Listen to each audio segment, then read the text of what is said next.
Oops. There we go.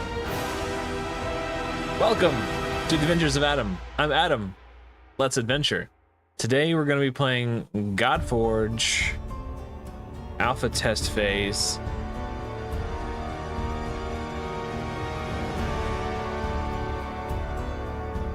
Huh. I guess that'll do. Let me try one more thing to make this look nicer.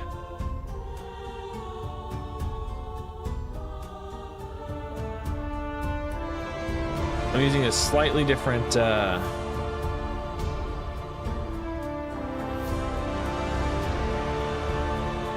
setup today, and now it should be good. If it looks bad, I'll fix it later.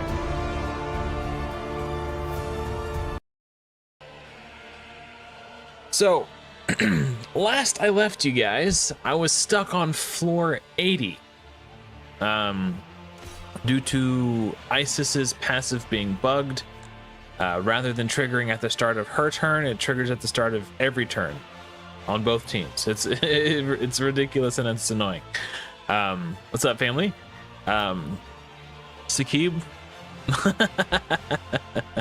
Yeah, I was thinking about starting later, but the problem with starting later is I'd just be twiddling my thumbs for like 5 hours, and I just wanted to play the game, and if I'm gonna play it, I'd like to stream for you guys. So when I ended my hey, what's up, Mike, live stream last night, or not last night, Wednesday night into Thursday morning, I could not beat stage 80, and then I had a little bit of downtime at work on Thursday, and I managed to beat stage 80, and then I continued all the way up and I beat stage 90.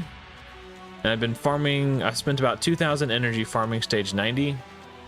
But last night at work, I had like literally zero downtime. So the tablet was just running farming stage 90 in the background.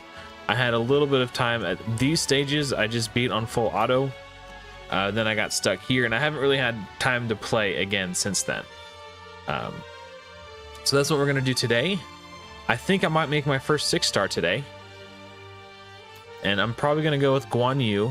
Also, I'm toying with the idea of only using rares. We'll see how see how far that gets me. But this is the team. I've basically been using Isolde, who I have fully awakened now, level 5 Ascension or Awaken. I just built Hippolyta. This is new. Guan Yu was my starter. Then we got Shishi, who unfortunately, her core ability, so it's supposed to have defender allies and TN allies join in the attack. So in theory, Hippolyta and Guan Yu, Hippolyta being a defender and Guan Yu being TN, should join in the attack. It hasn't been working for me, so I need to report this bug. Because, you know, I've invested a lot of resources into this hero and it's not working. It's kind of a bummer. But that's what you do in an alpha, right? What's up, Brandon? JKG in the house. Did I almost double my subs? No, but I did gain about 50 just from Wednesday night's live stream alone, so that was cool. My throat is still a little sore. If you guys missed it on Wednesday, on launch day, I streamed for nearly 15 hours. And my throat was sore the next 2 days. It's still a little hoarse today. Laundry and grinding day. Hell yeah.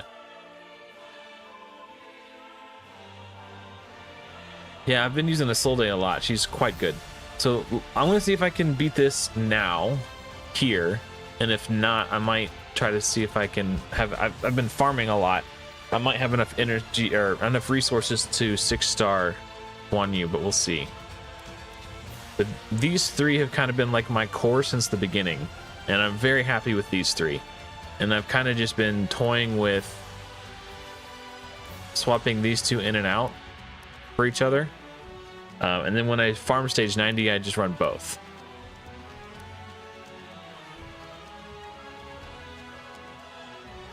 Oh, nice, Brandon. That's awesome. But yeah, so this is my first day really playing, like really actually playing since Wednesday. And okay, I'm actually gonna restart because it was on auto. I'm gonna save the. So I've just fully awakened Isolde, so now she does attack up for 2 turns when you use her her core ability. And I'm gonna save that for the second wave because it's a pain. I'm actually gonna try to save all my cooldowns for the second wave because it's a pain.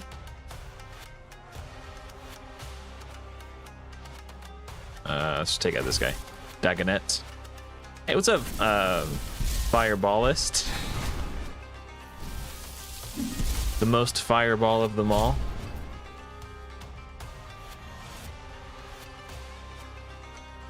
Oh, he's hidden, that's right.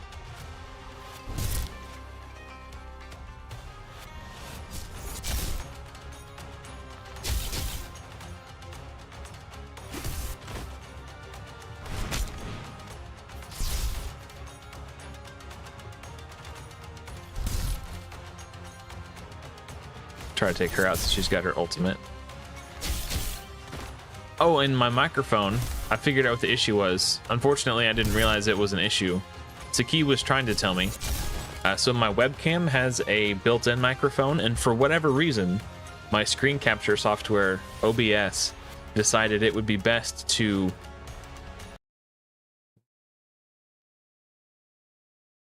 hold on. YouTube chat getting cut off here. Let's fix this.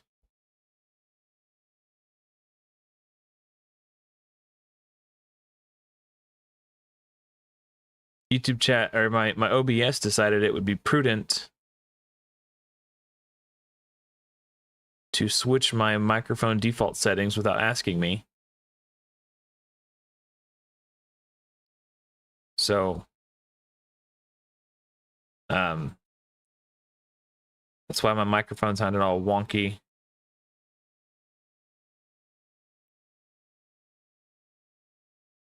I did a whole entire stream with it not sounding right, and I'm really bummed about it. Yeah, that'll work. Okay, second wave. I'm gonna increase attack so we can kill Isis.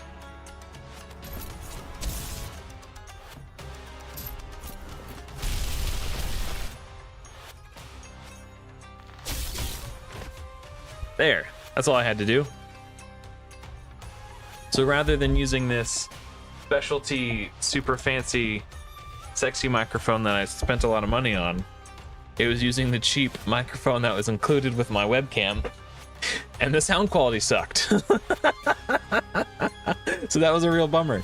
So yeah, if you tuned in Wednesday and you were like, why does this microphone suck? That's why. OBS decided, it took it upon itself to change my default settings without my knowledge or consent. We all know how important consent is in 2025. I think we can probably try to kill her. I don't know. I forgot. If you click on the button, it will automatically kind of just do whatever. Try to put decreased speed out.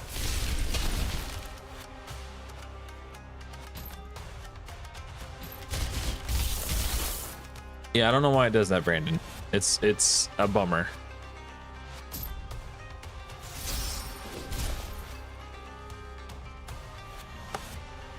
Well, turn meter boost since everyone's taken their turn. And then actually they're all, well,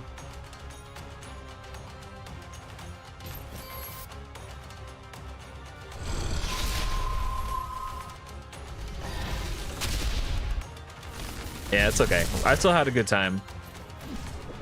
My only concern is that somebody may have been tuning into the channel for the first time and they heard how bad it sounds and then maybe thought to themselves, wow, this guy sucks. So it's all good.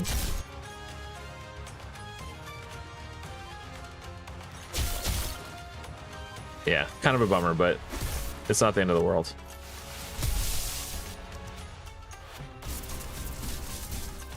Now Hercules is currently bugged as well with his passive. Oh. Dead. Okay, new plan. We're gonna sorry, we're gonna try Shishi instead of Hippolyta and see if that works.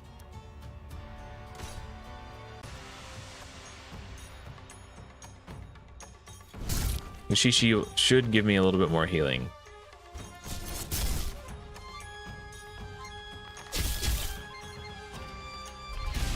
But unfortunately, her joint attack is not working. Just to give us all anxiety. Yeah, OBS likes to keep us on our toes.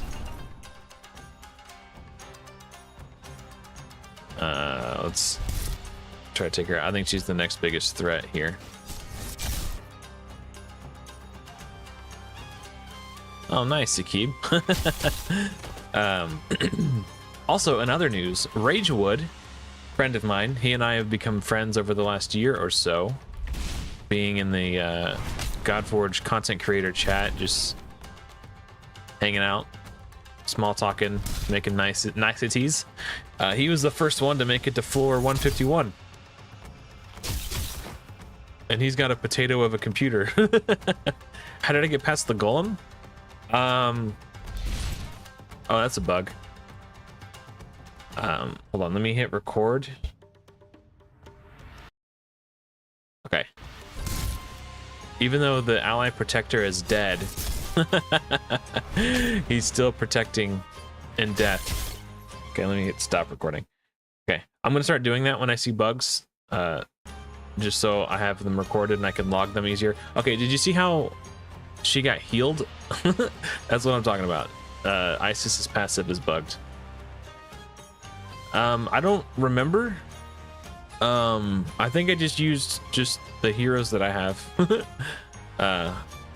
If I recall correctly, I kind of just got it on my first try. I didn't spend a lot of time messing with it. Probably Isolde, Guan Yu, Scotty, and probably what's his name, Dracula. But I don't think you would need Dracula. Hey, what's up, Mighty Zoo? Or Zombie, sorry. My thoughts so far, my thoughts, I really like Godforge, and I wish I had more time to play it. Ooh, crushed him. Okay, so let's, what is Scotty's? Attacks all enemies with a chance to place speed down. If the target is under freeze, do speed down 2 instead. Okay, so we'll use her core ability first. Actually, I guess we're attacking Hercules.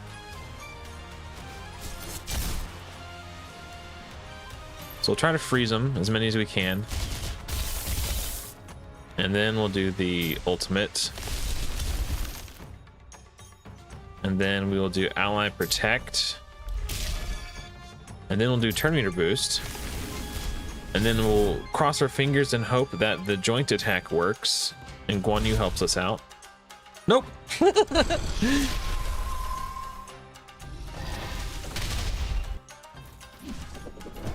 It could be that you need to farm champs. I don't know. Look at all that healing. Oh, he's got his ult ready again, but I don't need it yet. Well, that's one of the reasons why I wanted to try to push it with rares.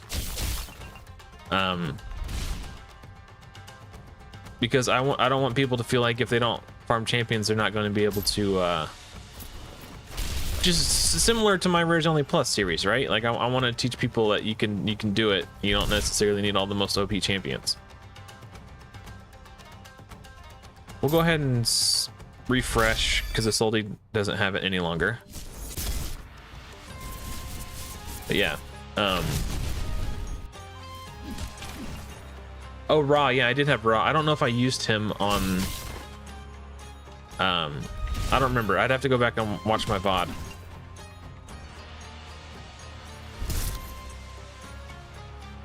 And there's something else that happened too. Like my health bars are blue. I don't know why that's happening, honestly. See if we can put... Nope, he resisted it.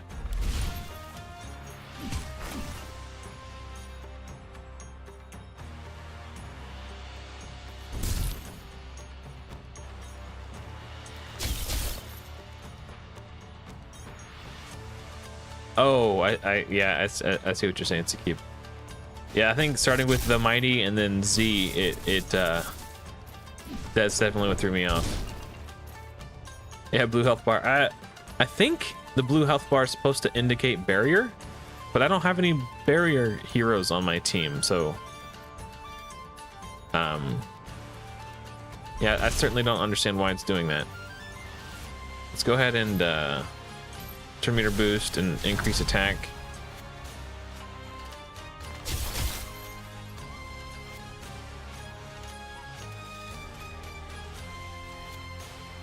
See if we can turn meter boost everybody ahead of Hercules here. We might be able to kill him. Nope.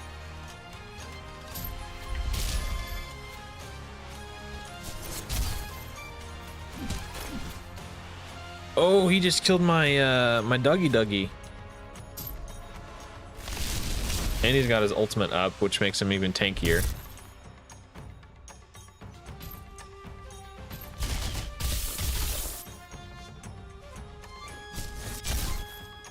Shishi who placed it? Interesting.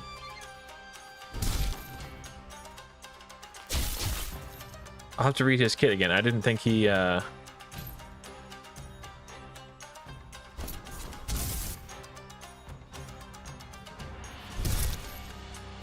saving the ult just in case he doesn't die.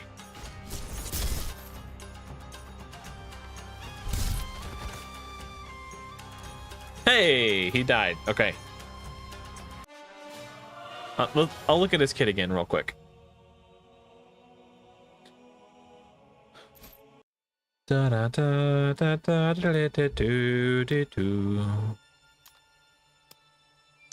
Attacks one enemy. Attack down, no. Attacks one enemy with this much damage, then place defense up for 2 turns on this hero. Defender allies and TN allies would join in the attack using their basic ability. That's a lie! Oh, shield. Okay. Protect 1 on all allies, except this hero for 2 turns. Also place a shield equal to 150% defense on all allies. But why was the shield so big? I knew it did the protect. I guess I forgot it did the shield, but the shield was just massive.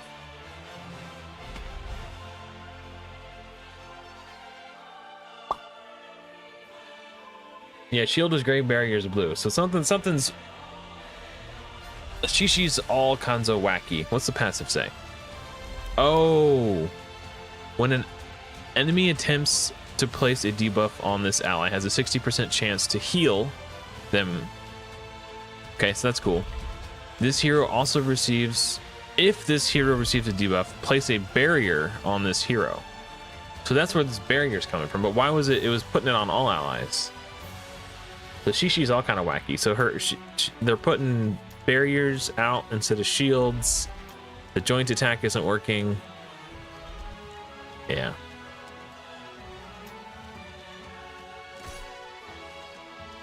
All right, well, let's just keep using my dream team. My favorite champion so far? Probably a Soldi. This turn meter booster here. For no particular reason. Scotty is also quite good. This rare right here. She does like freezes and really good crowd control. She also has a passive when you ascend her or awaken her that makes it so if you attack an enemy while they're frozen, you steal 10% of their divinity. So she's really good for Fafnir because she can push his divinity back. The jiggles. Yeah, sure, we'll go with that.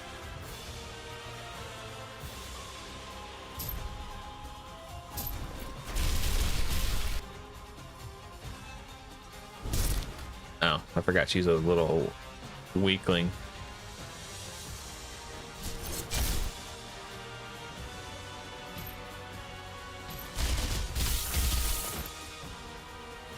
Now we'll Terminator boost.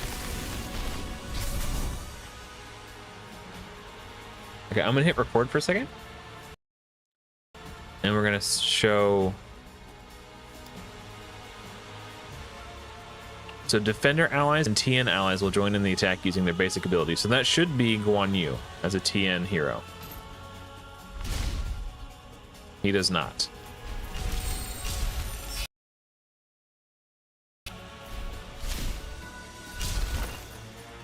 Guan Yu's dead. That's a bummer. He's kind of like my guy. Tristan in his yeah, let's restart that and try again. My favorite champion. Yeah, I don't know. Speaking of champions, or heroes, I guess is what they're called in this game. I pulled him today while I was farming. Where'd she go? Oh, she's down here. And I pulled Aphrodite last night as well while farming. I haven't got a chance to use them that much. Because I really want to see if I could beat it using only rares. I think that would be really fun. I think I'm going to save the Terminator boost and increase attack to try to kill Heimdall on the second wave.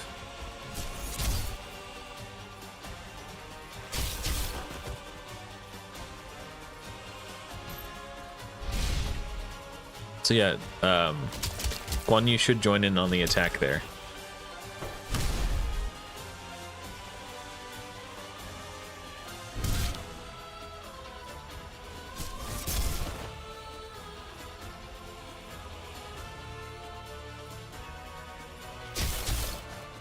He's frozen, so we'll focus this guy.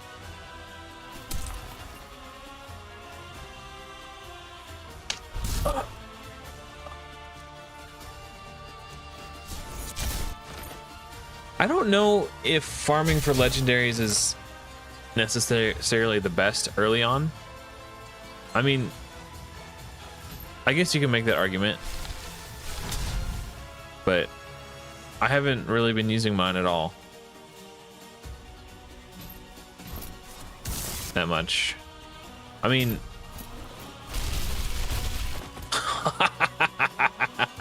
that increased attack makes such a big difference. Oh crap.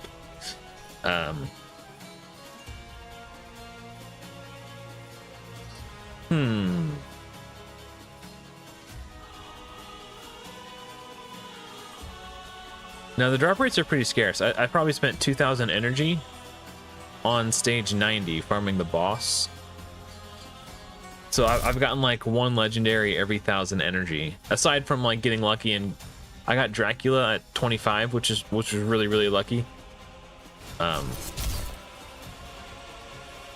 Let's try to freeze first. Now we can put the big decrease speed on those two. Oh, that was a mistake. Ah, crap. I needed to use the ult first.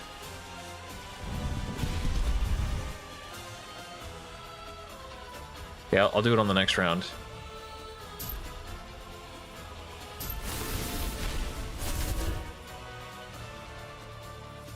Shamash has a revive and a joint attack, so we want to kill him.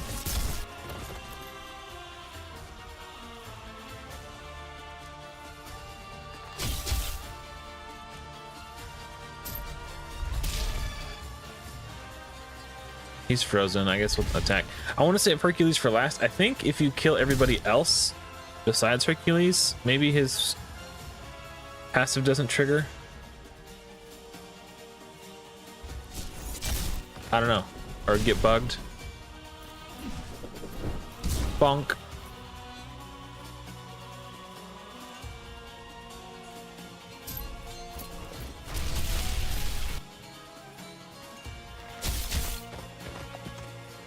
I guess we'll see.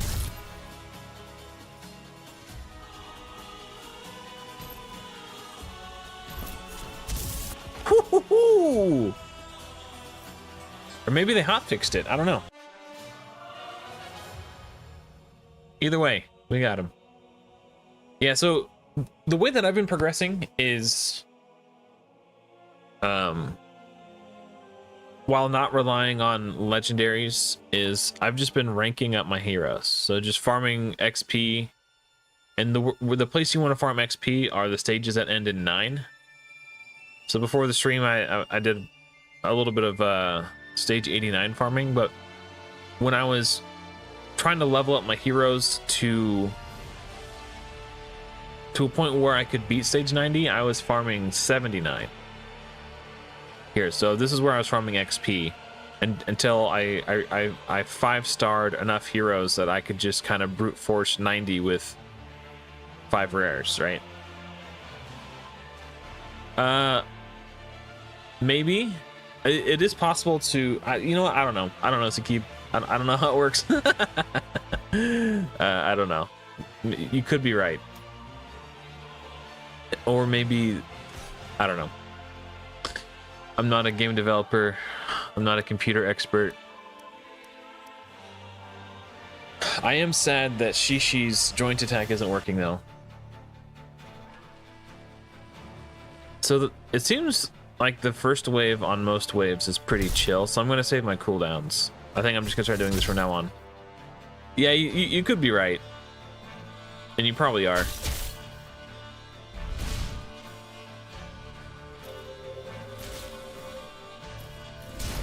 But I do know that in some games it's possible to like hotfix, but you still get like a small update, I think.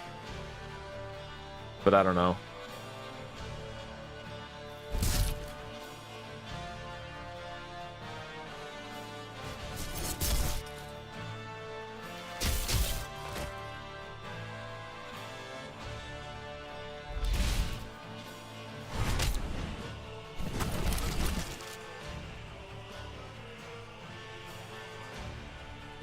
I'm going for just rares. Isn't there a better team? There could be. But I don't know. I'm just, well, the synergy between Shishi and Isolde is pretty insane. And it's so good that it's probably a bug. So Isolde's passive reads, whenever a defender takes damage, heals all allies by 5% of her max HP. Or it says whenever a defender is attacked. Shishi, when they do protect, every time an ally takes damage, they receive 10% of that damage instead. And that triggers Isolde's passive. So Shishi and Isolde are a really nice support combination. I'm gonna continue saving my cooldowns. I don't think I might use Shishi's ally protect, just so my team doesn't die and I get lots of healing.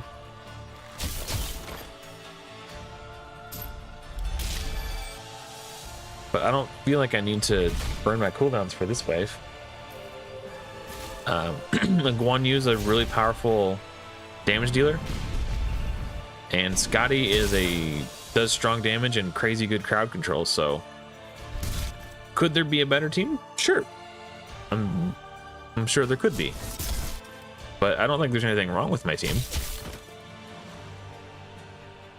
And I'm making pretty good progress with it, so if it ain't broke, don't fix it, you know?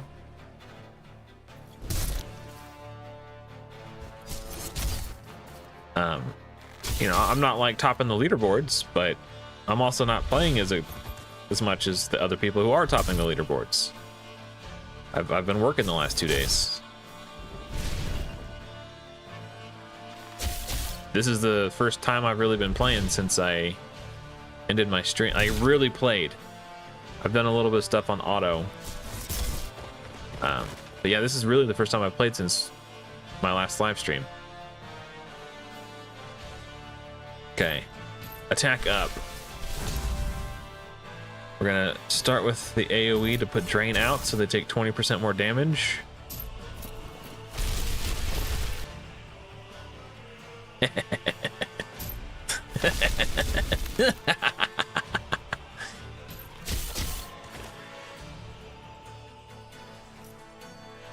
Yeah, I've seen it. Yeah, on Retaliate and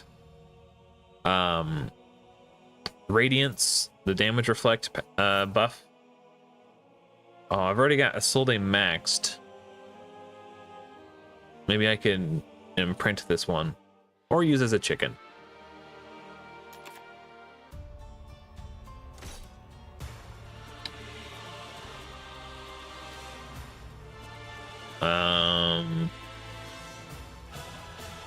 Ramses is probably the biggest threat, I would imagine. But I don't think we need to use any cooldowns. I'll try to freeze this guy. And maybe we can secure the kill on Ramses. Nice.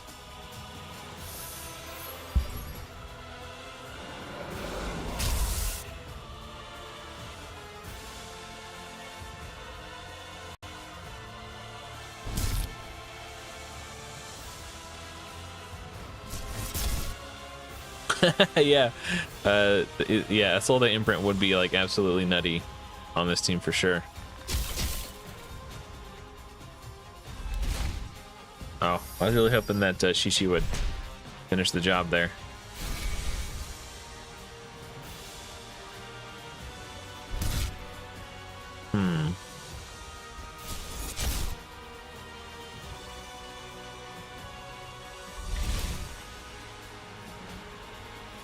Die! Alright. Yeah, Isolde is definitely like the Haikatoon / apothecary. Oh, yikes. Of equivalent, sort of like speed booster. And all that. I need to protect Guan Yu. I might have to do some turn meter boosting so everybody can get their turns in here.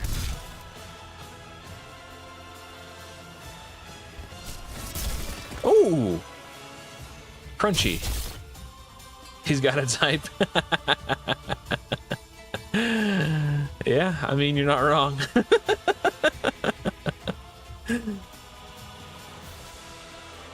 I don't know what the final wave is, but I'm not feeling particularly threatened by this wave. I will use the Ally Protect. Try to keep Guan Yu alive as much as possible.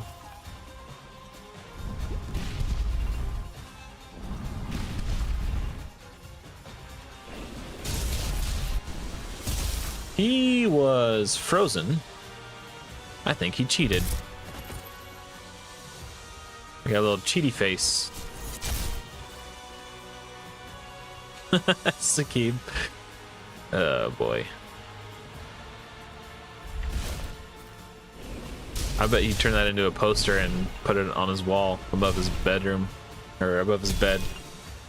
Okay.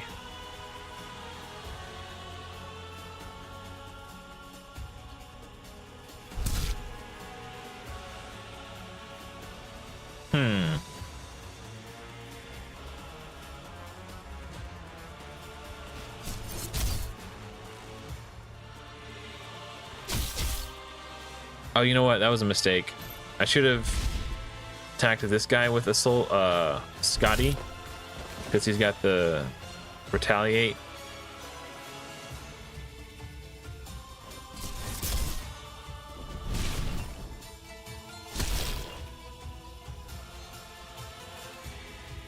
Well, retaliate's gone now.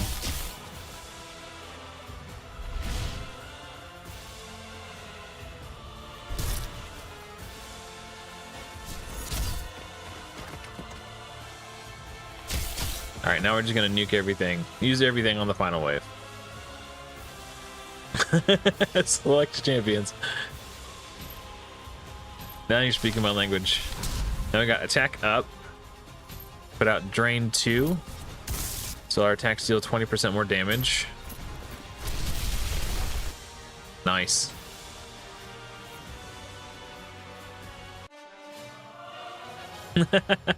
Oh, Guan Yu! That is so good. Okay. I can 5-star awaken my boy.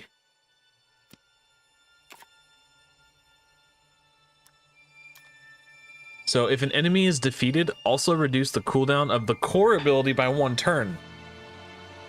And this is on what skill? Whatever its skill that is. This one? Oh, so if I use the ult and kill everybody, it reduces the cooldown of the core. That is sick. That makes a huge difference. Wow. Okay, cool.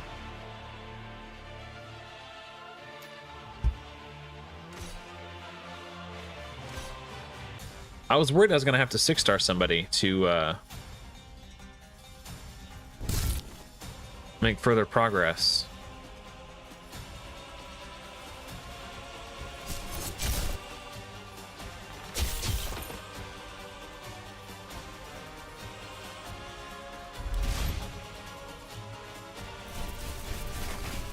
I might be able to beat these waves on auto, honestly. It just, the waves that are hard are the ones that have Isis. Because she's like better than she's supposed to be at the moment. Just because of how her passive is bugged.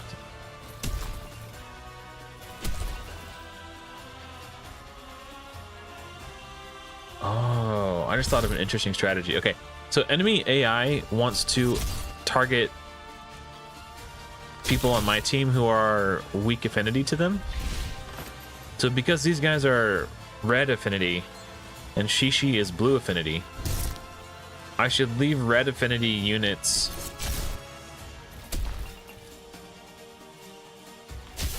just kill those ones last, because Shishi's the only blue affinity, which means they will be the target of enemy attacks if that's the case.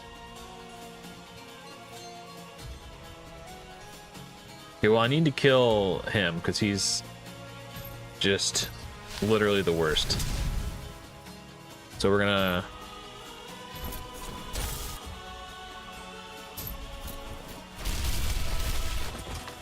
so we've reduced the cooldown of the core ability, assuming that works correctly. Find out in a second.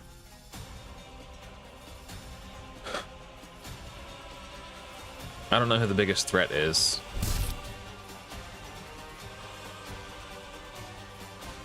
I don't know if it worked or not. Do this first. And then we do this. Then we protect everyone. Turn meter boost everyone. And then use the bugged ally attack that doesn't work because it hits slightly harder.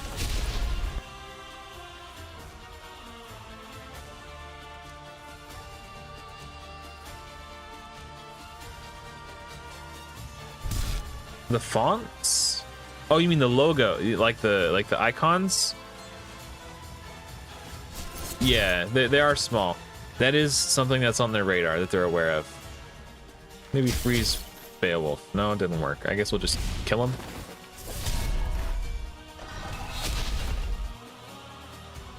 Yeah, they are very small. Hell Hades mentioned that specifically in one of his videos, that it's something that they want to improve in the future. So you're not a crazy person, Sakib. Well, at least not because of that.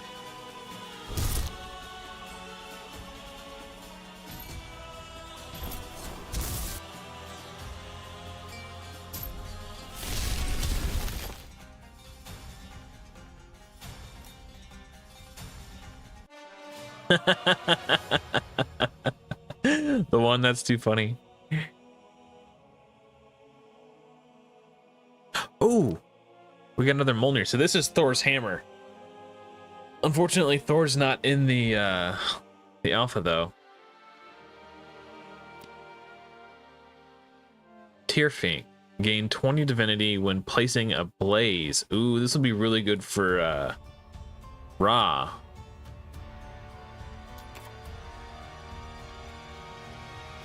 Oh, you got a Kate Sith? All right, floor 99. Let's see here. Beowulf is probably the biggest threat. Maybe I could just freeze him. Hey, what's up, Ali? How you doing?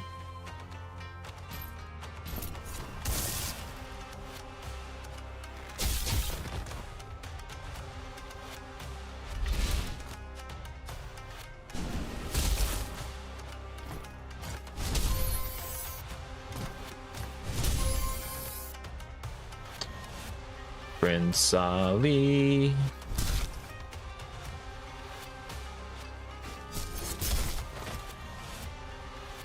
This is floor 100. Unfortunately, while I didn't have a whole lot of time to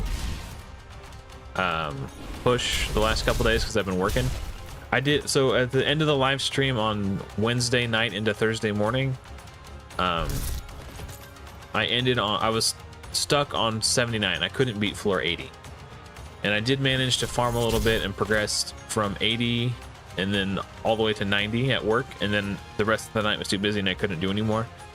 And then I basically just farmed on auto at work last night, Friday night, and I haven't really got to put my new goodies to work.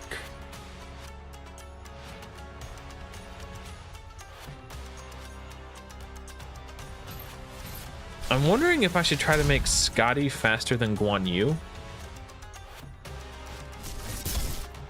Because if Guan Yu's ult gets a kill, he resets it. I want to freeze him because he's annoying. I should have used his ult.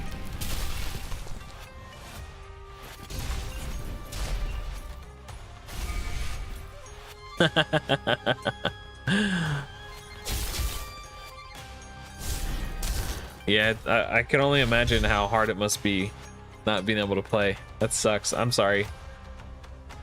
Actually, I do know, because I'm a Discord on the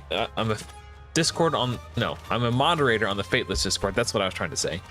And I was really hoping that as such I would be invited to join the friends and family alpha test phase, and I wasn't, so I was a little sad about that, knowing that there were people playing, and I I was like, am I not a friend or family? I don't know. I felt like I was, but apparently not. Single man tier. Okay,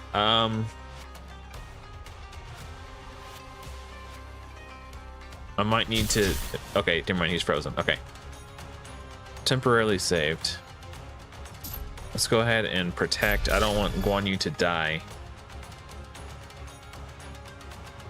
I don't want to attack Green Knight. Oh, I should have attacked Green Knight, actually, because then he would have counterattacked Shishi, which would have healed Guan Yu. Okay, so I'm going to attack Green Knight. Now Guan Yu's got healing. Oh, I'm a genius.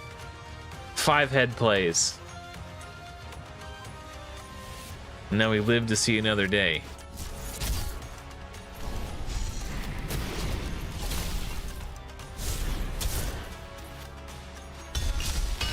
We'll see. It's possible that you're correct, Ali.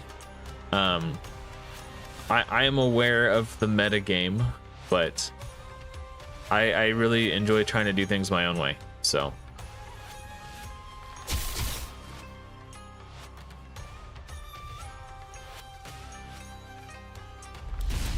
yeah, we'll see how hard it gets. I'm not gonna use my legendaries as food just in case I need them, but I'm gonna try to refrain from using them if I can.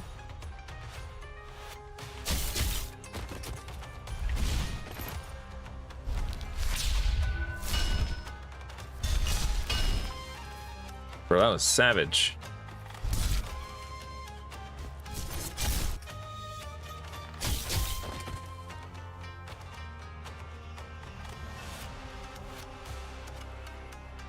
All right, this is the final wave, right? I don't remember. It looks like a final wave. It's got 2 legendaries and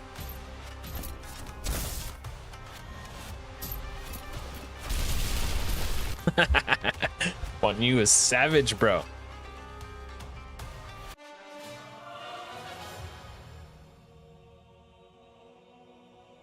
Ooh, 100,000 XP.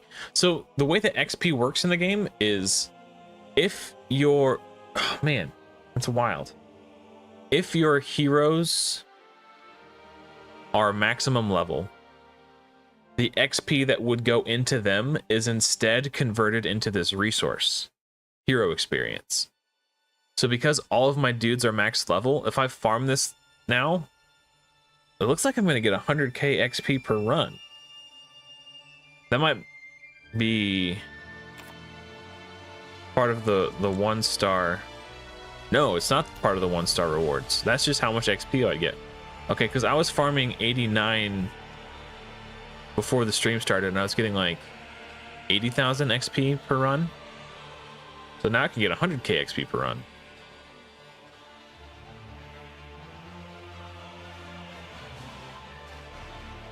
Yeah, it's not really rares only plus, because there's no free permanently available heroes. It's just rares only, so to speak. Wait, what? Ancestral Aetherstone.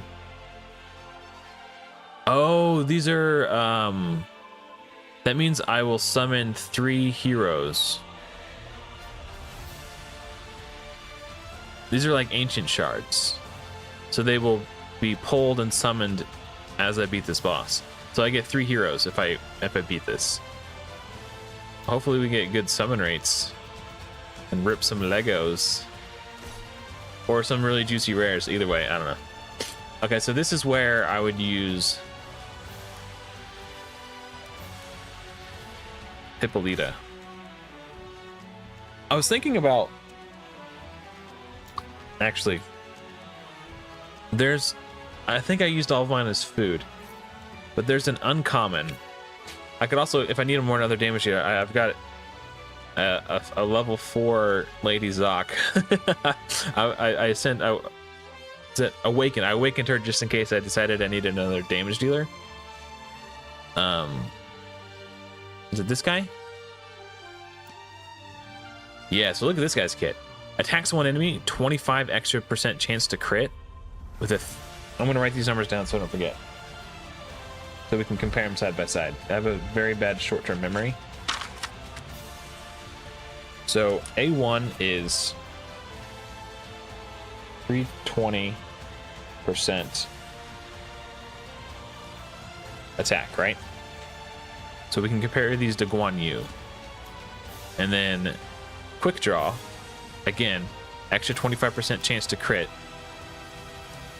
But it's a 130% attack times 3, right? So what was that, 390? Single target, but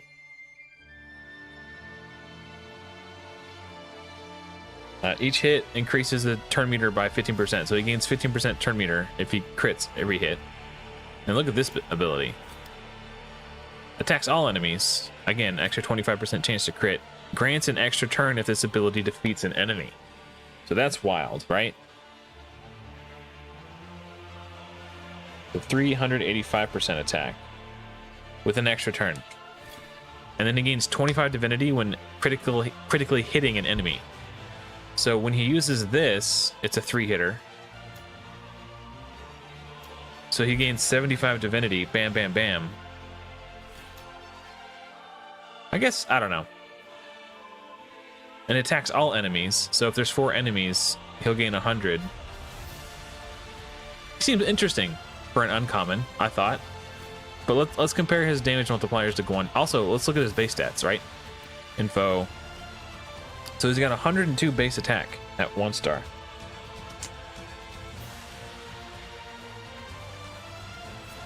(102 base). Actually, let's compare it to Lady Za or Ramses. Ramses is 1 star still. So Ramses' base attack is 110, so slightly less than Ramses. But Ramses has the highest of all 3 starters. So 320, so the exact same damage multipliers in terms of raw damage. The other guy was what was that, Composite Bowman, or what was his name? Nubian Warrior.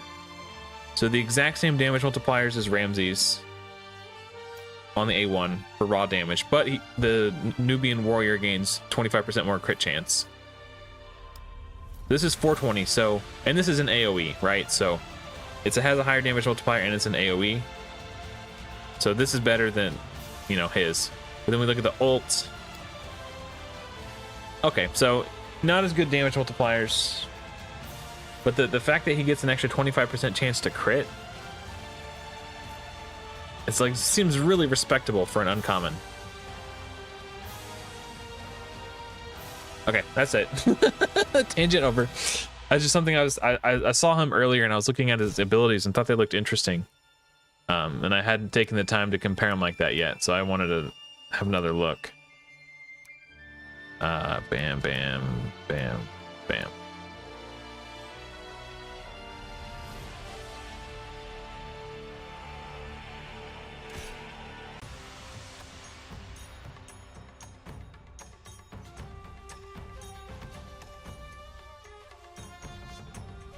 Oh, that's interesting, Fireballs. Thank you.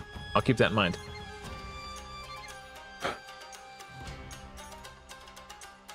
I think I'm just gonna turn meter boost and go ahead and Guan Yu A2 here.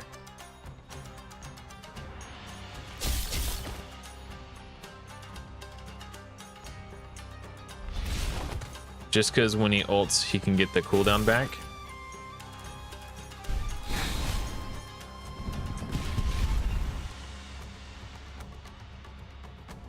Ah, crap. I was wanting to use the Soul Day to attack him since he was so low, but I guess it didn't really matter. Oh, thanks for hanging out, Ollie, man. Take care.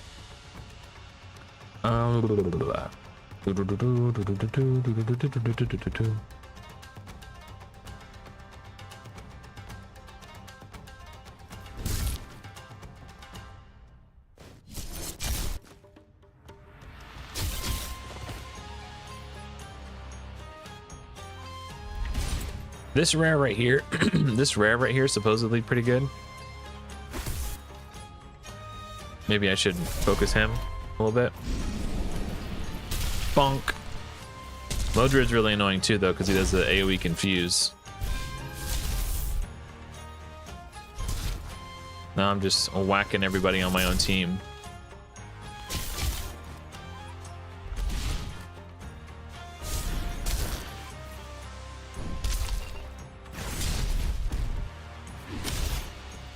I am going to use Shishi's ult here in a moment. Actually, this is kind of on a shorter cooldown these days.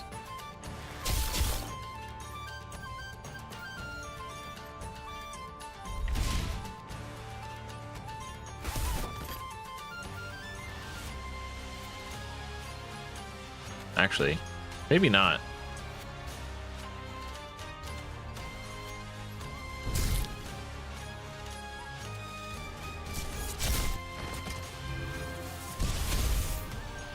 Rude. Don't kill my Isolde.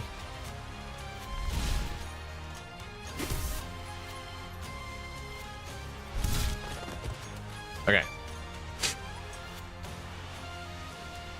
Ooh, big Zeus. All right.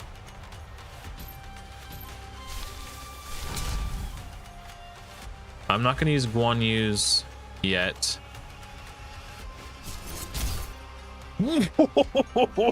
Bro. I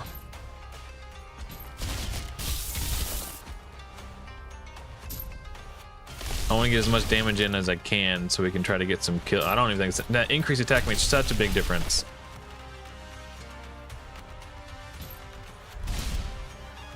Oh, maybe if I put Shishi higher in the team order, that'll fix the ally attack thing. Because I swear I've seen it work in the past.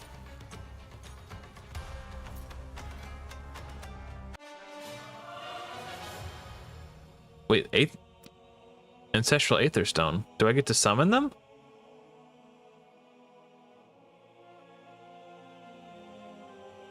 Hold on, let me take a screenshot.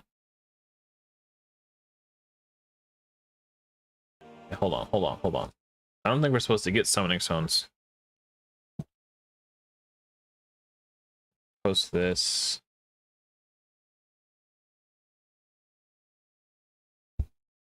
Sorry.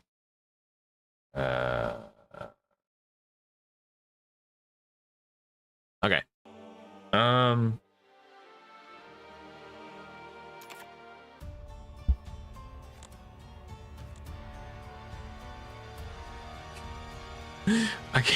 I can't go into the Godforge. What?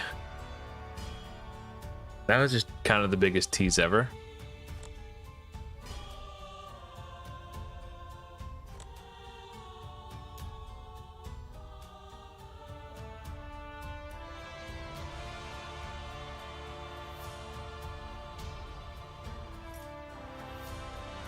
Wow, okay. The rewards are nothing. What?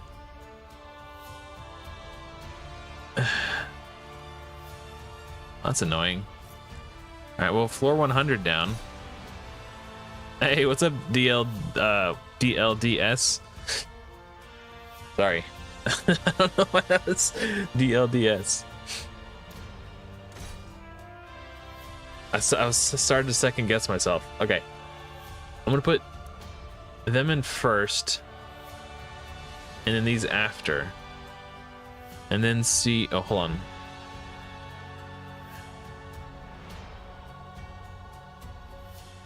My stepdaughter's texting me.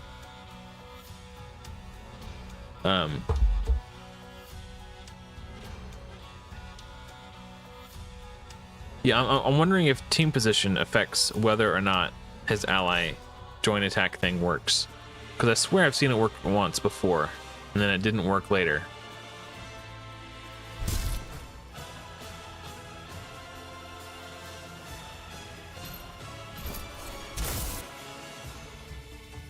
Okay, now we'll try it. No, it just doesn't work. Okay. Good to know.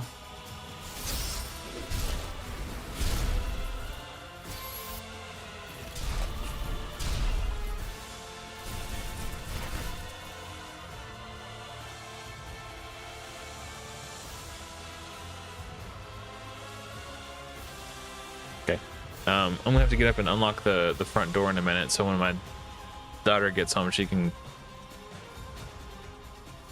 come inside. I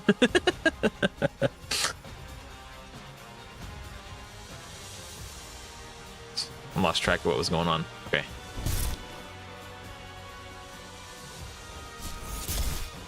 I think I'll use Hippolyta's ult. Is it her ult that does the shield? No, it's not. It's this, right? Okay. We'll use her shield. I don't want anybody to die.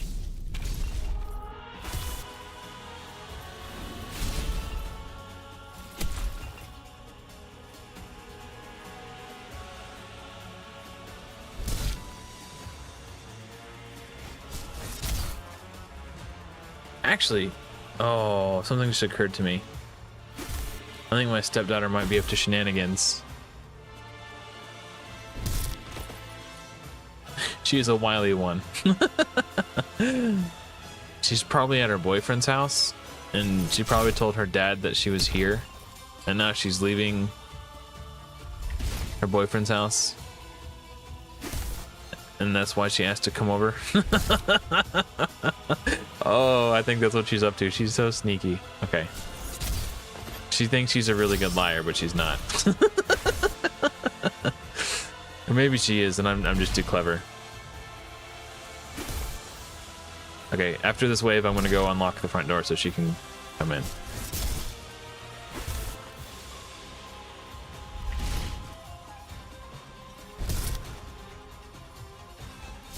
All right, I'll be right back.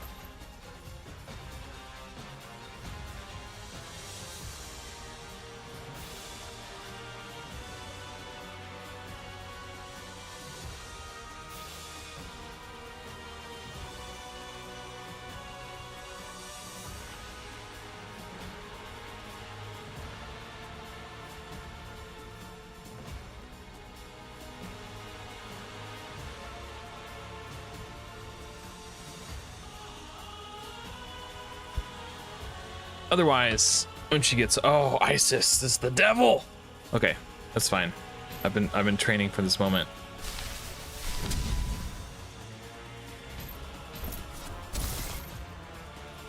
Guan Yu is weak affinity too, so it makes it harder.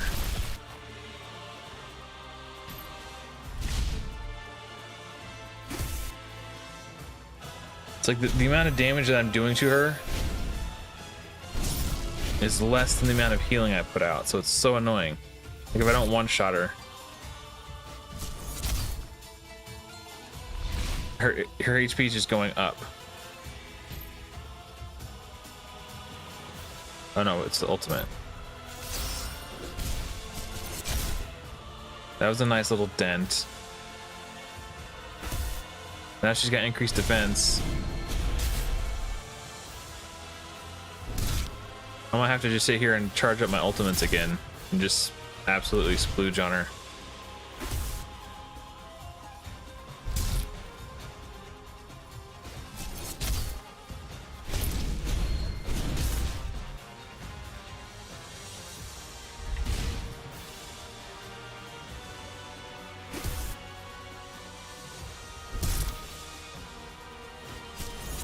Luckily, she doesn't do that much damage, so it's not like... Oh, she has a team-wide revive, apparently. That makes things a lot more annoying.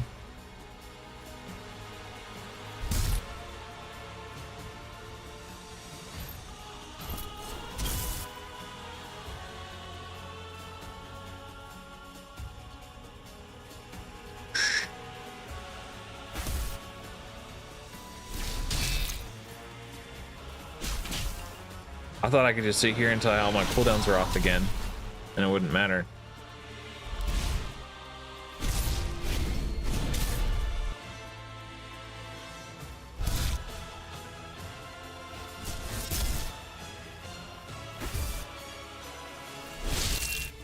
Okay.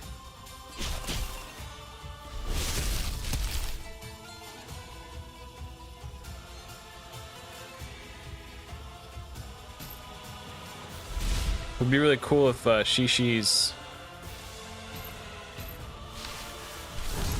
joint attack was working. For a moment like this. Haha! I didn't have to use all of my ultimates. Now we still got some for the next wave. Cotton 4K. Yeah. She's not as sneaky as she thinks.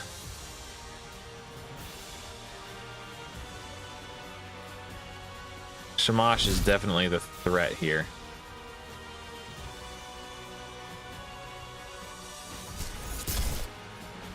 Turn meter increase. No, thank you. Okay, so let's Hippolyta's ult.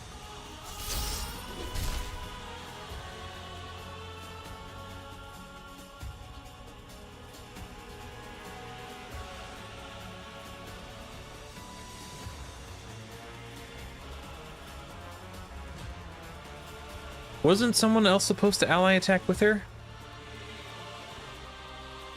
Attack one enemy with one random ally joining the attack. That didn't work either. I've seen it work before, but it didn't work this time.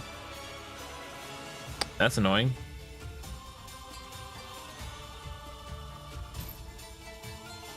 Actually, I need to use the ults first.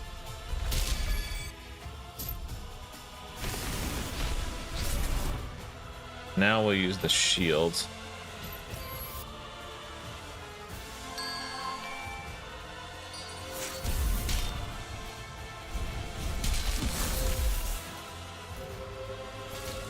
He's already got his ult again.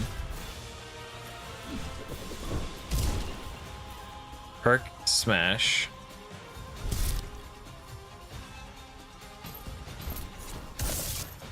Who are all the meta champs so far? Ragewood has a really good video showcasing that exactly. But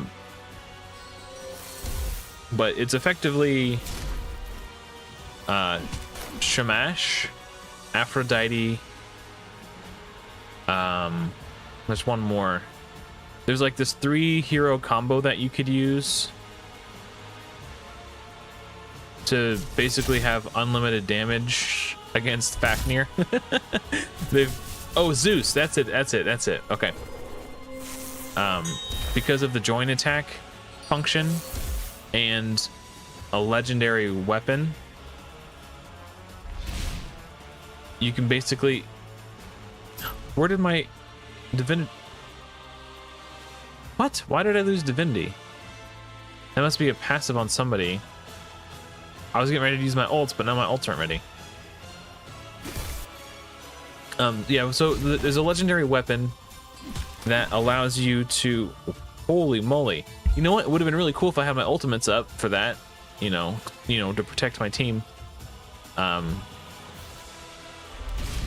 There's a legendary weapon that when you attack an enemy, it drains their divinity.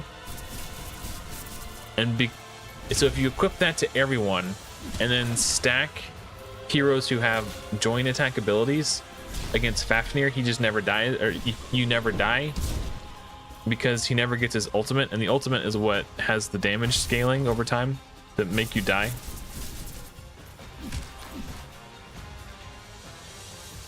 Yeah, and a shield, someone who does shields or barriers.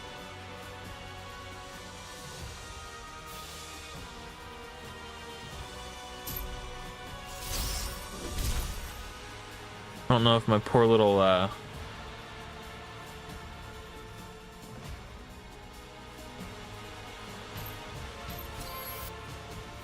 gal can 1v1 Hercules. We'll find out.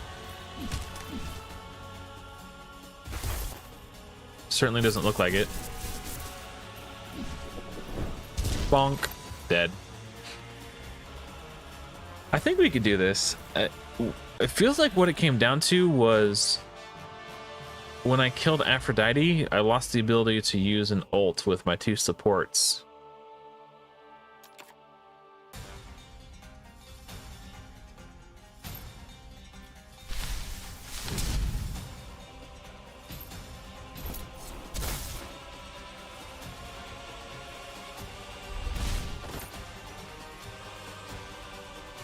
It just occurred to me, I'm not using Scotty. Let's get Scotty in here. Hippolyta out, Scotty in.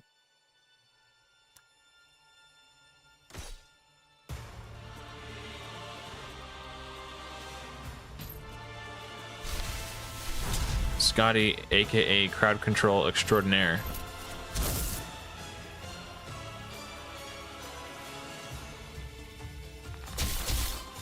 Oh, she didn't crowd control that time. You're making me look bad, Scotty.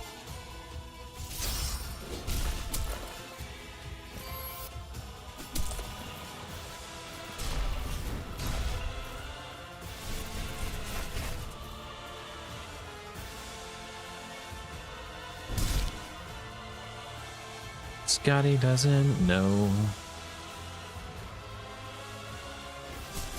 Just get him out of here.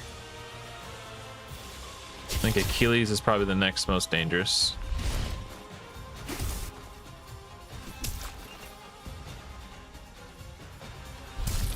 Get him out of here. Freeze him. Focus her.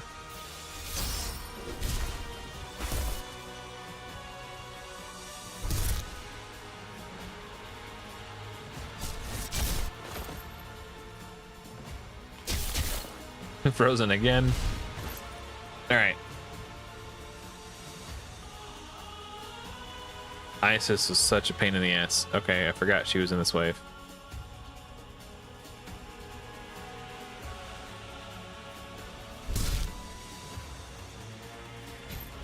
Don't weak hit, please.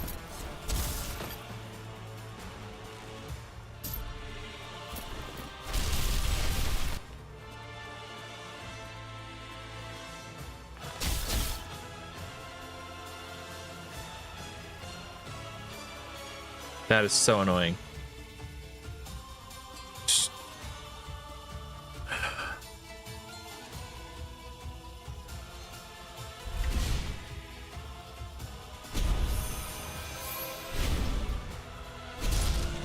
feel like I just restart right away.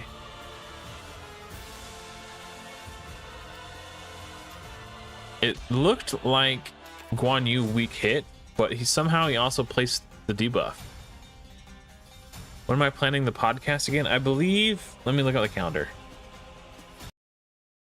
Oh, that doesn't work. Hold on.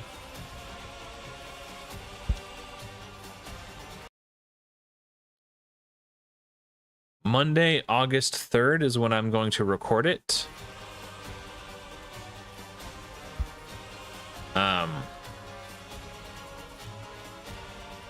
And I'm going to try to have it edited and posted the same day.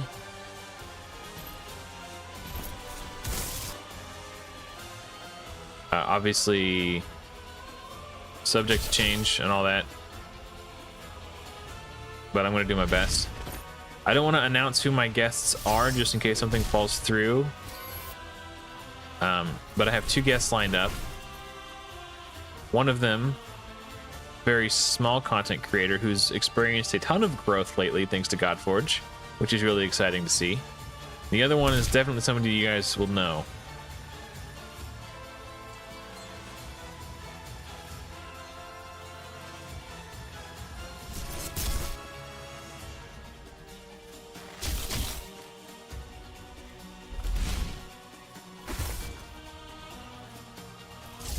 No, wasn't he frozen? Pretty sure he was frozen. No, I froze this guy. Okay, never mind. Or did I?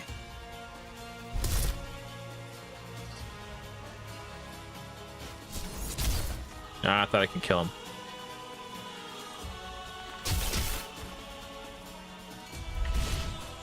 Ooh, I thought I could kill him. 2 suspects in mind? Okay. I'll let you guess. You're welcome to guess. I might not have a very good poker face.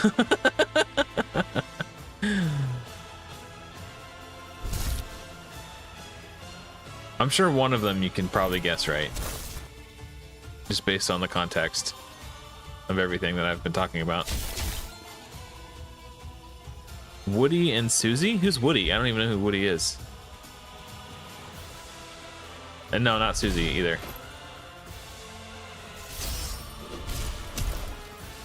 That was a big hit. I don't like that. I don't like it, Sam I am.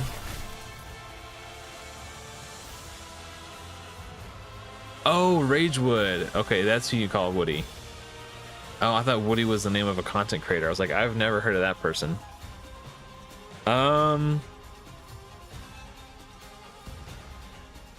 Maybe?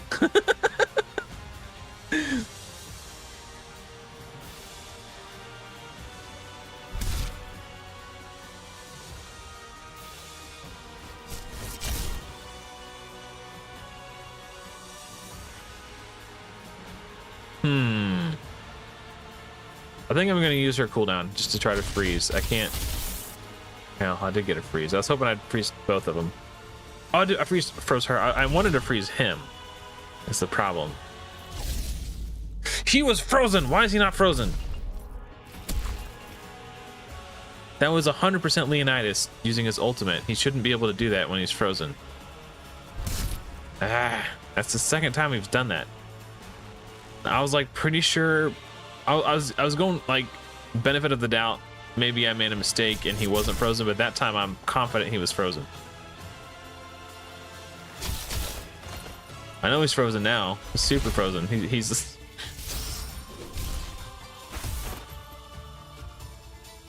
he got unfrozen and used it on Hippolyta's turn. Oh, that's okay. That makes sense. Oh. Yeah, okay, that's fair. Man, I want to use this, but I need to make sure I have the increased attack ready for the second wave so we can kill what's her butt.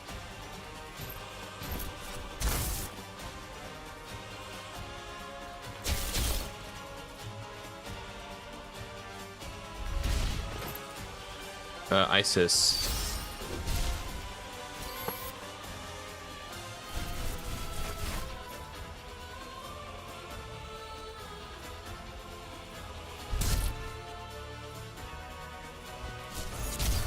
Well, now he's dead and I don't have to worry about it.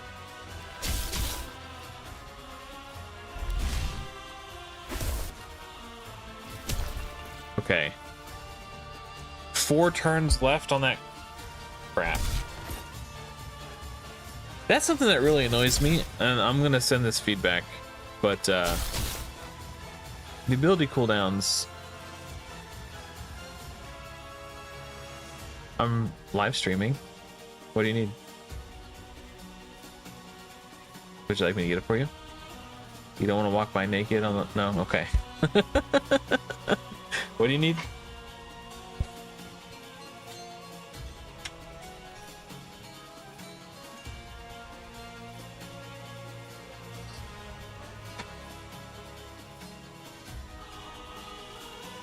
Ugh. Apparently my wife didn't want to walk by on camera naked in front of the internet. Yeah, I'm pretty sure I upgraded her skills. Like earlier today, actually. So it should be a 4-turn cooldown. But yeah, so... Alright. Maybe we just need to not weak hit and we'll be fine. Okay, we did not weak hit. And we got drain too, so it's gonna hit even harder. 20% increased damage.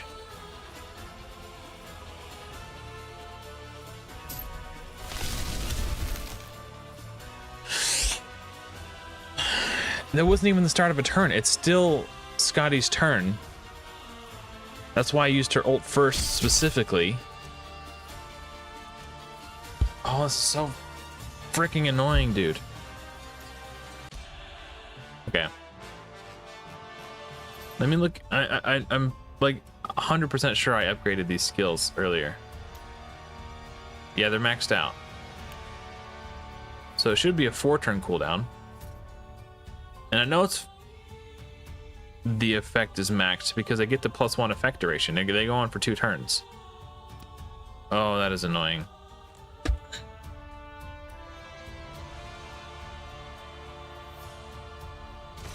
But it was still acting like it was a 6-turn cooldown. So I basically have to... I can't use that until the second wave.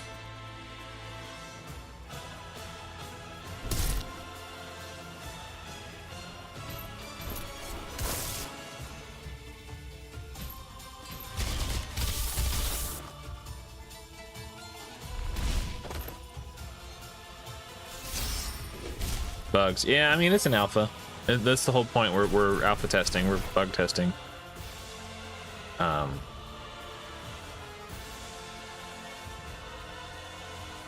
It says 4-turn cooldown here.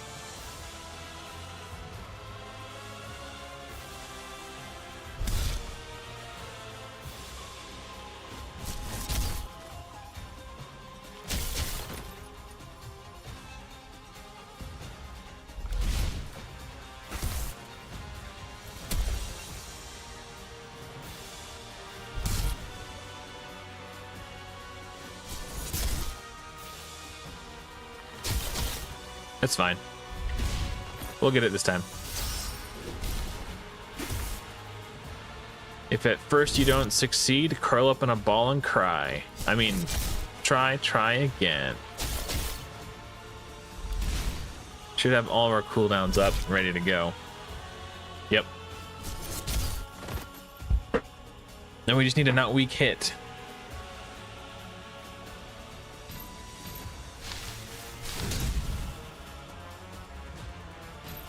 Don't weak hit. Nice.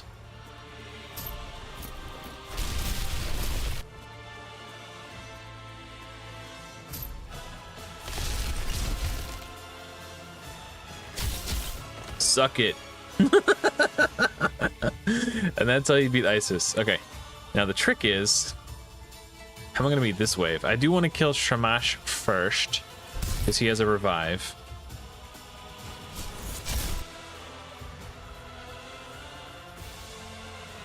Try to freeze her. And then we ally protect everyone. Terminator boost everyone. And then I'll use the ally attack that doesn't ally attack.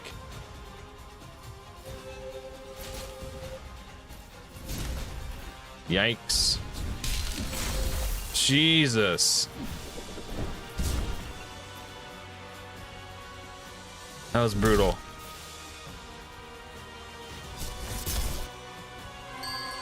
How did that not do any? It did 300 damage to Shamash.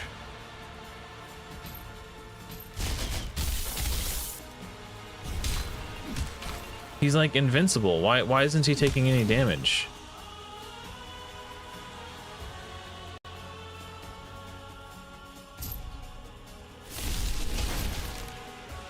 None of them are.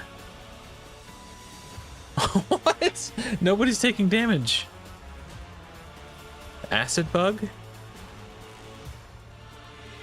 Oh, so instead of turning off gear sets, it's turning off gear entirely? Oh my god.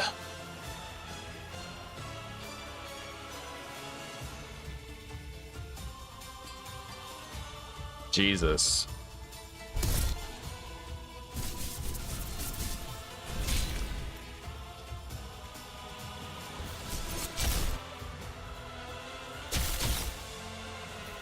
Oh my god.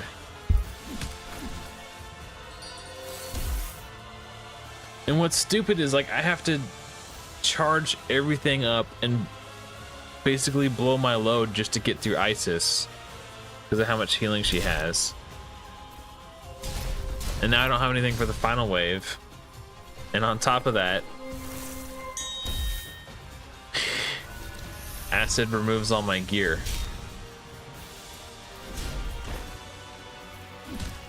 Wow. I've never seen it do that before. Hopefully that's just like a one-time bug and it doesn't happen again. It's a cute. Failure is the pillar of success. And now you have all the pillars. Yeah. Sag.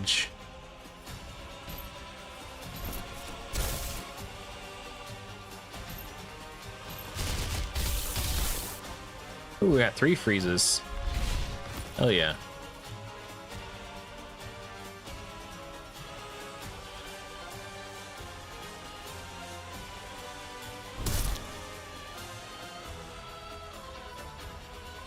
Oh yeah, hopefully.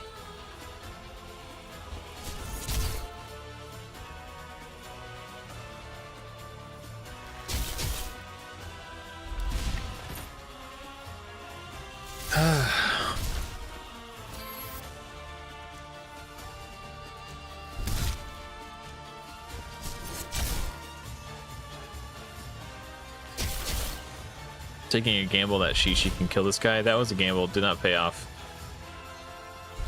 Oh, it worked out anyway. Okay. That's why speed is king, folks.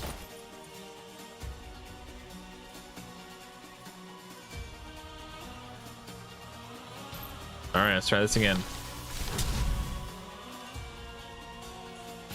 Don't weak hit, please. Yeah, weak hit.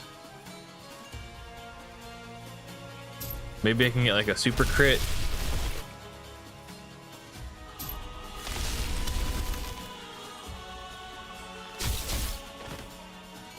All right. Even with a weak hit, we still managed to make it. Now we just need acid not to bug.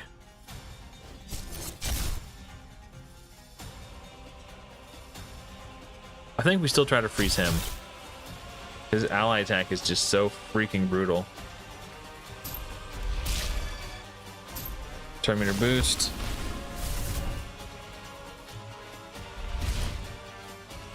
Oh, we got decreased attack on him too. That's actually quite good.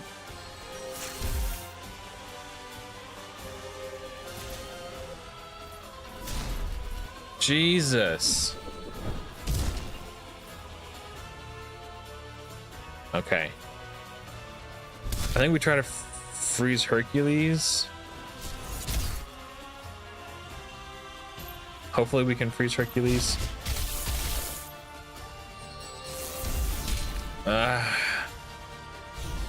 What? Someone on my team was supposed to get a turn, and I was gonna ult with Scotty. It must have been some sort of...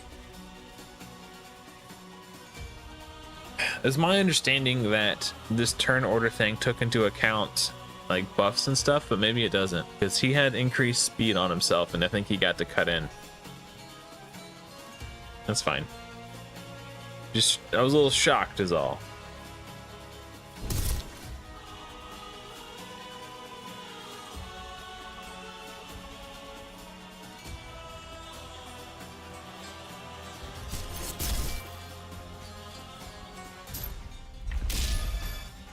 Well, let's see if we can freeze him. No?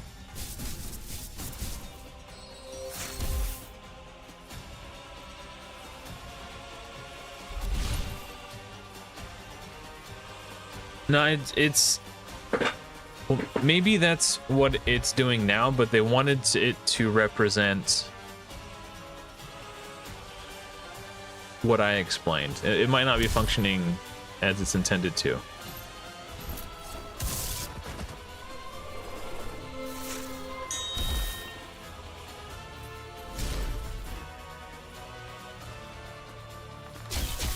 Okay. Aphrodite shouldn't be that difficult to kill.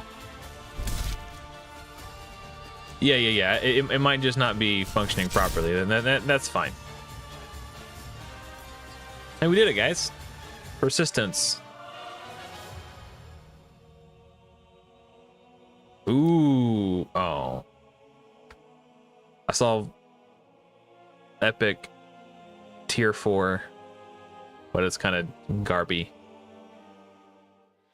What does that set do? Avenger. Heal 15% of the damage inflicted when attacking. Oh, that's dope. And then 4-piece grants, and that's only a 2-piece bonus. 4-piece bonus grants plus 25% chance to counterattack. Yo! At 6, increases damage when counterattacking by 50%. Holy moly, that's a cool set. No pillar for me. That is what it is. All right.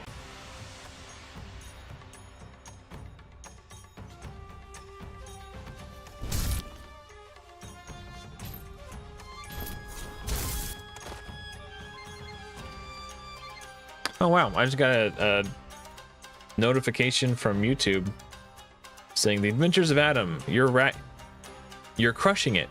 You've racked up 50,000 hours of watch time.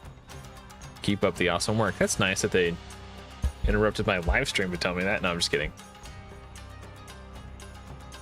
Pretty cool. 50,000 hours. That's a lot of hours of entertainment I've provided. If you've been enjoying all those free hours of entertainment, make sure you hit that like button and subscribe to the channel.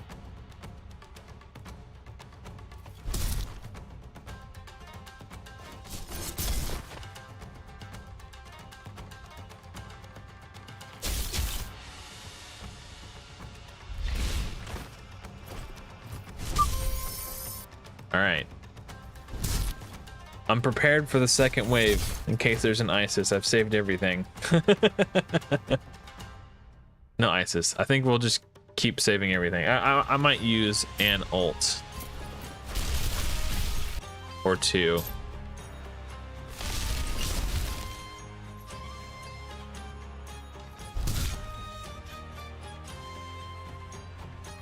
It could be a long shot to try to kill. Here, I'll finish off Lady Zoc because I know it's a sure thing, and I'll try to freeze Leonidas there. Okay, that was a good play. Quite a few, I would imagine, Sakib.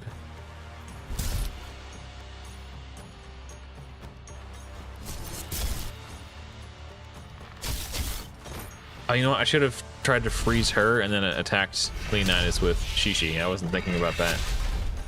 Because confuse is kind of annoying.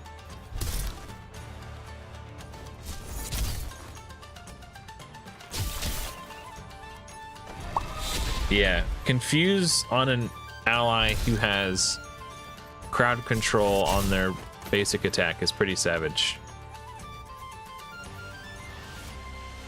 So this is the final wave, so we're just gonna splurge everything here.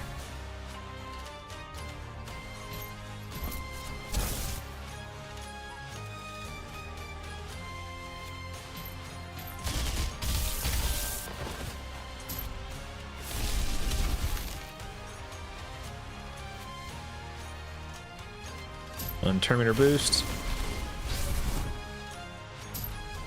Ally protect. Ally attack that does not work. Does do a lot more damage though.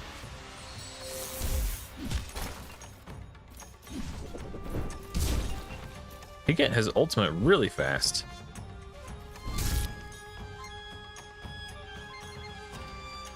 Try to freeze this nerd. Nice. We'll karate chop this guy. Acid bug. Turned off all of my gear.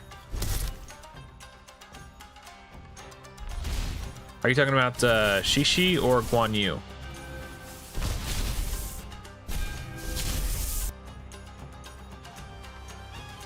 Guan Yu is my starter champion, and he does hit pretty hard. Freeze, please. Resisted. What an a-hole.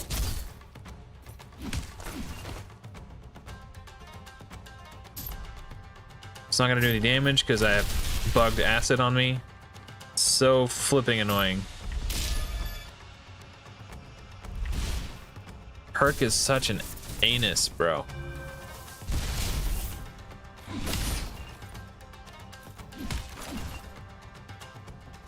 So we're gonna try to freeze him so he can't keep putting acid on me.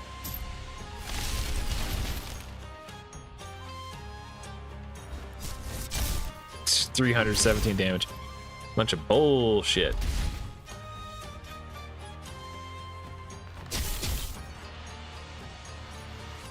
Not gonna. Maybe I should save the ult for when it will actually do damage. In hindsight. Freeze, please. Resisted. Okay, it's fine.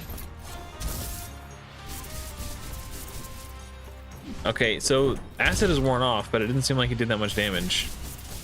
How is he ulting so quickly? He just did 2 in a row.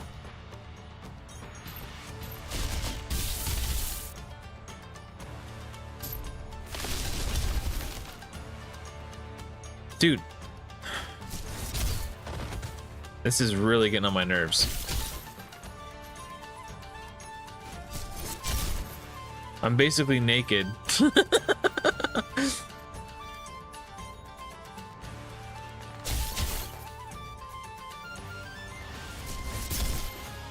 Dude, I don't have acid on me anymore. Why aren't I doing damage?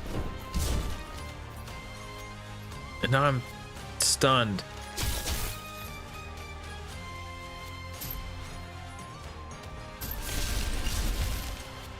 And why didn't my crowd control wear off? Why is he resisting everything? Why is he a cheater? I don't have acid. I should have stats. Oh, it's so annoying, bro. Maybe I could just completely crowd control lock him out. Each hit has a 50% chance to freeze.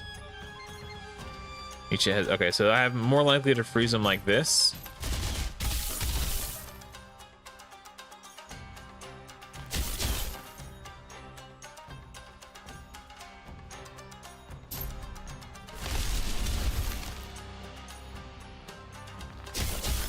No freeze. I'm dead. Okay. That's cool. I didn't need to win anyway.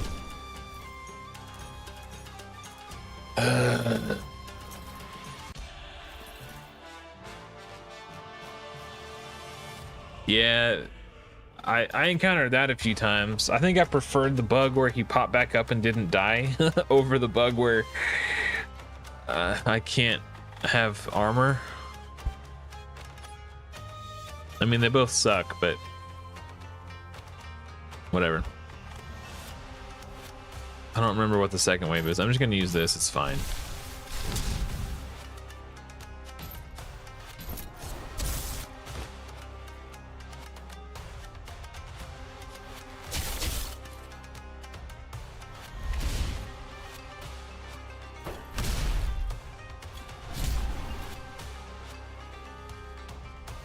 All right, maybe I could... No. Wishful thinking. That Isolde would finish that guy off.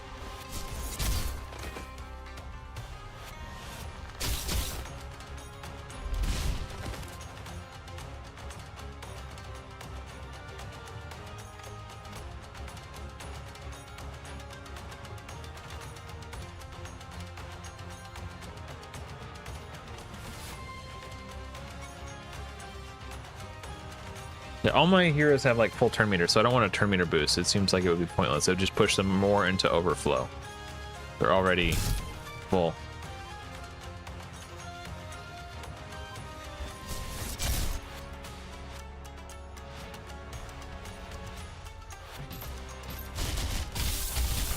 Nice. That was quite good. Jolly good show, mate. Now turn meter boost though.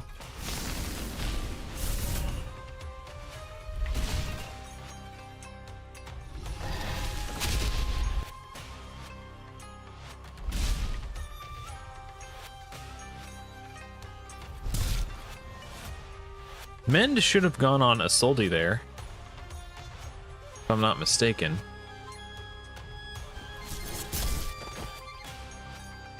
So if I can freeze. Nice.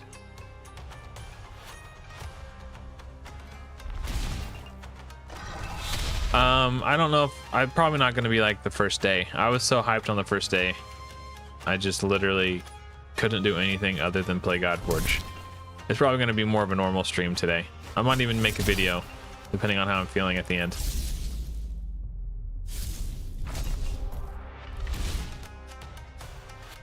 Oh yeah, that's true. Eventually we're gonna have a button here that you can click and it'll have like info pop up on the screen, and it'll show you HP percentage, turn meter percentage, divinity percentage, basically everything you could ever possibly want to know about what's going on in the game.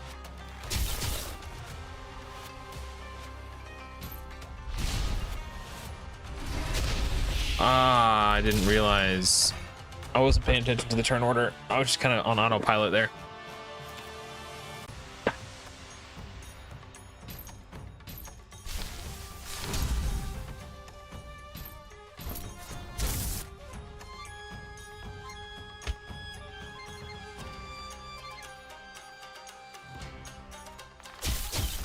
Bad doggy.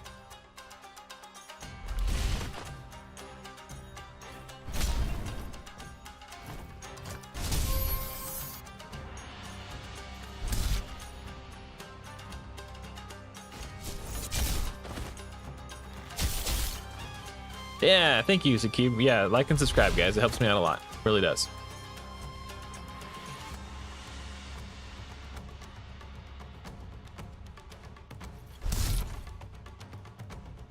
I'm gonna go ahead and ult just to try to put decreased speed on them. Why are they healing? They don't have an Isolde on their team. I don't know what her passives are, so it could be something related to her.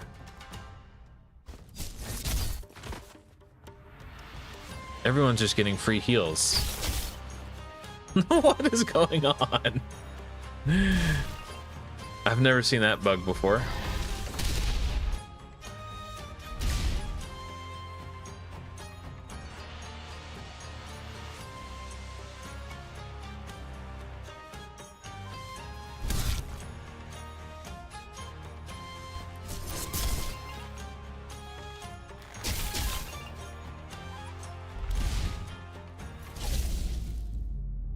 Right. Oh, Shishi passive. Are you sure? What passive does Shishi have?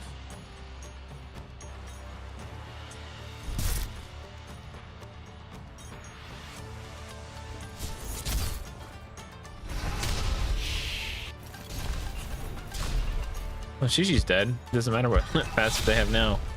Frick. Alright,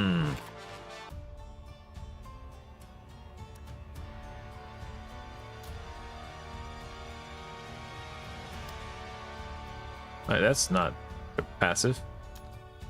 That's just showing the basic attack. Oh, he heals the whole team?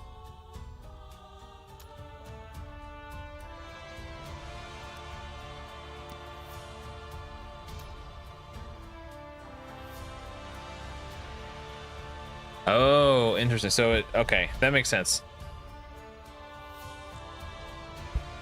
I didn't realize it was a 100% chance though. Nah, that's fine.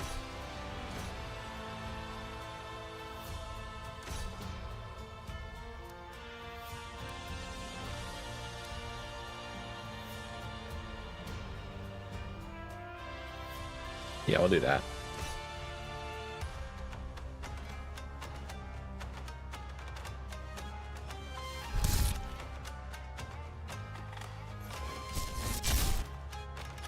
I will use Isolde's core ability on the second wave.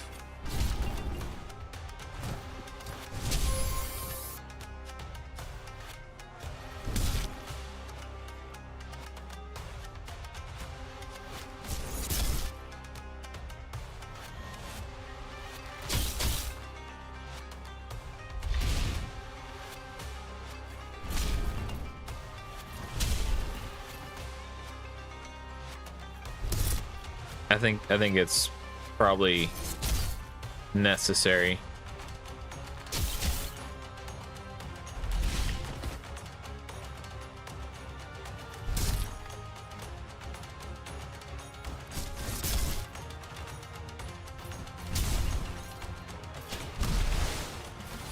Vanish.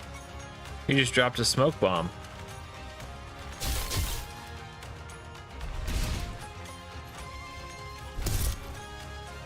Ninja vanish.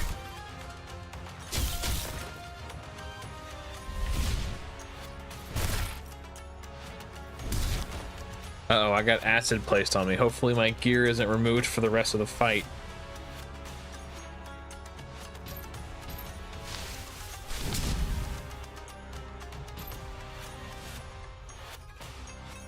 Apparently it is, because Guan Yu isn't anywhere on this. He's literally... Guan Yu doesn't have gear now. Jesus. Hold on, let's do a little test.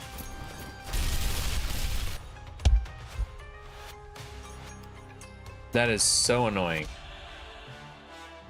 I was not having that issue earlier. It's like a new bug that formed. Jesus. Okay.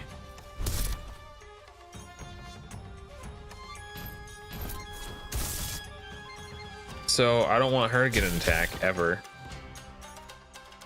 That's what lesson I learned there. And then we also have to try to crowd control Hercules always with Scotty. Can't let Hercules get an attack, because that's Hercules' base attack that does the acid. Jesus. I just have to, maybe I should prioritize killing Hercules first.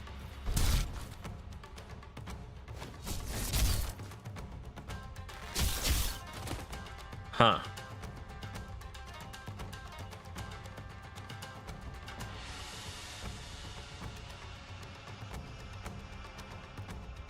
Interesting.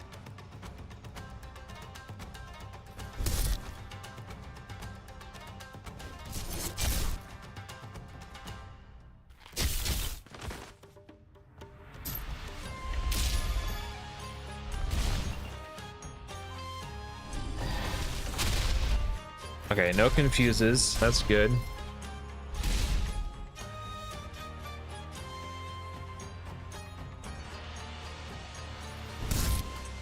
I think Mr. Leonidas here is probably the most dangerous.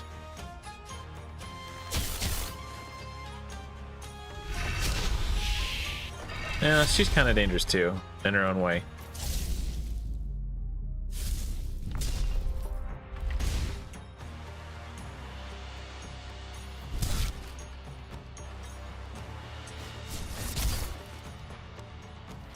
I don't think she's likely to kill anyone, but her disables are pretty powerful.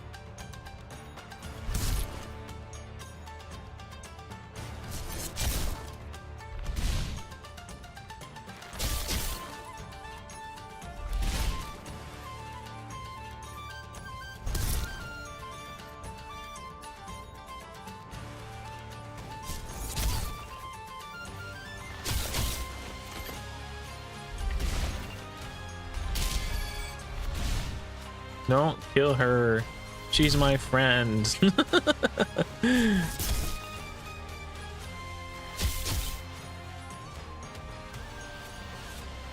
All right.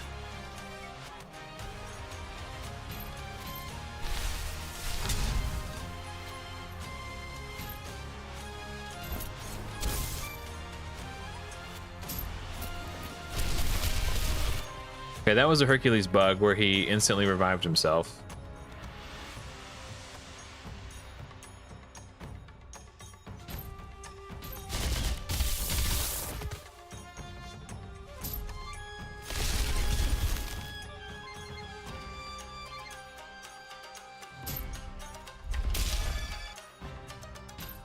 Ally attack that doesn't work. Everyone on my team is already full turn meter. Oh, I should use this on Shishi's turn. Yep, he's not dying. Bug, that's cool. I know I said I would prefer that, but maybe I'm having second thoughts.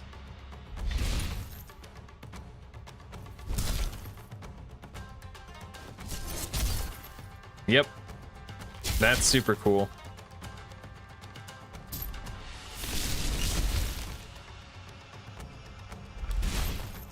What a pain in the butt, dude. Hercules is an ass. Okay. I didn't freeze him that time, so he's gonna turn off all my skills, or all my gear.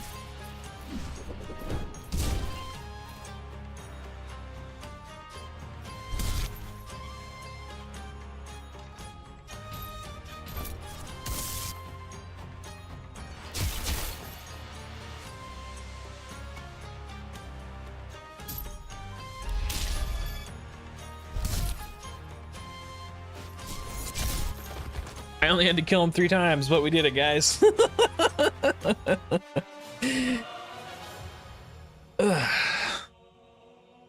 Ooh, level 4 epic. Defense percentage with crit and attack and HP. Not bad. That's actually a really good one. All right. Floor 103.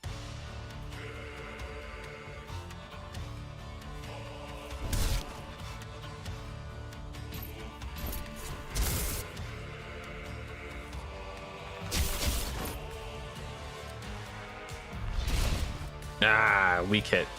Oh, I forgot we can't let her attack me ever, or she'll turn off my armor for perpetuity. She needs to die right now.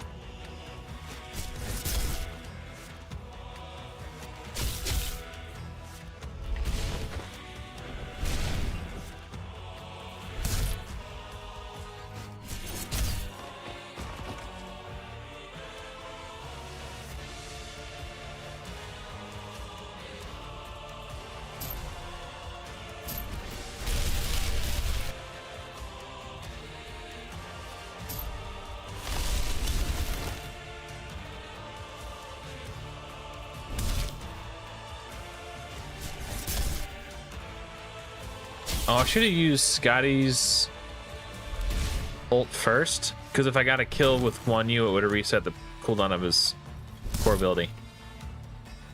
Learning as I go. As Saki would say, I'm adding pillars or whatever.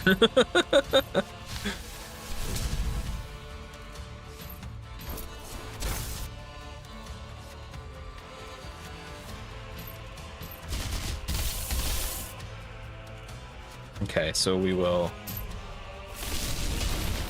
Jeepers creepers, man. Just in case he doesn't die, taking precautions. Okay. That was easy. Why can't all waves be like that?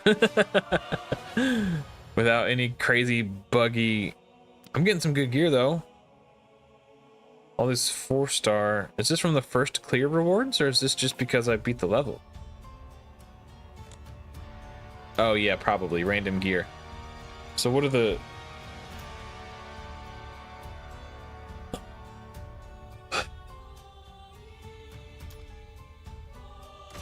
Interesting. Bam, bam, bam, bam. Scotty doesn't know that Fiona and me do it in a band every Sunday.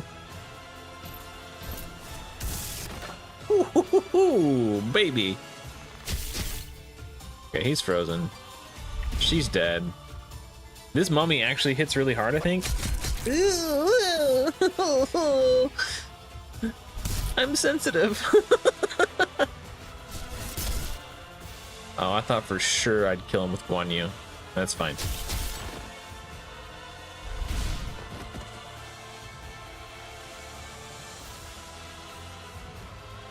Dracula. He's a pretty tanky boy.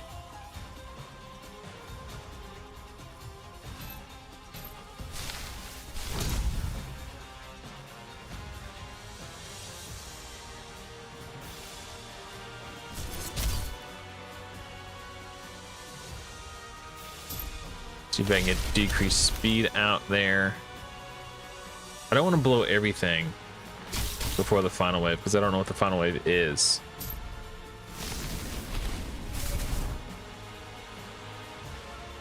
But I will use some cooldowns.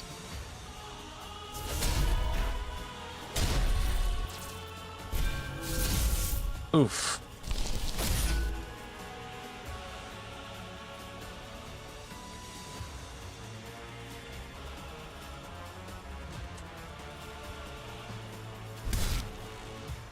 Redirect, right.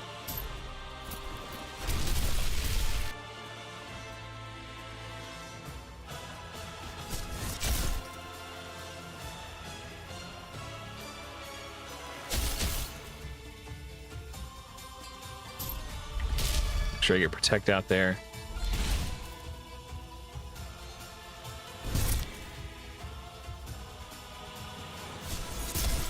Oh, his passive. Yeah, if he's not asleep when you kill him, he doesn't die. Ugh, no, Scotty. Not Scotty. Isolde. Well, she died. Okay. Let's restart.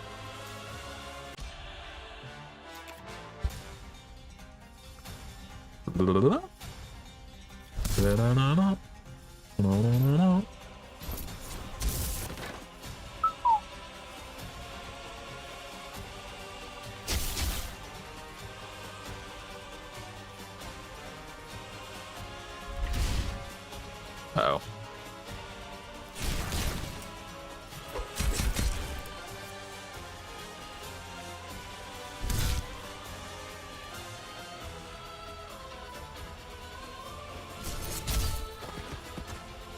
Okay, bam, bam, dead. All right, next wave.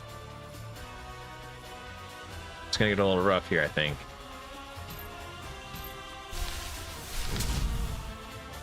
I think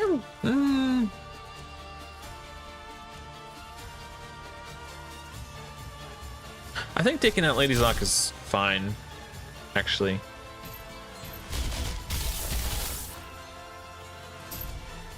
Now that I think about it. And we'll turn meter boost.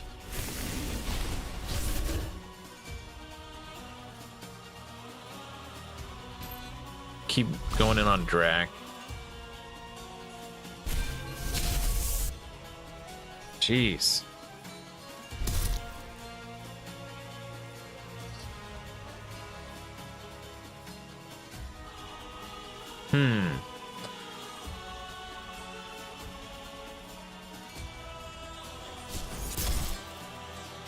I think I'll try to freeze Horus, because he likes to attack Isolde.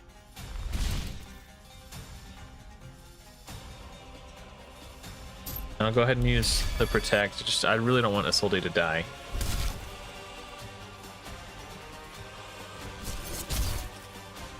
Forgot about the passive.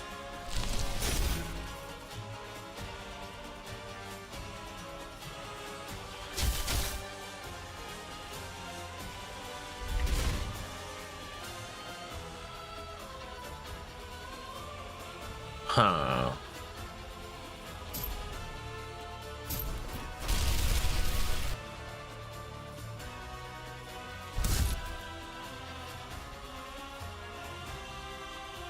I don't think I use this, because then I go into the next wave with nothing.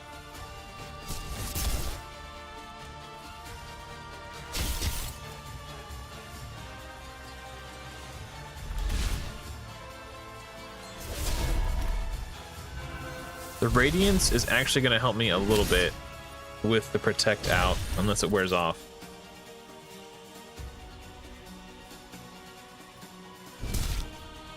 Yeah, I got a little bit of heals off that.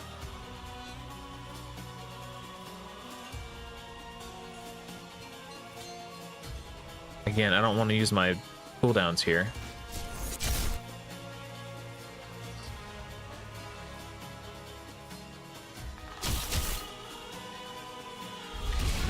Okay, dead.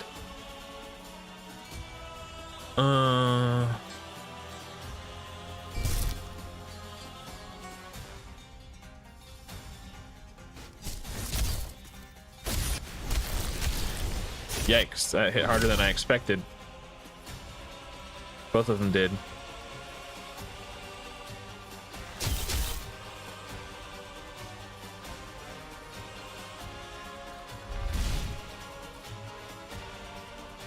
Frick. Oh, wait. No, I'm not doing that yet.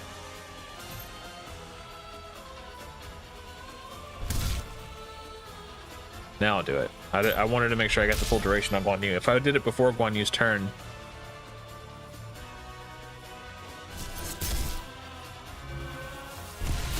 Ah, yikes. That seemed like cheating. I mean, I'm not an expert, but I feel like you got snuck an extra turn in there.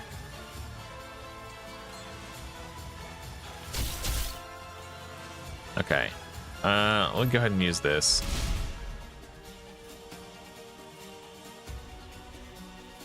Hopefully I can boost Scotty before drag with this turn meter boost. Yes. Okay. Hopefully Scotty can freeze. I took a gamble using her A1 instead of the cooldown.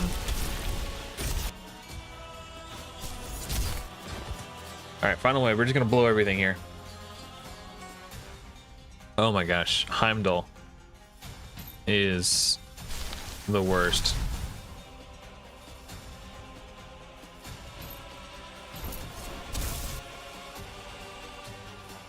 Wait, Guan Yu doesn't have his ult?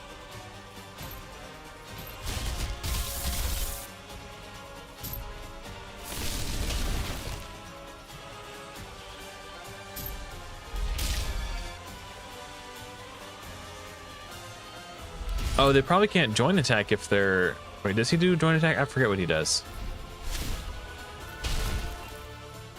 He just hits really hard.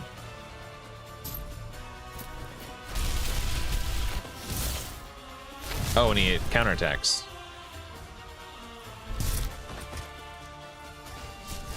Whew!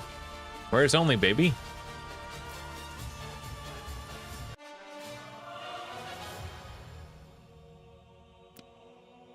Dude, this Avenger set is nutty. The pieces are kind of mediocre. Overall, it's a good set. 105. Ooh, this is a potential. The stages that end in 5 are ones that are likely to drop heroes, like epics and legendaries. Gotta kill her first, right? Or freeze her. Jeepers. If she places acid and it bugs, I'm hosed. Okay, timeout. When I use Hippolyta, she doesn't do the ally attack. But when they use Hippolyta, it does. He is a defender, okay. No, wait. Oh, it's a random ally, not defender. Okay, hold on.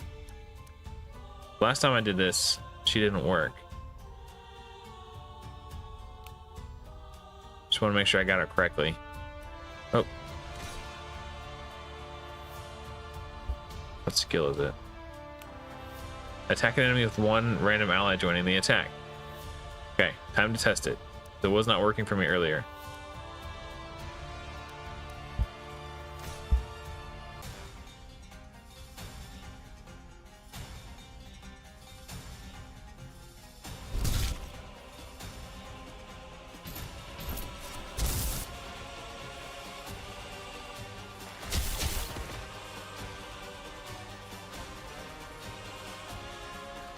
Oh, it's her ultimate. Okay. Right? Yeah, okay.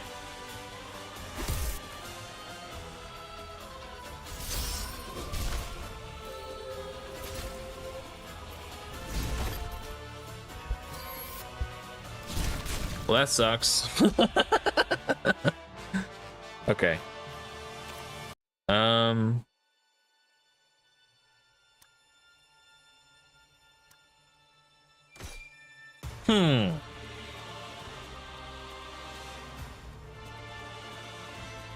Peculiar.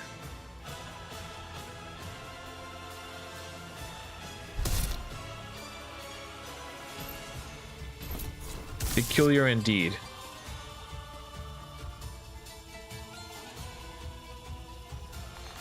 Don't want her to. Maybe actually. Should probably try to kill this nerd. Because he's just one-shotting me. Didn't that time. Oh, but he... Okay, so...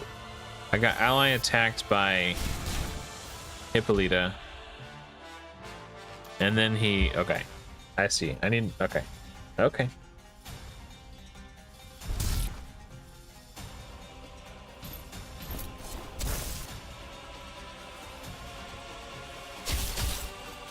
There. Problem solved.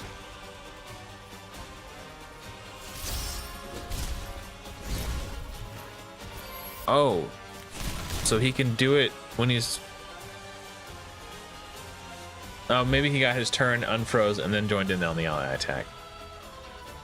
Must be what happened.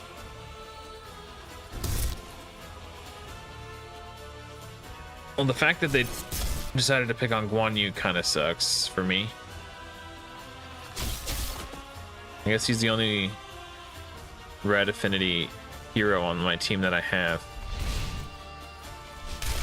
So it makes sense.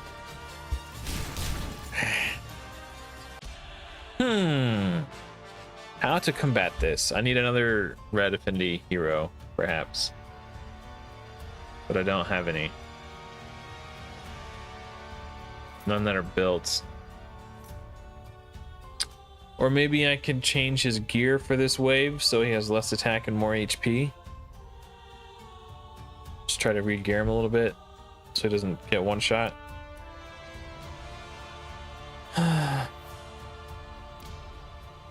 Defense, HP,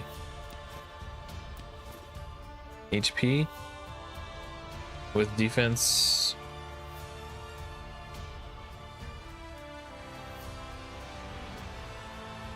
Okay, try this.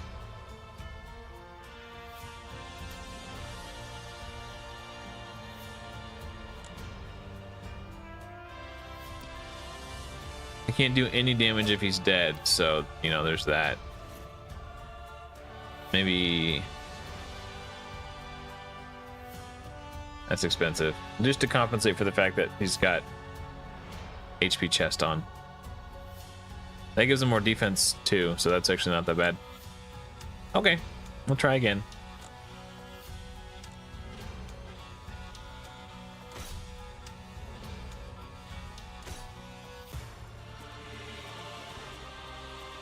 I guess alternatively I could just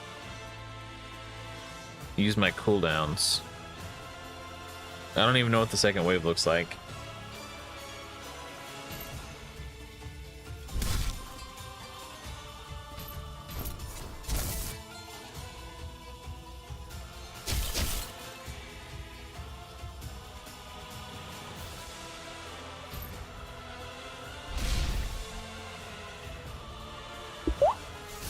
Yeah, so he took his turn, unfroze, and then Guan Yu is just the wrong affinity for this wave, man. Yikes.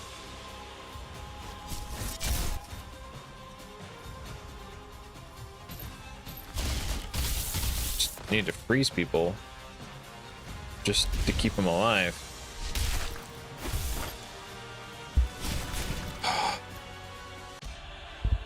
Do I have a damage dealer a different affinity? Raw, but he's not built. I want to do rares only so bad. I might have to I might have to abandon the strat just to make it past this wave.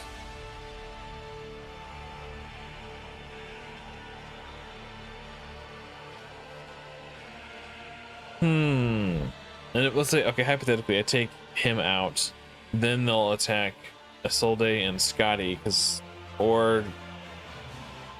yeah, they would attack neutral affinity if there's no weak affinity, so it's... And then Scotty dies. Okay, let's try... Maybe we can find tankier shoulders instead of attack percentage. Yeah, I've been hearing Icarus is pretty good.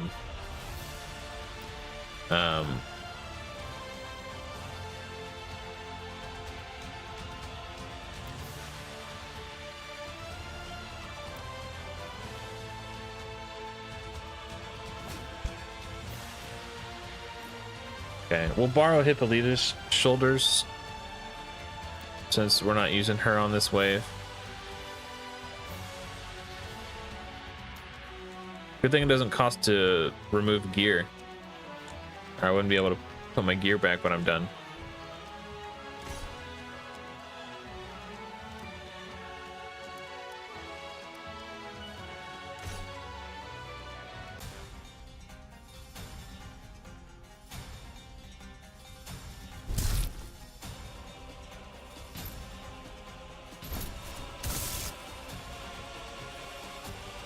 Oh, Hippolyta's in. Okay, I forgot I was... Wait. That's not right. That was the wrong team. Take Hippolyta out. Scotty in.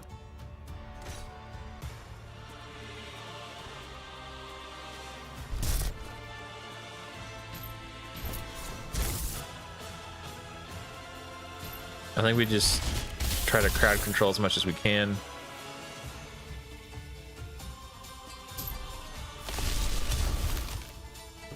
Decrease speed and such too.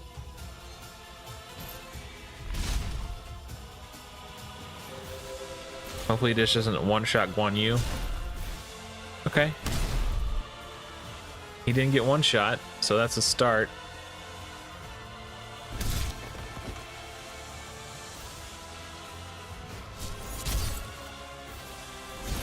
Oh, he counterattacks apparently. I didn't realize that. He must be ascended or something.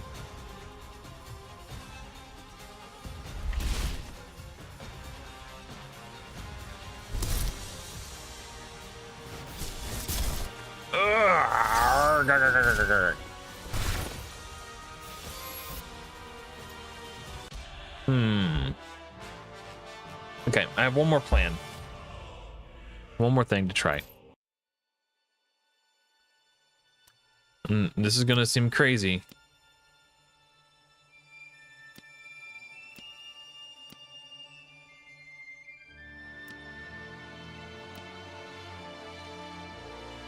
I'm gonna use my cooldowns. And then just deal with whatever the second wave has when I get there. Because it doesn't matter, like if I can't beat the first wave, what does it matter what the second wave is, right?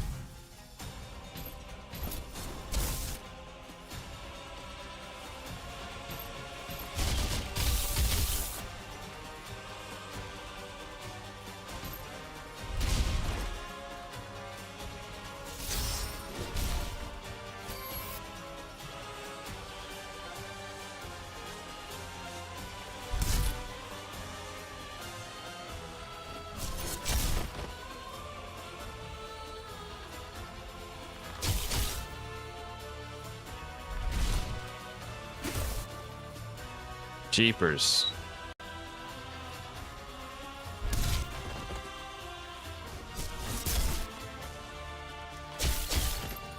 All right. Hopefully the second wave isn't too bad. It's all green affinity. Jesus Christ. Okay. I think the Fateless folks knew exactly what they were doing here.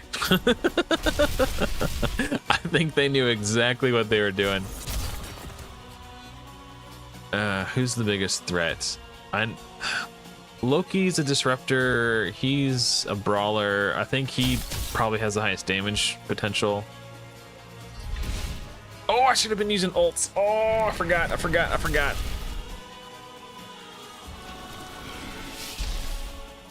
Okay.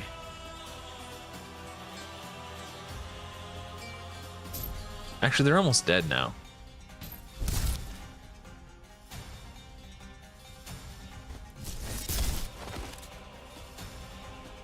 He's got the highest turn meter, so we'll freeze him.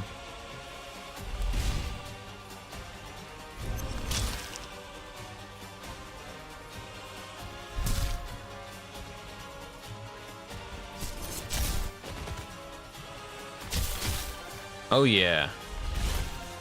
Turns out using your abilities is good in a turn-based game. Oh, of course it's fucking ISIS. Why would it be anything else? Oh, we're doing that?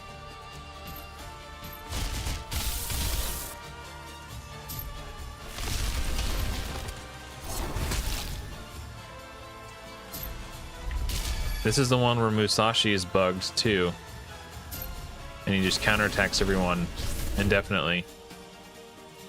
So, I've seen people using like legit strategies to get stuck on this wave. This isn't happening. Okay. I have a plan. I have another plan. I forgot.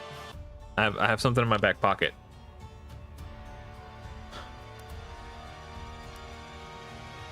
I might be able to... Oh, I don't have any gold.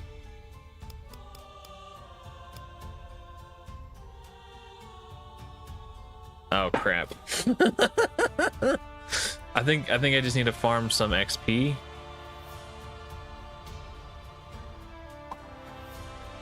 If I want to dedicate super hard to the rares only plan,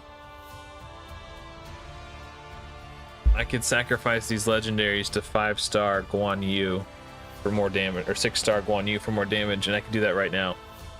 The question is, how hard do I want to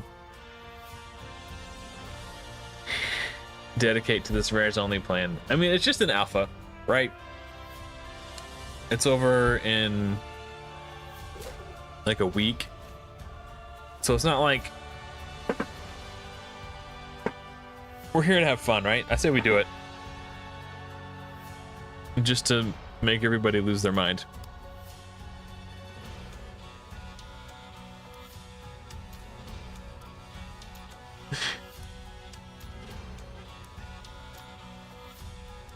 All right, here we go. One you says, bring it on. The promotion operation could not be completed. Please try again. What?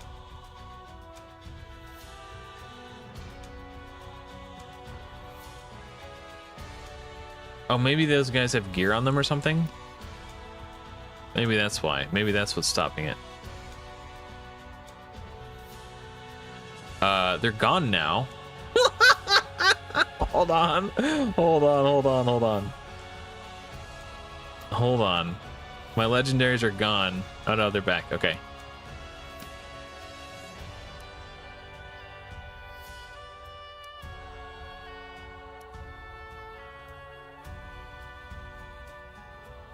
Yeah, they don't have gear.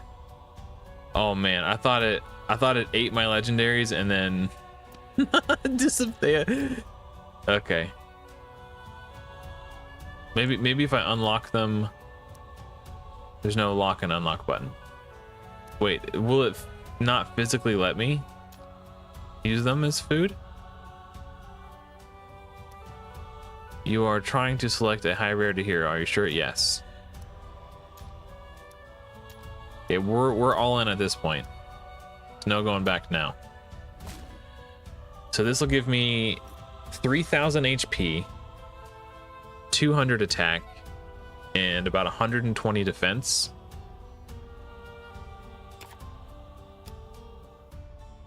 Are you kidding me? Is it not going to physically allow me to do that? That is so annoying. What if I do this?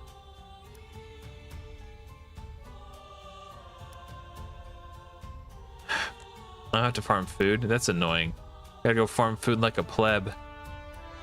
Like a just a pleb. Can I farm 99 on auto? What is the 2-star challenge? Defeat the stage while placing both stun and defense down. Okay. I don't have heroes who do either of that. Now, let me see if I can farm this on auto. If I can, I will farm here for a bit. Oh, that's so annoying.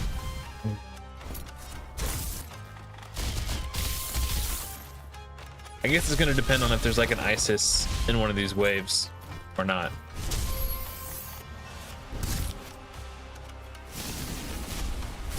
They're all just blowing their skills. Okay.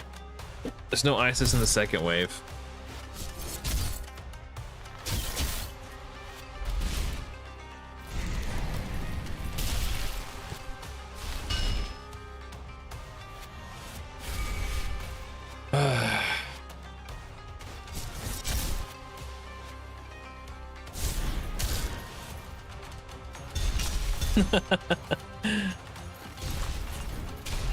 Oh, thank you, BK. Yeah, it looks pretty cool. I'm excited to play it. Yeah, I mean, I guess I could take a look while this is running on auto.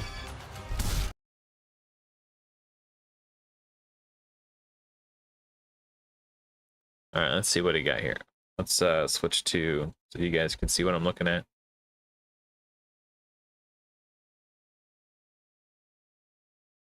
Oh, Elva Autumnborn. Oh, you have Tyrant too. Hold up. Elva Tyrant.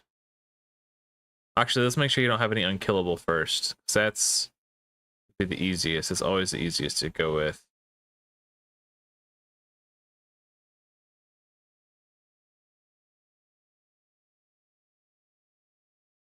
Okay.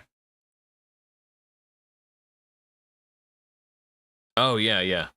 Honestly, if you watch the video with Elva and Tyrant, that is 100% what I would go with. You can like if you, depending on how good your Guardian set gear is, you could easily build a 1-key Ultra Nightmare team. And then I would use, let's see, so Elva, Tyrant, and who do we do for damage dealers? Oh, you need a buff extender too, right? Let's see.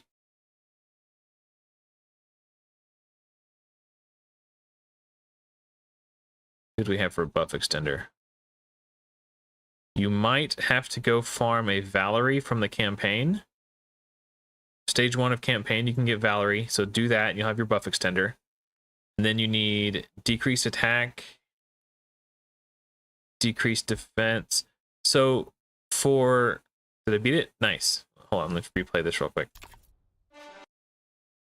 So for like decreased, like basically your debuffer, right? You bring him, Farrakhan the Fat, and then you just need a decreased attack champion.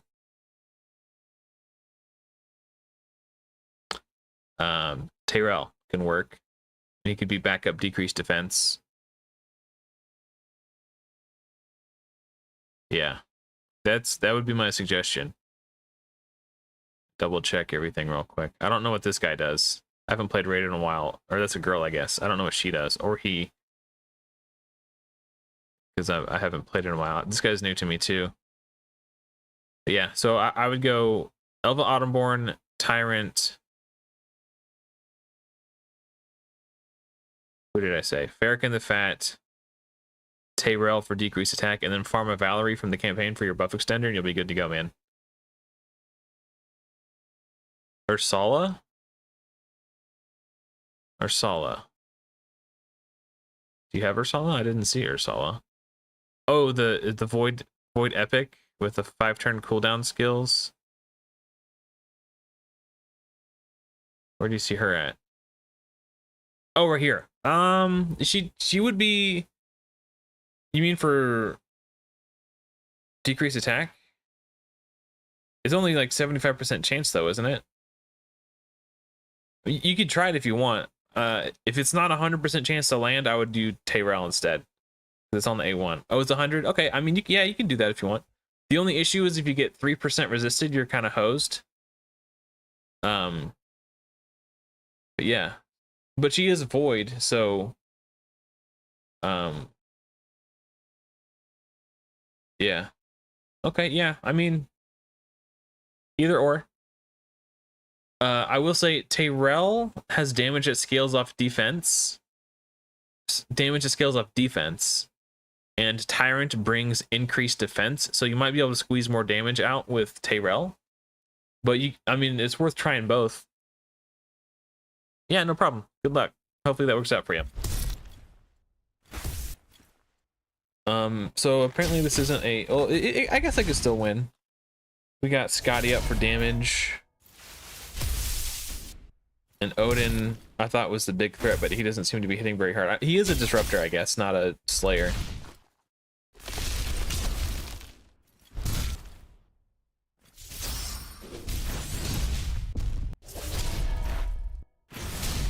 Oh, don't die, SLD.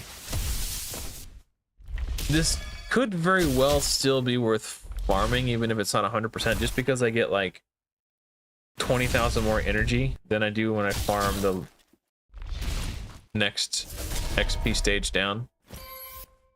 But it looks like I'm gonna be fine. Yeah, that was the big threat, I think. Scotty's got her ult.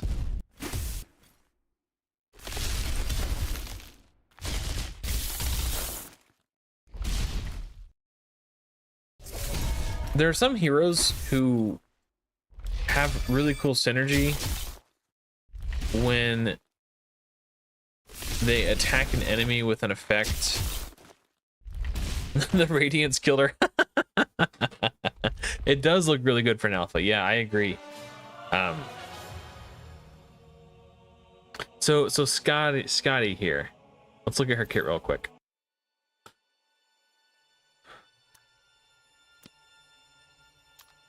So her ult says attacks all enemies, has a chance to place speed down for 2 turns. If the target is under freeze, place speed down 2 instead of speed down 1. Well, the most likely scenario for an enemy to be under freeze is if she uses the core ability first. The problem with that is you could use your ultimate and then you can use your core ability in the same turn, but you can't use your core ability and then use your ultimate unless somebody on your turn is next in the turn order. So you would have to like for heroes like this that have that cool synergy where their ultimate synergizes with their core ability, you have to kind of speed tune your team to make sure that no enemies will cut in between the use of the core ability and then the use of the ultimate. So you use your core ability, now it's no longer your turn, and then it's the next person's turn. You could use your ultimate then, but if a person goes in between you and your teammate, the freeze can fall off and you don't get the effect. So it is kind of challenging. So it's cool that they designed that synergy, but in practice it's difficult to pull off.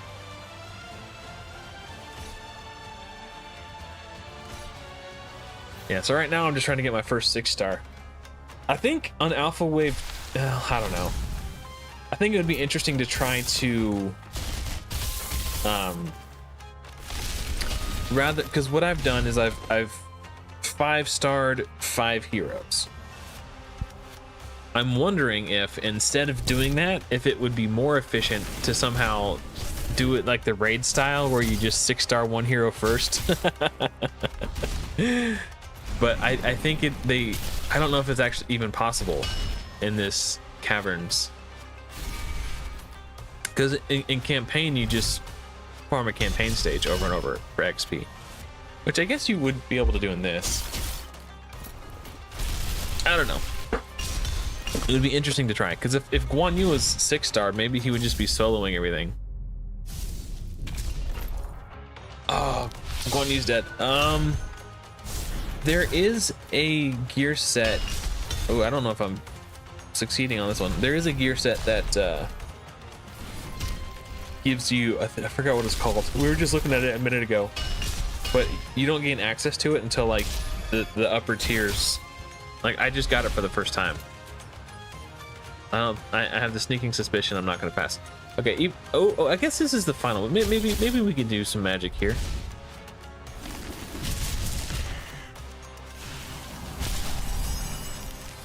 Maybe not. If Scotty's dead, then it's over.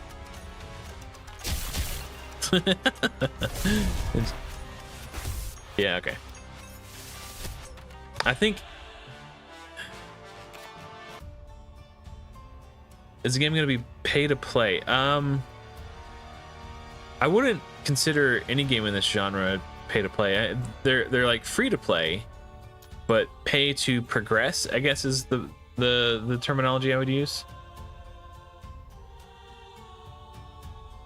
Oh, that's true. Hell would have revived everybody. Yeah, I forgot about that.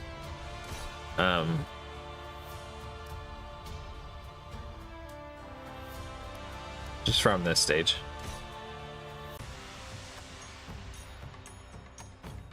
But there are going to be... Okay, so there are going to exist game modes in which players cannot spend money to gain an advantage.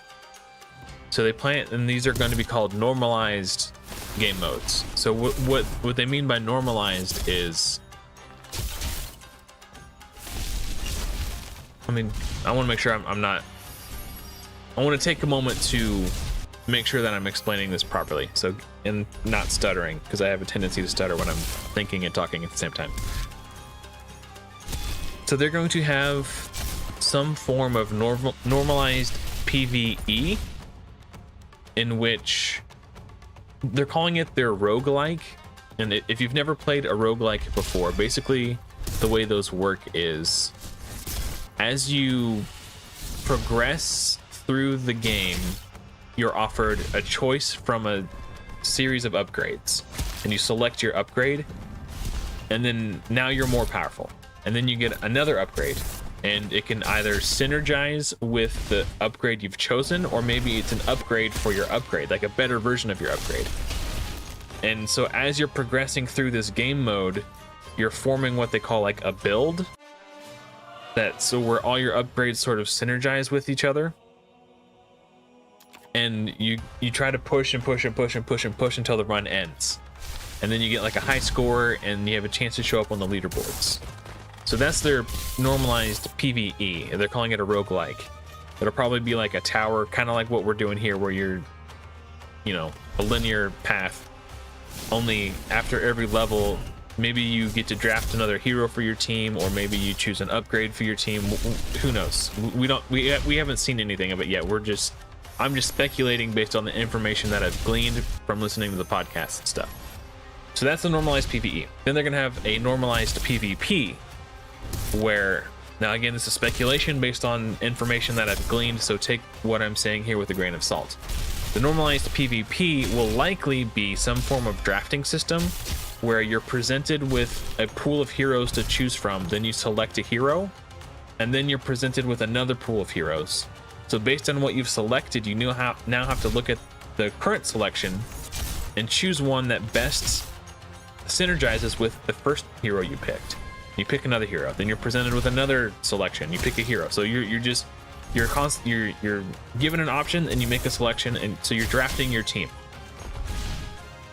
And then you're playing against other people who have done the same. And once you've drafted the heroes, their stats are set in stone, so you can't equip gear to them that you've farmed. There might be some sort of power-ups that you can draft or something. I don't know. Like, again, I'm just speculating in the dark here. But yeah, so pre-conceived or pre-constructed stat builds on these heroes while you're drafting them, and you play against other people who have drafted their heroes. So it's like the ultimate test of game knowledge and skill. I mean, there's RNG in what you draft, but you're playing against other people who were drafting from the same pool of heroes, right? So yes, there is some randomness to it, but over the course of hundreds and hundreds of fights, the players who have the most game knowledge and the highest skill at the game are going to be the players who perform the best.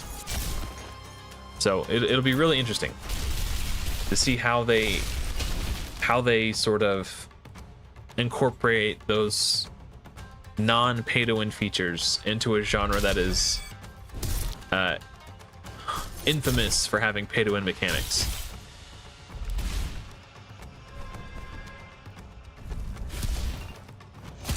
But they have said in the past that the game will likely only launch with one of these normalized modes, and they haven't disclosed openly which of those modes it will be yet.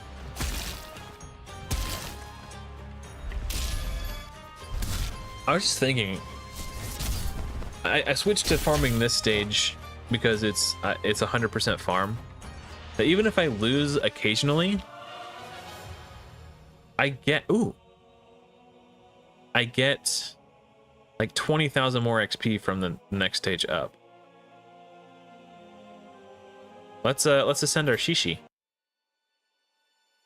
real quick, actually. Or awaken, sorry. They both start with the letter A and it confuses me. What does it do? We start with an extra 50 divinity with this level of ascension. And then the next one, if the ally is from TN, then the buff cannot be removed. Is that his ally tech thing?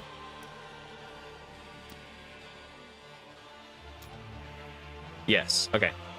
Well, we'll see if it even works, because the ally attack doesn't work.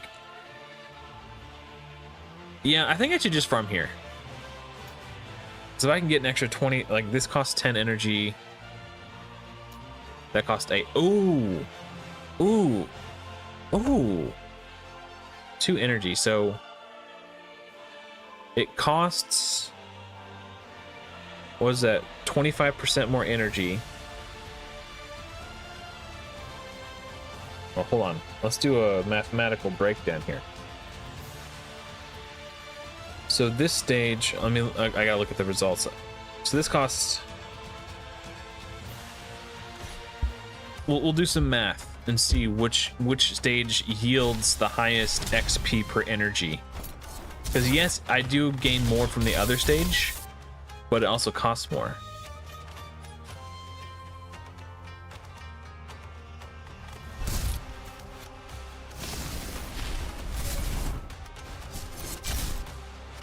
And if it's extremely close and only, if the next highest stage is only slightly better, I'll just farm here just because I can do it on auto. I don't have to worry about failing, and it's just more time efficient.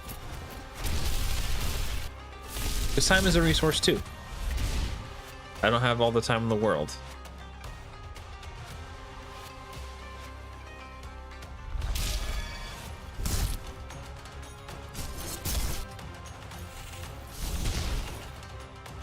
Yeah, so there's some, obviously there are some imperfections in like the lighting, like the way their armor are like glowing and glinting and glittering in the light. It's obviously not perfect, but these are minor details that are, you know, those are just adjusting the dials, polishing and refining.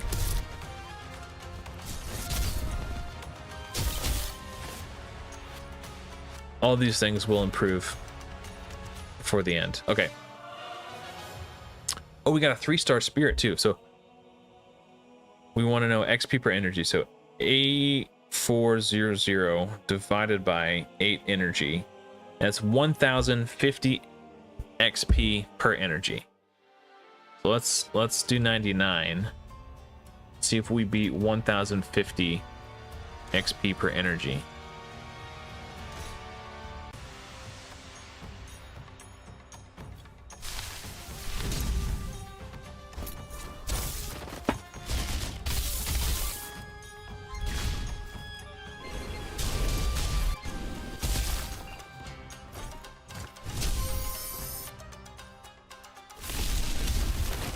She used her ult. Okay, cool. Nice. And she used her ult while everybody was already at full turn meter. That's special.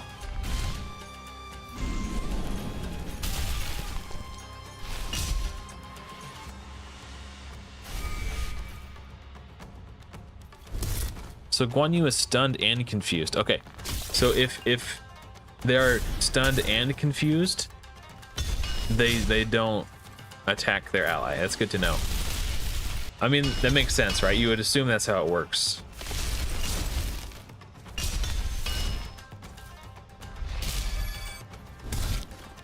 That's how I would assume it works. I don't know how you would assume it works. Guan Yu's dead. That's just super cool.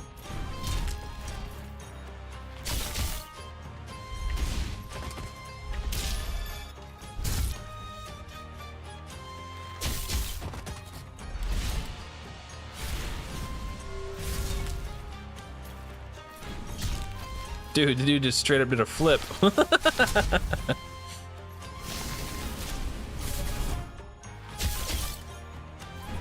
Apparently he's invincible because he's at like 1 HP.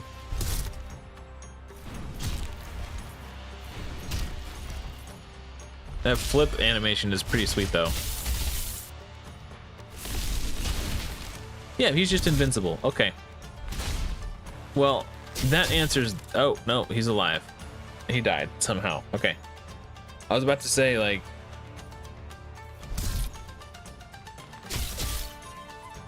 if that stage is bugged and that happens frequently, it's probably not worth farming here at all.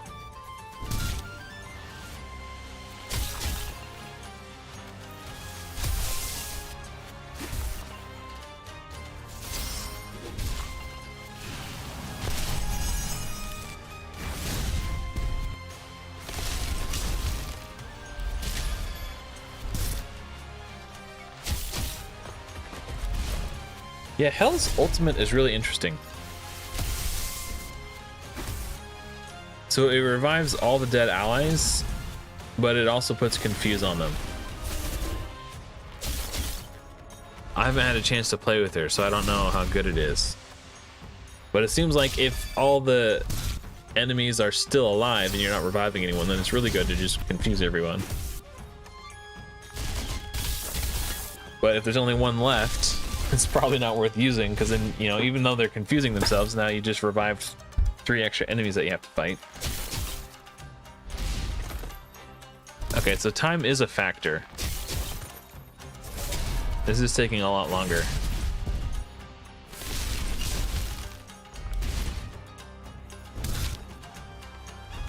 like a lot longer. But I am curious to see about the energy efficiency. Okay, so 1050 was the rate for the last level. Soul day. Okay, we don't need a soul day. So 109 200 divided by 10. So we get an extra 9. Oh, hold on. Wait a minute.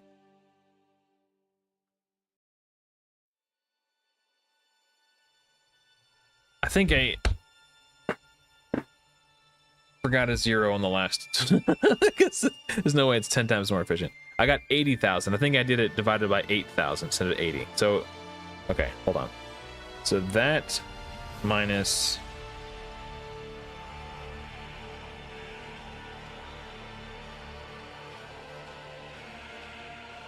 I don't know. It's slightly more efficient energy-wise, but not by a lot. And the time factor. So this took 3 minutes and 48 seconds.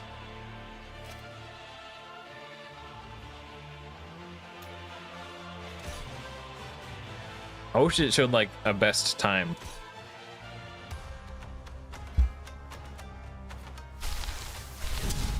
You got a bunch of YouTube notifications too.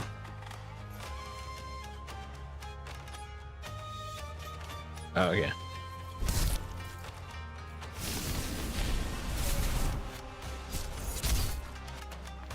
Sorry. I've left a couple comments on one of somebody's videos and they replied to all of them. Rose Donna, hello, good morning.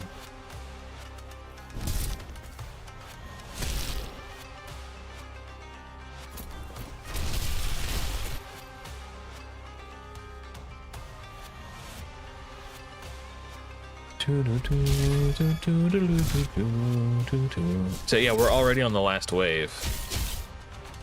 This is so much faster.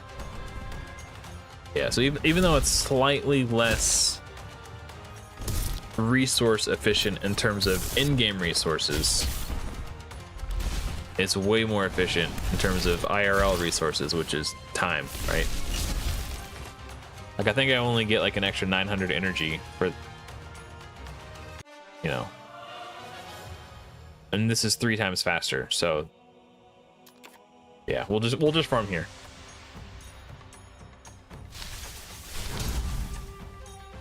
And also, if I spend 3 minutes and 48 seconds, you know, trying to beat that other stage and then I fail, then that has to get factored into the amount of time as well. So it's more like 4 minutes a run if I fail like 1 out of every 4. How did I beat level 60? Oh, that's a good question. Luckily for you, I was streaming that day. Let me pull it up from the archives.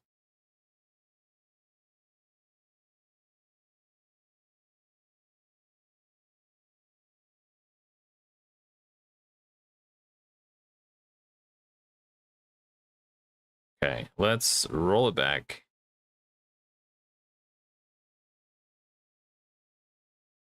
Playback speed ×2, go. Where are we at? Like, I mean, like, there's if it's maybe I can just see what floor I'm on here. Nice. It's attacked from somebody. Yeah. Nice. I remember they had the artist Astrid on the. Is that her name? Esther. 2%. Please shield. Straight up. Where are we at? Oh, thank you, Ali. That's 41. Okay, jump ahead. 44. Jump ahead. You. Kind of early. It's complicated. It's enough. Oh, I feel. What am I doing? I got these. Boring. I would say Astrid before mine, but I mean, to be honest, I'm not here to talk about 450. We're getting close. Okay. So sorry, not sorry. And then it wouldn't. You tanking it like a boss, though. So who I'm using for my healer? Oh, if you is a combination of a Soul Day. She has a passive that says whenever a defender on your team takes damage, heals all allies by 5% of her max HP. And then I have this defender right here. Their name is Shishi, and they do a protect mechanic for their ultimate. And protect reads, when an ally takes damage, reduces that damage by 10%, and Shishi takes it. That 10% that is reduced gets redirected to Shishi. And when that protects damage gets rerouted to Shishi, it triggers Isolde's passive and heals everybody. See if we can. We may or may not see it here. But also Shishi heals when debuffs are placed on her allies. So you can see the enemy Shishi healing when I debuff. Anyway, that's who I'm using. That's a really nice synergy between two rares. But let's look at stage 60. That's what we wanted to see. Is this it? The stage 60 boss? Close that. The mechanic not functioning properly. Okay. Oh, that's 50. Okay. It's because like I'm hitting a wall chickens at this level. Come on, bro. Floor 53. So what was that? 59? Okay. Around this in Europe. This is 459. What was stage 60? Oh, the boss. No question. Okay, so I used. Okay, so the team I used was Ra, Guan Yu, Dracula, Scotty, and Isolde. But honestly, Ra didn't do anything special. He's just a damage dealer, so he can be replaced by anybody. And Dracula is a damage dealer too, but I think I was using him for his heals on his core ability. So honestly, Shishi would have served the purpose just fine. If you're, I think the more important question is what levels were my heroes when I attempted this? Okay, so my Guan Yu was 4-star, and everyone else was 3-star. So I think that's the most important thing. So 4-star Guan Yu was probably the hardest carry. Let me do some multi-battles here. So let's watch. It's still on ×2, yeah. Okay. And then obviously for the boss stages, I like to play on manual. Just to make sure I have all my cooldowns and stuff. Oh, he didn't do his ally attack thing. That's good. You did put out good buffs on the whole team. Oh, there it is. Wait, what? Oh, Rod died. Okay, I probably restarted. Ra's dead. Okay, that sucks. Maybe. I don't know. Okay, I ranked Ra up to level 4. Or rank 4. Did some re-gearing. So Ra's rank 4 now. See if that was enough.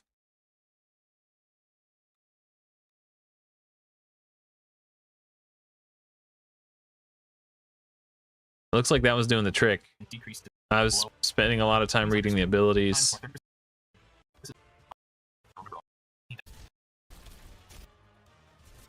I think I beat it my first try once I got Ra to rank 4. So 2 rank 4 damage dealers and then a couple supports to keep your team alive.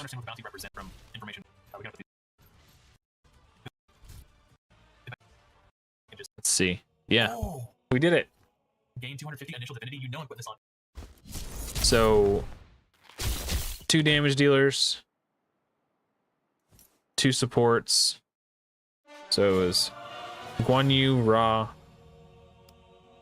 Guan Yu, Ra, Isolde, and then support. I don't know.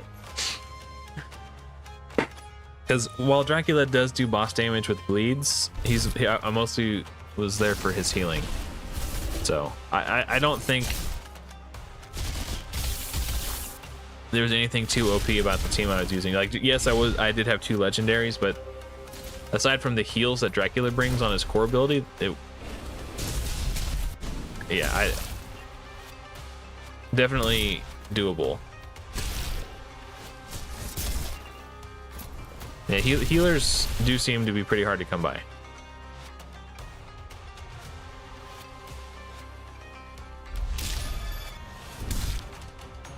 But the synergy, I really like the synergy between Shishi and Isolde. Like, you can see all these heals popping off.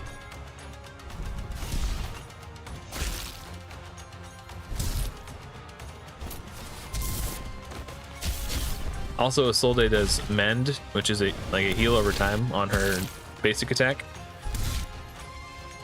just placed it on Guan Yu here.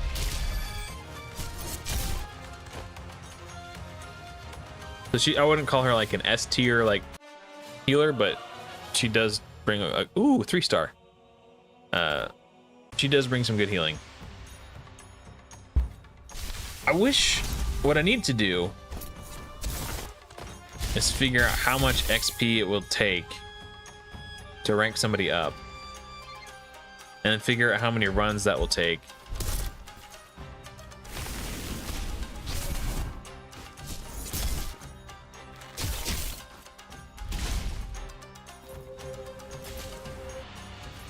Yeah, so with gear, generally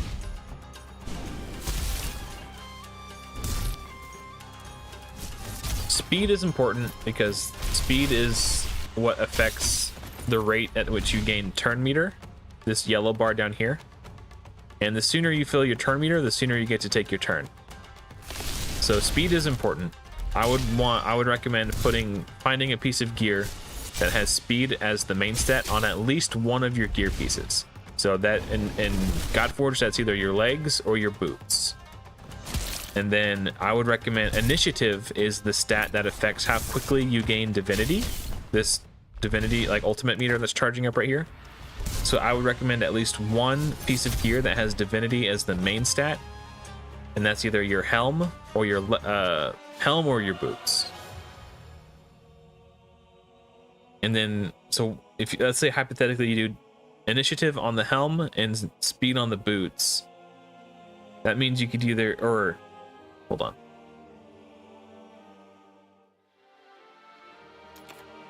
I had a thought and I lost it. I was planning on making a guide on this today, but I want to make sure I have all my. So helm can be initiative. Boots can be initiative or speed, and legs can be speed. So if you do speed on your legs, you can do initiative on your boots, and that will free you up to do something different for your helm.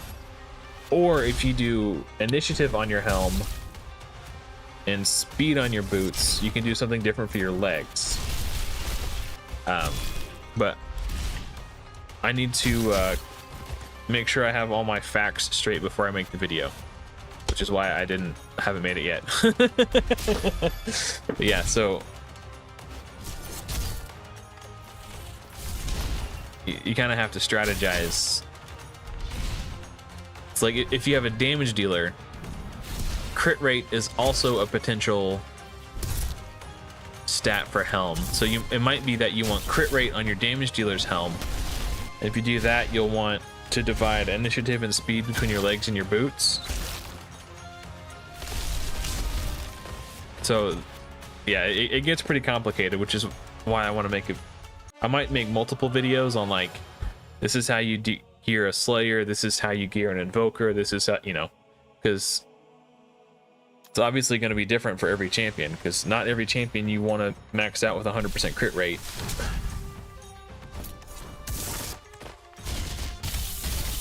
So it gets pretty complicated. I'm going to need to make charts and spreadsheets and yeah.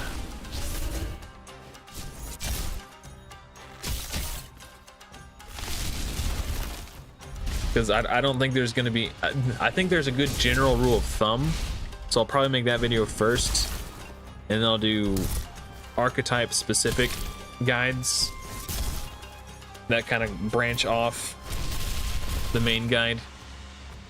Probably the best way to do it. Or I could just make one comprehensive video with chapter markers or something.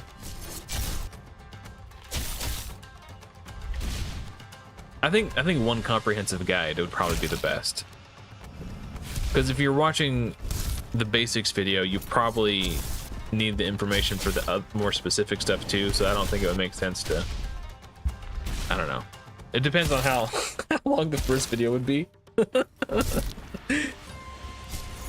I guess. I don't want to make an hour-long video because nobody will click on it. But if I make 5 10-minute videos, It's a little bit easier to digest.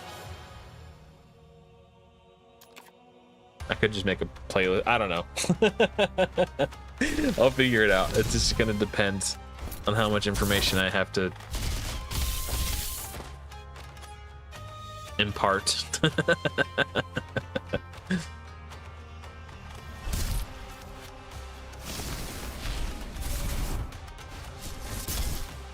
And it's also good. Yeah, there's so many factors, but gearing is a very complicated topic, which is why I feel like I should make a video on it. Especially since it's different than, because in Raid you don't have initiative, and also in Raid, you have your accessory slots. So you can get your accuracy from your banner, you can get your crit damage from your necklace, and then whatever you need from your ring.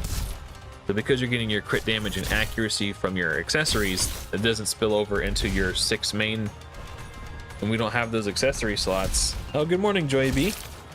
We don't have those accessory slots in this game, so if you want accuracy, you're gonna have to dedicate, you know, a gear slot to accuracy that you wouldn't normally otherwise.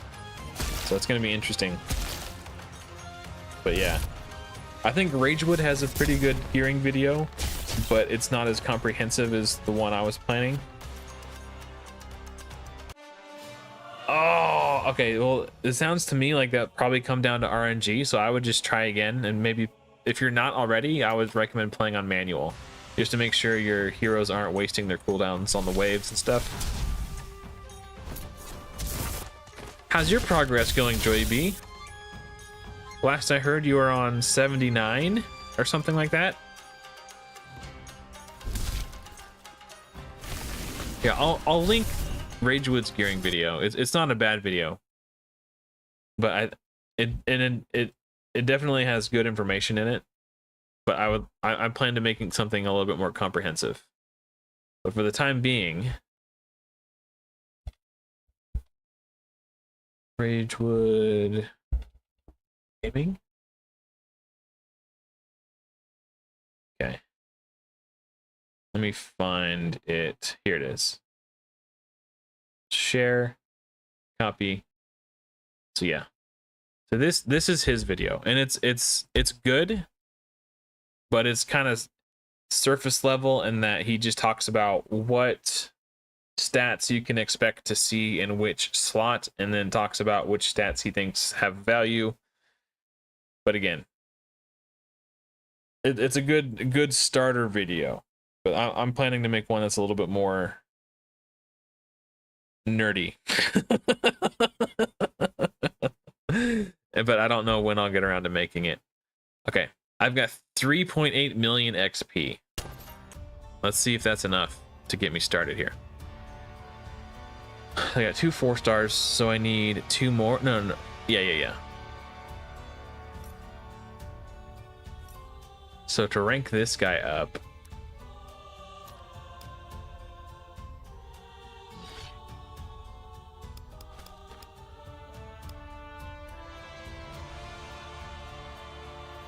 yikes.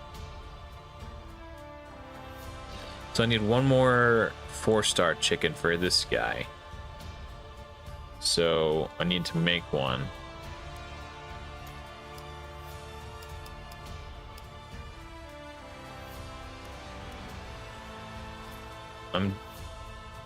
I could keep one of these Isoldes as an imprint. I don't usually have issues with dying unless I get like 1 shot out of nowhere. So even though I think her imprint would be cool and fun to tinker with, I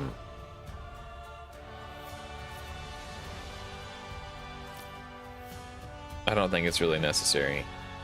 But it wouldn't hurt anything to... Okay. 5-star chicken, 5-star chicken.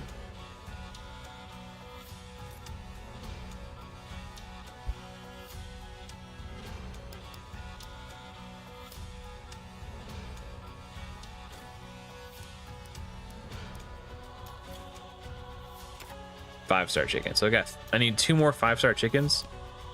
I really don't like that it costs gold and XP to level your guys up. Like, to me, that's sort of venturing into the Raid Shadow Legends taxing you for everything mindset. You have 3 5-stars now. Hey, and you got Zeus. Yo, Zeus is a good one. Congrats. That's awesome. All right, let's start converting these learners. Like, I already have to farm this specifically. The only purpose this resource serves is to level up heroes. So why am I getting charged gold too? I really don't like that.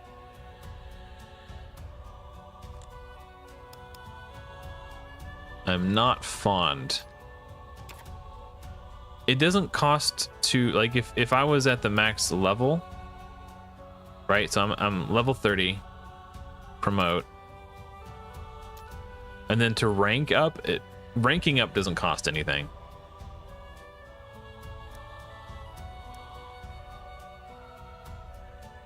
Oh, that's awesome, Joy B. I'm glad you're having fun.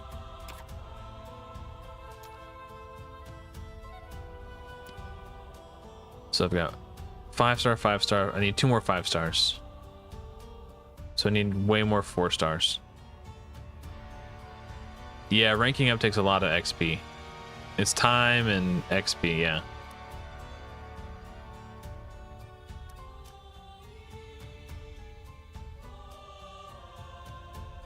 Oh, Anubis. Yeah, Anubis is cool. I haven't got a chance to play. Wait, Anubis? I get all the Egyptians ones. All the Egyptian. I can't speak. I get all of the Egypt. Why is it so hard to say? I get all of the Egyptian ones confused in my head. Anubis. Is that? I think that's the one that looks like a dog, right?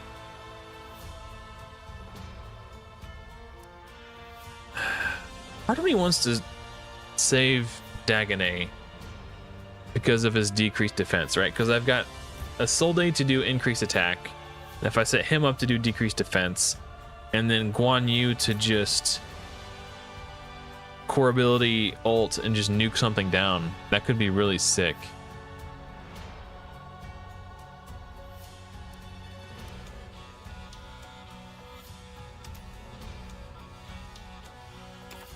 So now he's a rank 4. How many rank 4s do I have? 1, 2. Don't really want to use... I'm still annoyed that it wouldn't let me use my legendaries as 5-star chickens.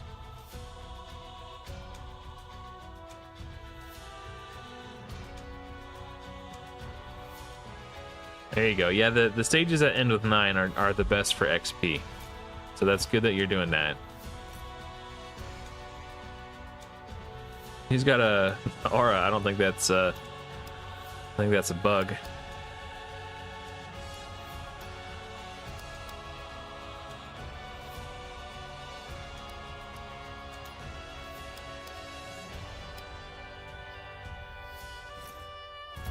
Actually, I don't need to do this right now. I will make 3-star chickens so I don't have to use my rares. So let's start with these since they're already level 10.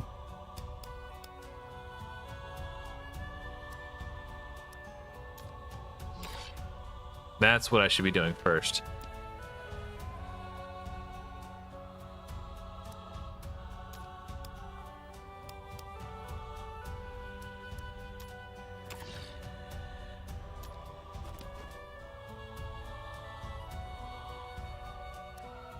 Billy, no. I need to quit making that joke. I doubt anyone's seen the video.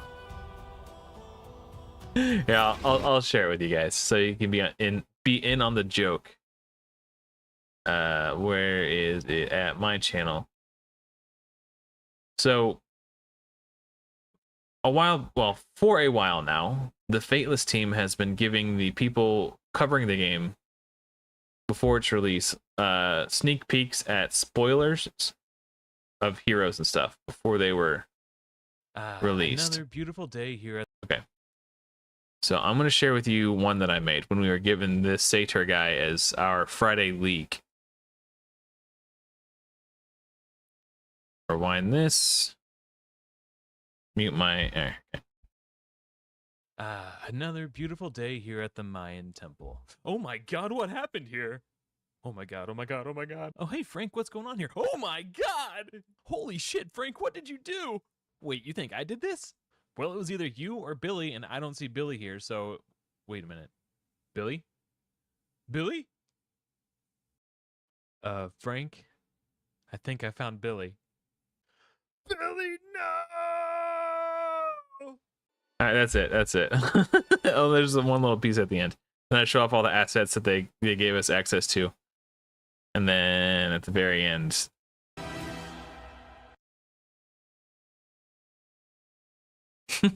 That's it. Just a silly little thing that I made. But now every time I see the Satyr, I think of that. Billy, no!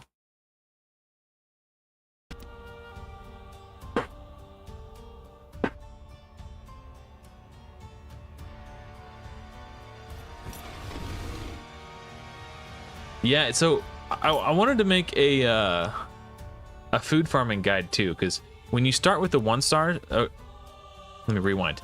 It's better to start with the 1 stars because if you start with a 2 star, they're still at rank 1 anyway, and you have to level them to 10 to then rank them up into 2 star. Wait, if you start with an uncommon, sorry, they're not 2 stars. If you start with an uncommon, you still have to level it. It still costs XP and gold and another 1 star soul to rank it to 2 star anyway. So it's better to start with the commons for that reason, because it costs the same amount of gold and energy, or gold and XP, to get them to rank 2 anyway. And if you don't start with your commons, if you have any rank 1 souls and you're not using them, they're just going to waste. And then once they're rank 2, they're going to already be at level 10.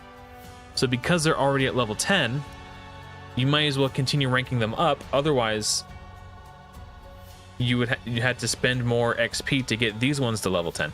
So in my opinion, you should always be doing the commons from 1 to 10, and then 10 to 20, and then 20 to 30.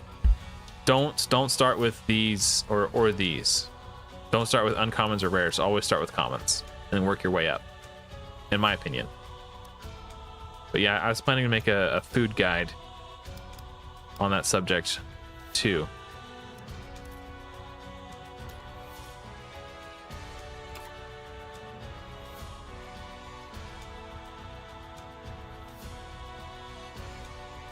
I excel in hurting my throat. That could be interpreted in a number of ways. That's funny.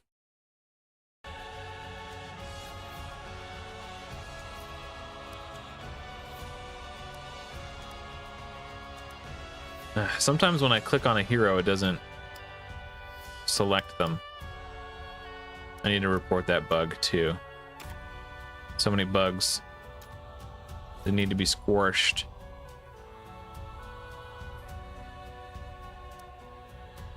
Yeah, see, I clicked on the level 10 one and it's still on this level 21.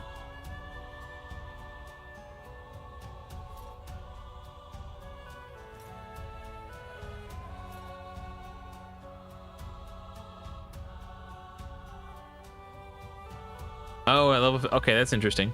Oh, so are you putting your food champions in when you're farming XP? Okay, so the way XP works in Godforge is it's not like Raid where you put your heroes in the campaign run and then you run with them. If you run a fully so if a hero would gain XP but they are max level, any XP, rather than that XP being wasted, it's converted into the XP resource. So because all 4 of my heroes are max level, when I run this, I'll get 80,000 XP at the end. But if I had one other hero who wasn't max level,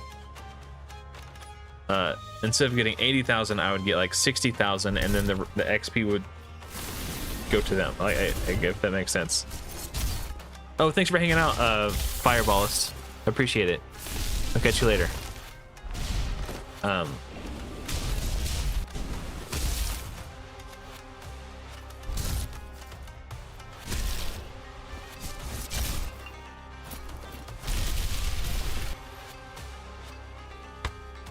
So it'll be easier with the visual aid. So at the end of this run, I'll go in depth further about what I was talking about.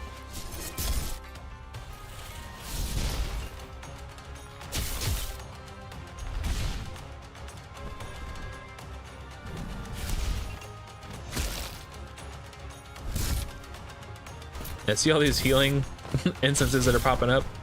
That's because of Shishi's Protect and Isolde's passive.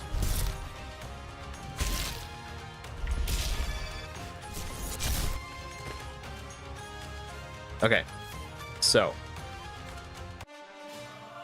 let's say, for instance, for example, Shishi was level 49 instead of level 50. I would have only gotten like 63,000 XP, and the 21,000 that didn't get converted. Rewind again. Okay. I thought of a better way to explain this halfway through explaining it. So we take 84,000 XP, 84,000 divided by 4 equals 21,000. So each of my heroes would have gotten 21,000 XP. But because they are max level, instead of that XP going to them, it was then converted into this resource. So while you can bring food champs in while you farm XP to level them up, it's more efficient to bring 4 max level heroes and farm raw XP. That way you can farm a higher stage because you have 4 max level heroes, and any XP that would have gone to one of these guys is then converted into this, and then you could use this to spend it to level up your heroes. I just had a thought though. It does cost gold to do that. So is that the case? I guess you would get gold from farming the stage too, but man, interesting. This is why I think it shouldn't cost gold to level up your heroes. I feel like I'm getting taxed. Hey, what's up, Ruckster? It just feels like an unnecessary tax. I think I was planning on doing some sort of video today, but I wasn't sure what I would do. I think I'm gonna do like an honest feedback video and talk about things I love about the game and things that I would like to see changed. I'm gonna write this one down so I don't forget. Gold tax on leveling heroes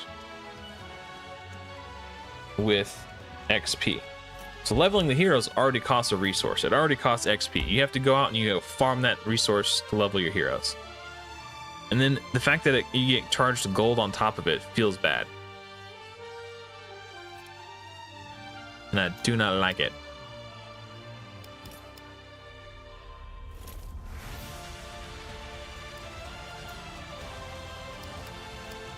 It feels very Plarium-y to me.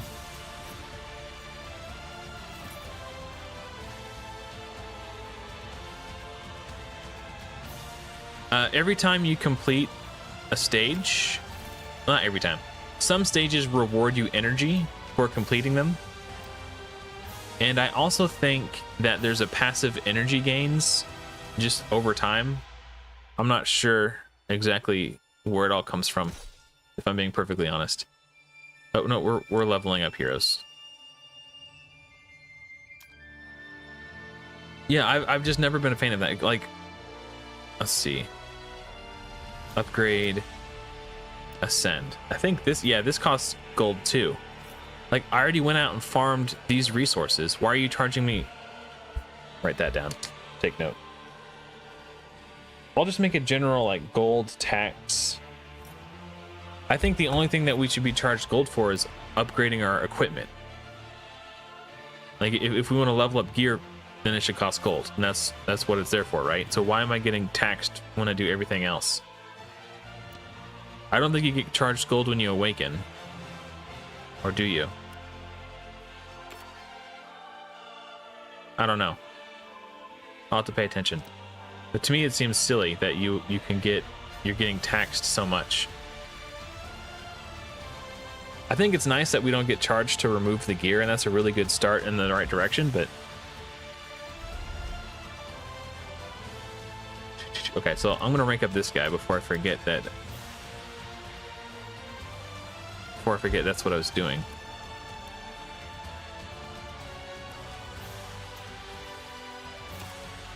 Okay, so we got rank 4. It's 1, 2... I need one more... No. I need 2 more rank 4s, and I can make her into a 5-star. Start with... If I do him, then I'll need 1... Yeah, we can do this guy. Yeah. Always farming. That's the life of the Hero Collector RPG. He's rank 4. I need 1 more rank 4. So hypothetically, let's say... 2, 3. If I rank 4 this guy, I'll need to use... Because I need to make more rank 3s. Hey, what's up, JE?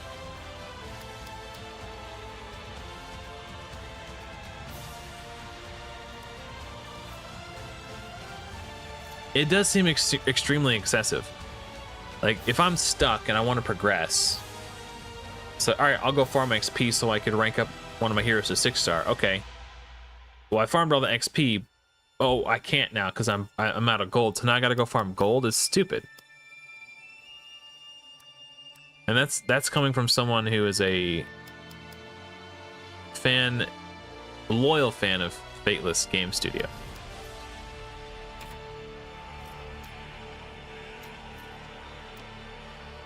So I will be sure to include my thoughts. I just think they should get rid of it. Like, the leveling my heroes should cost experience. That makes sense. Why add this extra resource tax? Like 20,000, like, it doesn't make sense. The only reason it's there is because we've seen it exist in other games. But, like, I feel like we're trying to break the mold with Godforge, right? Isn't that like the whole point of Godforge, is to make the hero collector that the community wants and deserves?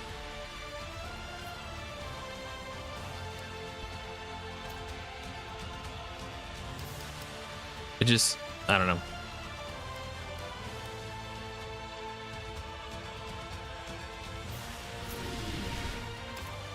It just feels like Plarium nickeling and diming. So I will make sure that I send that feedback out.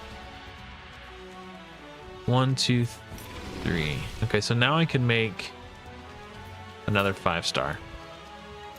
It's just so expensive.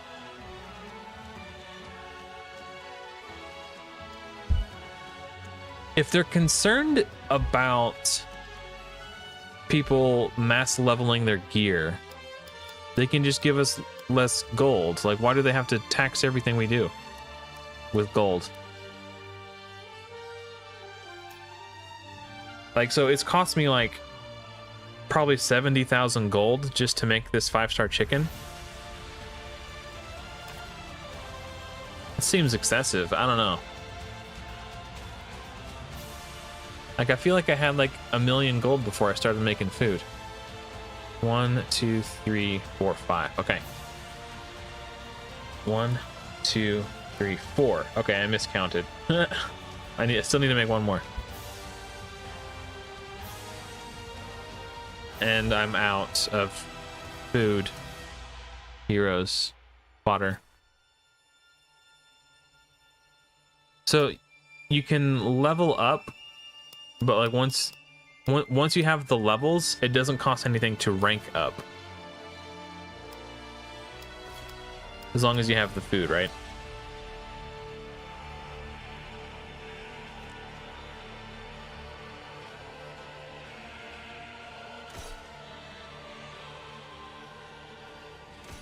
I agree, Rexter. I think this is spot on. It feels like a very Plarium thing to do.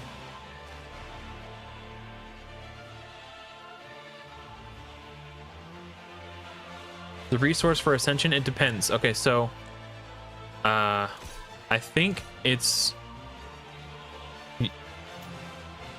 the 5 stages, if I recall correctly. Okay, so you have to make sure that it's the stages that end in 5, but make sure that you're getting the right color that you need. So this one gives blue and purple. This one gives green and purple. This one gives red and purple.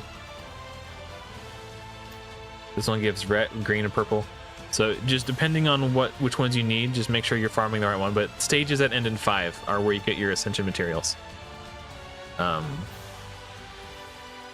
So I need to farm. I want to get heroes, but to use as food. This can give heroes and spirits.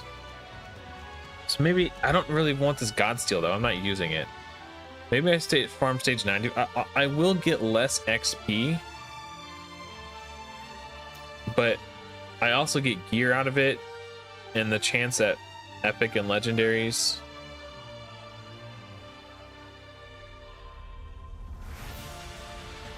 Oh, I beat stage 100.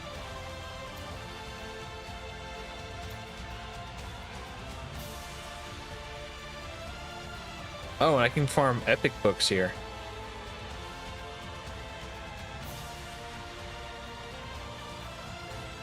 I want to see if I could farm 100 on auto.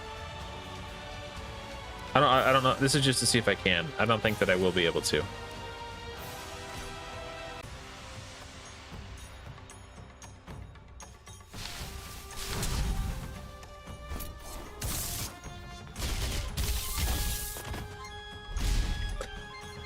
Yeah, I mean, okay. If they sell energy, like, I don't know, okay. It's such. I think that they can make money off the game just by virtue of making a good game. And I don't feel like they need to nickel and dime us by taxing our gold with everything we do. Like that's such a big pet peeve that literally everyone who plays Raid has. Everyone who plays Raid hates the silver tax. It costs silver to do everything. The only thing in Raid that it doesn't cost silver to do is ascend your hero. Or ascend your champions. But in order to ascend your champions, you have to waste your energy farming the potion dungeons, which is the most annoying thing in the world. So it's still not even a win. Like literally everything costs silver, and that's why there's always a huge silver problem.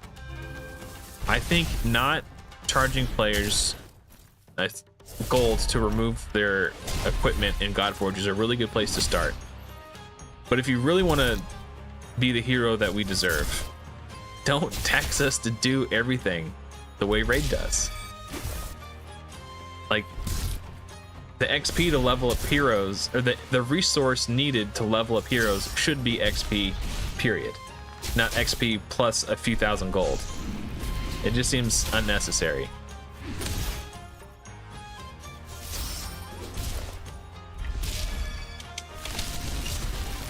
Yeah, the epic heroes are pretty rare to come by too.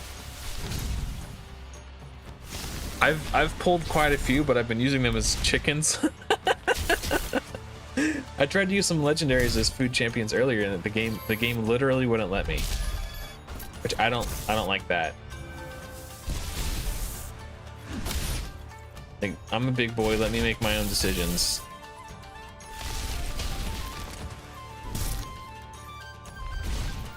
I should be allowed to sacrifice my legendaries if I want to. Especially during an alpha.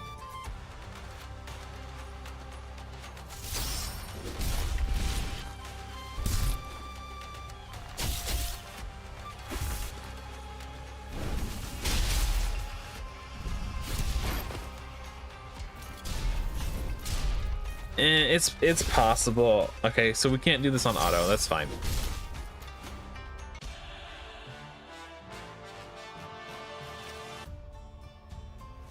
Oop, wrong button. I'm bad at this. In my head, this is a menu that I could hit X and then it'll go away.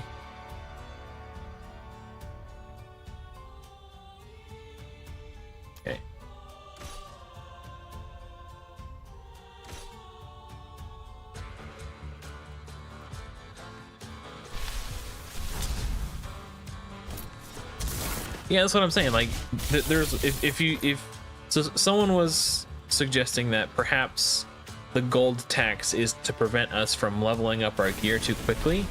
Well, if they're afraid of us leveling our gear too quickly, just give us less gold. Because yes, that would suck also to get less gold, but it won't feel as bad to get taxed every time I try to do anything. Like, if I'm not getting taxed every time literally anytime I try to do anything, that will feel better than, like, if I want to level up my gear, I'm like, oh, I don't have any gold, I should go farm some gold. Like, I could do that, but I shouldn't have to go farm gold just so I could rank up my heroes. That's what I farm the XP for. I don't know.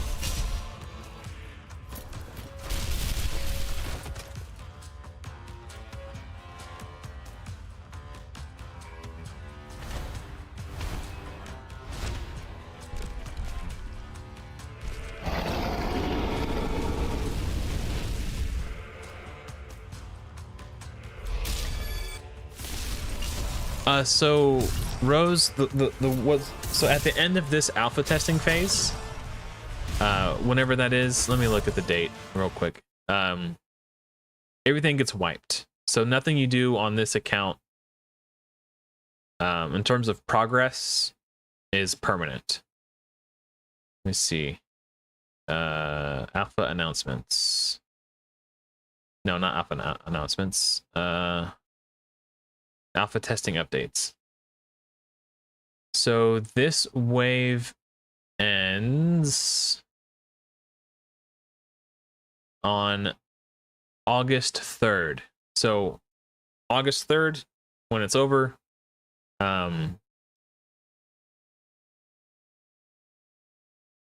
everything is, sorry.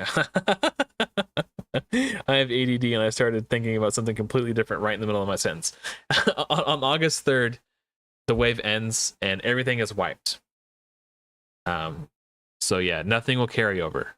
And then when phase 2 starts, it's the exact same thing. It lasts for 10 days, and at the end, everything gets wiped. And then on September 3rd, everything gets wiped again. It's likely that with the beta test, we will get to keep our progress, but that's not for a while longer. Yeah, I did go into another dimension.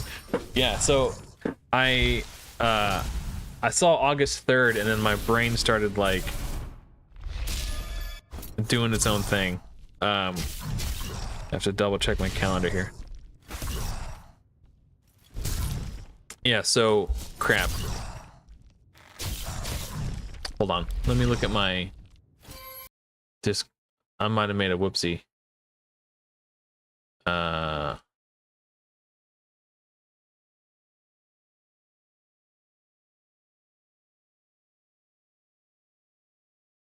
that'll be fine. So I guess technically the alpha will still be happening. Okay, I'm planning to record a podcast August 3rd at like 4 a.m.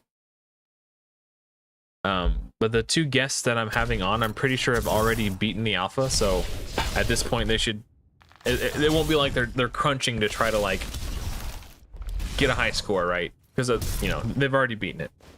They're pretty hardcore gamers, but it should be fine. That's why I spaced out when I saw August 3rd. Oh, so 3-star chicken.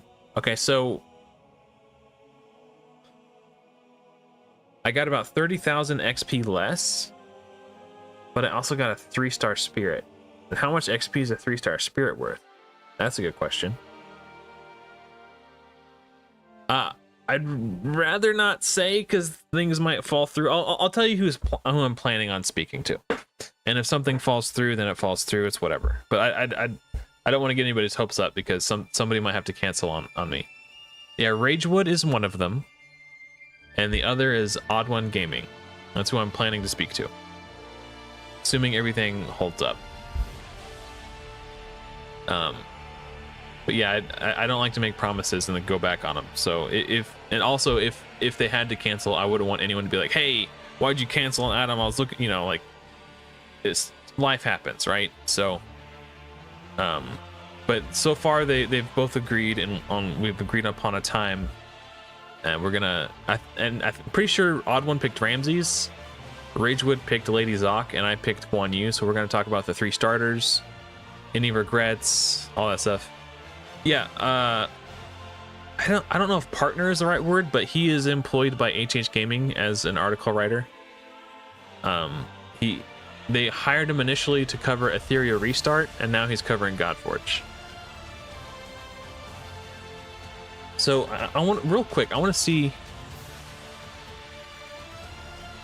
how much energy is a 3-star spirit, or not energy, XP is a 3-star spirit worth. So hypothetically,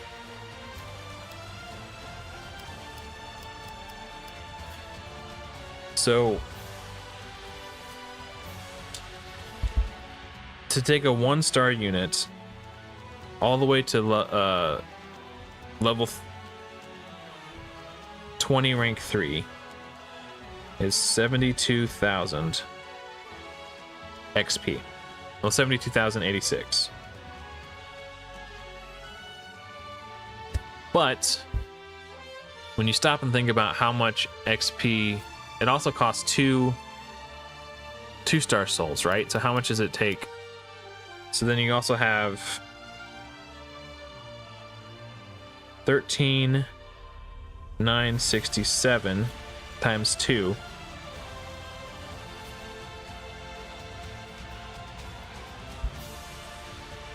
I'll get my handy dandy calculator out here. So 13,967 times 2 equals plus 72,086. So a 3-star spirit is worth 100,020 XP.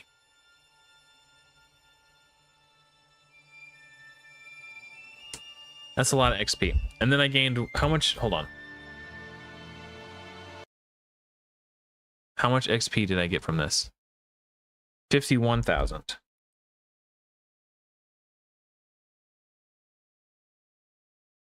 51,200. So on that run, I effectively got 151,220 XP plus level 3 legendary boots and some gold. I think farming 90 might just be the play.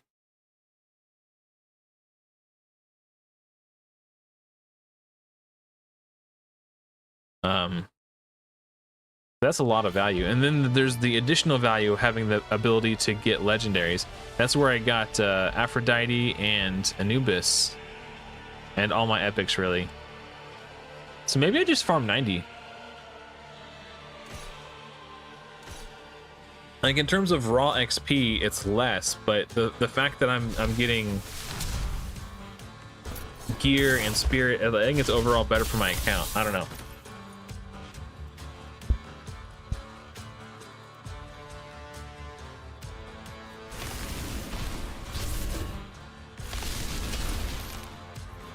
Oh yeah, especially when you think about like, oh yeah, my XP to gold ratio. Yeah, I'm farming XP way faster than I'm farming gold. To be fair though, I do have a lot of gear I need to sell, but again, like to me, like gold should just be the resource used for gear. Like level up your gear, that's it. If they need to adjust how much they give us while we're doing other things, because even if it works out to the same, players having the same amount of gold at the end of the day, it feels worse to get taxed. Even if they just give us less to compensate for the fact that they're not going to tax us anymore, it's that feeling of, oh, I got to pay gold for this. I will show you how to sell your gear. It's not very clear at all. It's, I didn't know you could do it until somebody else on Discord pointed it out to me. I'll explain it with words, and then if you're still confused, I'll show you after this. But basically, you have this is your piece of gear, the window when you click on it, and then at the top there's like a chain link thing, and then there's like 2 ingots, and then there's like another icon. I forget what the other icon is. So you have your 3 icons at the top. The one in the middle that looks like 2 steel bars. If you click on that, you can sell the gear.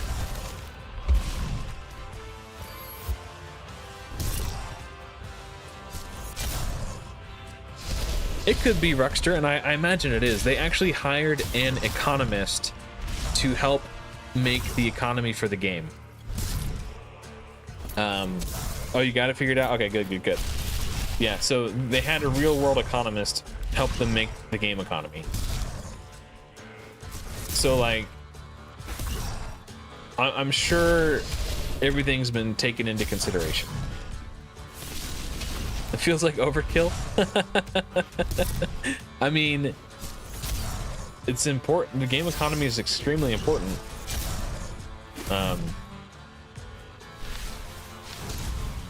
I don't think it is at all. You know what is overkill, though? Taxing us gold to do literally everything in the game.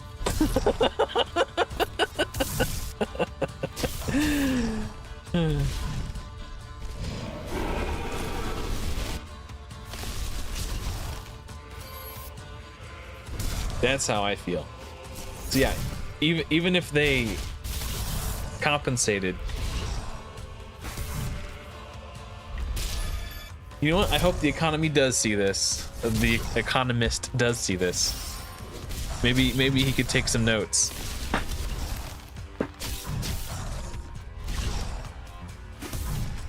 Well, they had the economist on the podcast, and he does have a gaming background. He's not like some nerd who's never played games before. I don't know. I was gonna find the episode, but I don't feel like it. Maybe I'll link it in chat in case anyone's curious. Let me find it real quick. Let's go to Fateless, and then podcasts. Go to the playlist. If I can't find it really fast, I'll move on.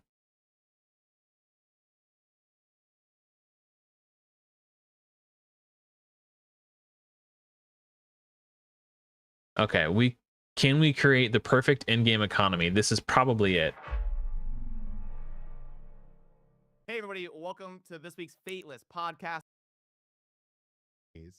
But a lot of it, I think, just comes down to like player I think this is it. Okay. And player choices. So this, I'll link this video if anybody's interested.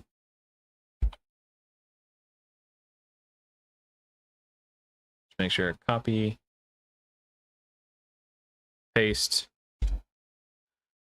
So that's the episode where they talk to their economist.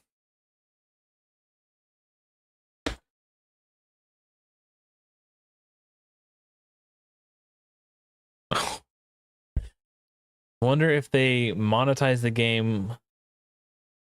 Oh, wonder if when they monetize the game, they go with Walmart pricing or Rodeo Drive pricing. What is Rodeo Drive? Is everything just like super expensive at the rodeo or something? Good morning, Martin. Yeah, it's nighttime. It's well, I guess technically it's morning. It's 12:48 a.m. Most normal human beings are where I live are asleep. Ooh, we got some Netherlandian speak in the chat.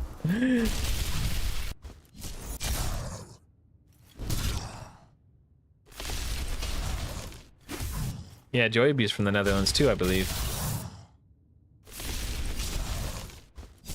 Ah, 7 a.m. Okay, very cool. Oh, Rodeo Drive is in Beverly Hills. Oh, I thought you were... That went over my head. What I'm hoping... Well, okay. I know they're gonna need to make money on the game, because the last I heard, they've already spent 14 million producing it. So they are gonna need to recoup what they've invested. It's just a, you know... They have stated that they're not going to use predatory monetization practices to like psychologically mind fluff people into buying stuff. But what they're going to price things at is still a mystery. It's something we haven't seen yet.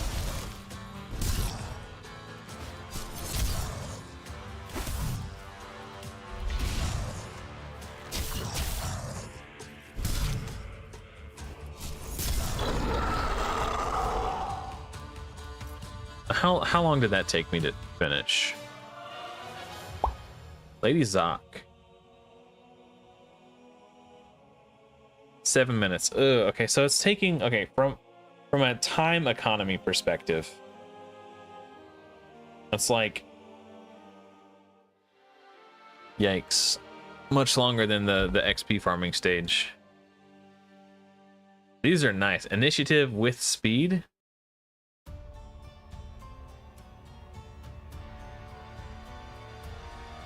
Grants 25% chance to place corrupt for one turn when attacked. Interesting. Increases divinity by 5% after placing a debuff. Interesting. Oh, so to sell gear, you click on this button right here in the middle.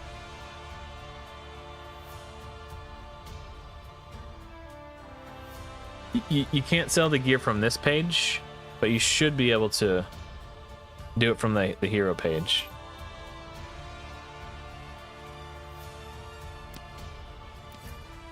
Let me just grab a random one.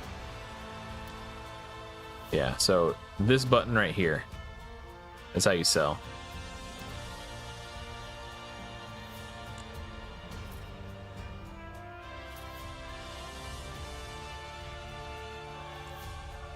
Yeah, pricing is a very touchy subject.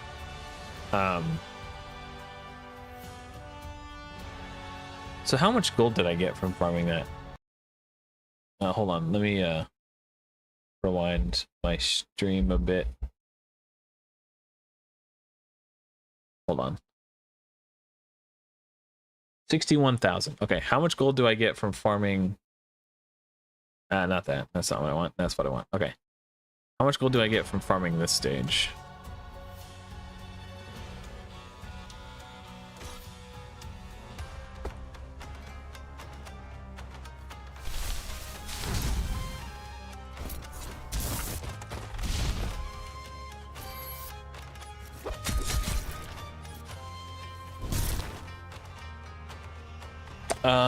Stuck on level 60. What I did is I ranked up 2 of my heroes to 4-star. So I did my starter hero, which is Guan Yu, and then I also did Ra, who I was using as a damage dealer at the time. So after having 2 4-star heroes, that was enough to beat it.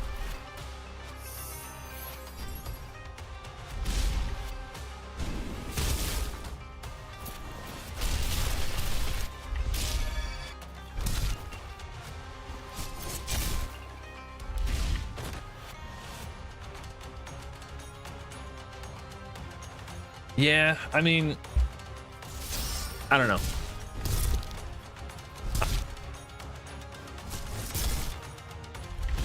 I think respect is something that goes a really long way. And when a developer treats their player base with respect, the player base they earn a lot of goodwill from the player base, and through that goodwill, I firmly believe that people will want to spend.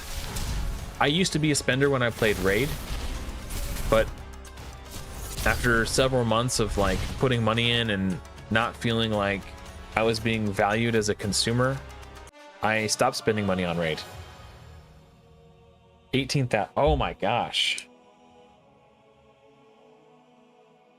I get like 3 times more gold from farming the boss stage. Yeah, let's just farm the boss stage.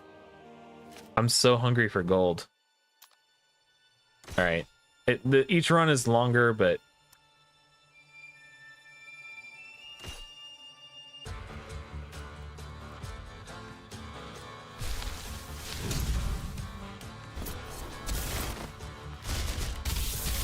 so you're trying to 2-star at Joey B?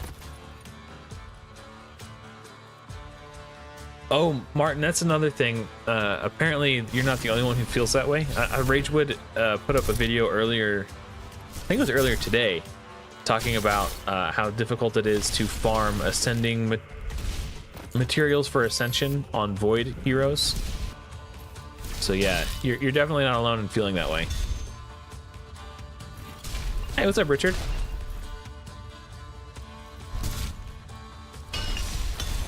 So nothing that we do in the alpha will go through to a release. So all progress is wiped after each stage of alpha. The reason, well, I'm sure they'll do a video about this soon with the precise details. We've only heard little hints about it, but they are planning to have some sort of cosmetic rewards for the people who did participate in the alpha. So while your progression will be wiped, you will have some rewards for your troubles, so to speak. But the whole point of the alpha test is to help the developers find bugs in the game so they can make the game better for release. Hopefully perfect. I mean, no game is perfect on release. Oh, Ruckster, hey, new channel member. Welcome, buddy. Thank you so much. You can join the ranks of Joyabee as channel members. I'm gonna have to add you to my list, actually.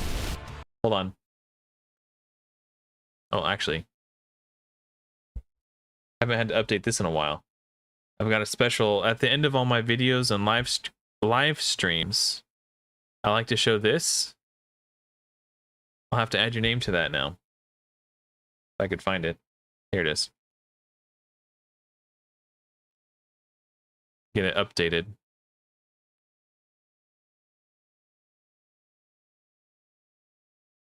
How do I spell that? Ruxster.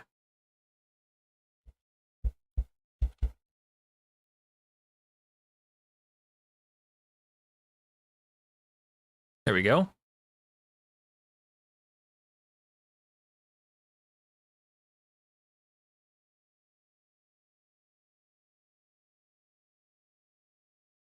All right. I gotta save this.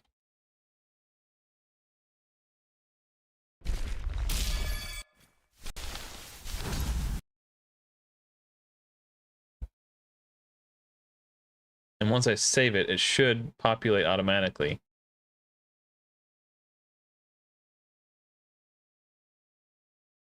I see what it, I'll make sure I save it as the same. Thank you. Yeah, okay.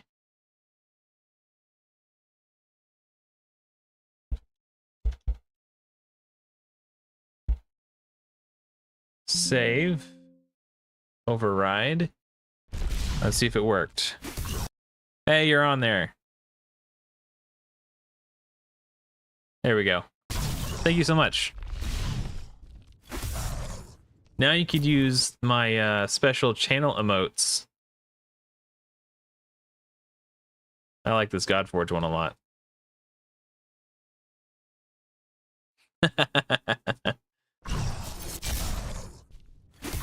Okay, so what did I miss? I want to make sure I didn't miss any other comments. Yeah, decreased defense could be good. The only decreased defense hero that I had was the rare, the jester looking dude. Dagonet or Dagonet?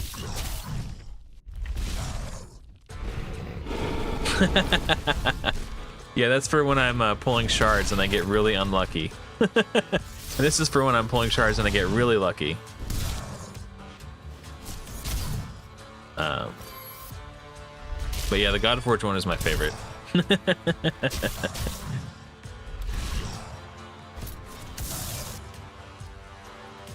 Oh, you can't sell weapons? That's interesting. Okay. I haven't even tried to sell weapons. Hey, what's up, Premier Craft? Long time no see. Welcome back. Premier Craft. Unfortunately, no, nothing gets saved. The alpha is wiped at the end of every testing phase, and nothing will carry over to the beta or launch from alpha. It is possible. Again, this is all subject to change, but based on the information that I have, it might maybe be so that progress in the beta carries over to launch.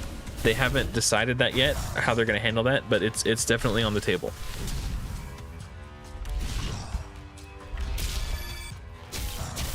Yeah, Shard's RNG is a cruel mistress.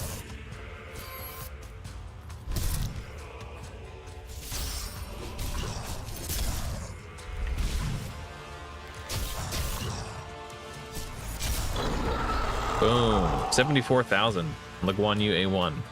Big damage.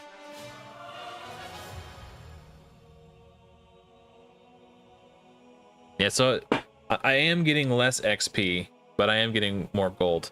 It just... That was actually a faster run.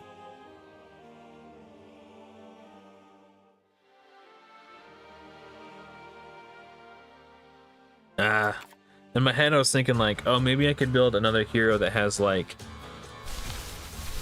Lady Zoc, for example. She's got the bleed damage, which would speed this up. But I gotta stay on track. I'm trying to make my first 6-star. Yeah, it is slow. But fighting a boss is a lot cooler though, isn't it? Fighting a giant dragon. If I get to 6 channel members, I could add more emotes. By the way, I'm capped at 4 for the time being.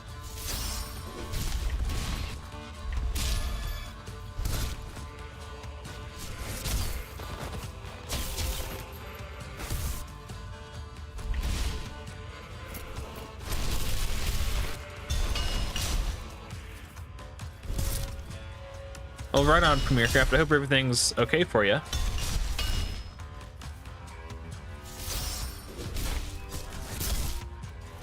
Oh, nice, Martin. Yeah, I like that he does do it, but the fact that it's his ultimate makes it me less...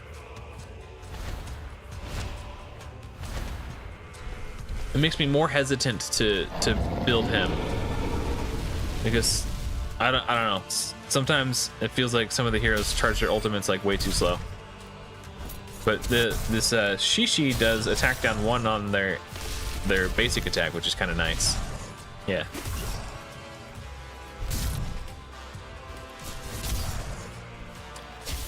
I don't think it does, Ruckster. I think it's just the number of members, not a number of dollars. It's kind of you to offer, though.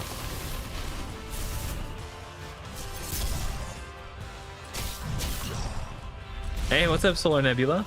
Welcome. Ooh, Leonidas. Yeah, I think if I recall correctly, I don't remember if it's if you awaken him or if you ascend him, but I think he does decreased defense and decreased attack. So if you got him, he's definitely a good option. What stage am I at now? Oh, right now I'm farming 90 for resources, but I think I was doing like 100 something when I got stuck. I decided I need to make a 6-star. Yeah, actually, since we're trying to make a 6-star, I think I should just farm XP. Thank you, Solar Nebula. You got me back on track.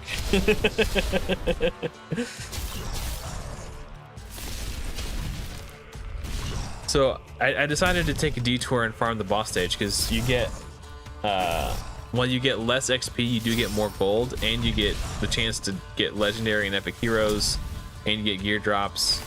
But I think I need to stay on track and focus on getting my next 6-star faster.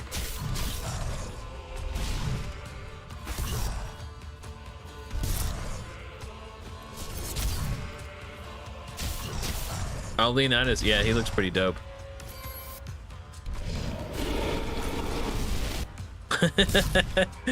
Are you sure you're not a wanted man?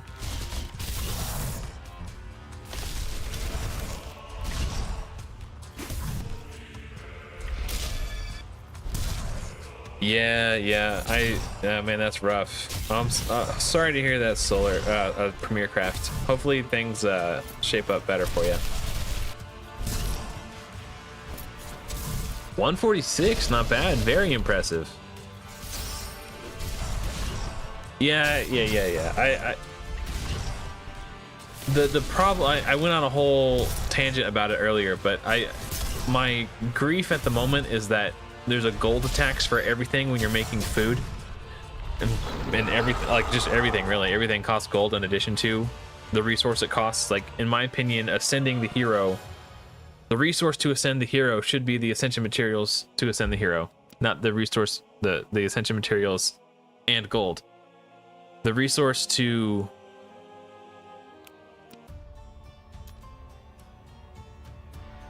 like the resource it costs to ascend my hero should be the resource it costs to ascend my hero, not these and gold. The resource it costs to level up my heroes should be XP, not XP and gold. I'm pretty short on gold, but I also need to make food, so I kind of want to awaken this Lady Zoc, just in case I decide to build her. So she'll be fully awakened when I do.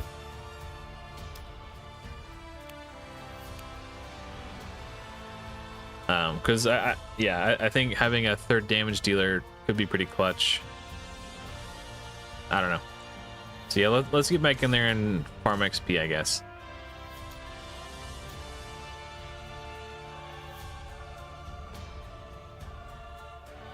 And also it's faster. I can get more runs in more quickly.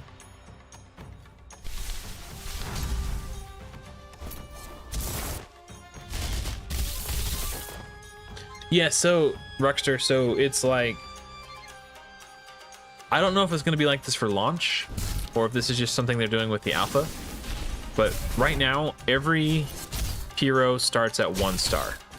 Then you level them to 10 and they're capped. And then to get, I don't know why I held up 2 fingers.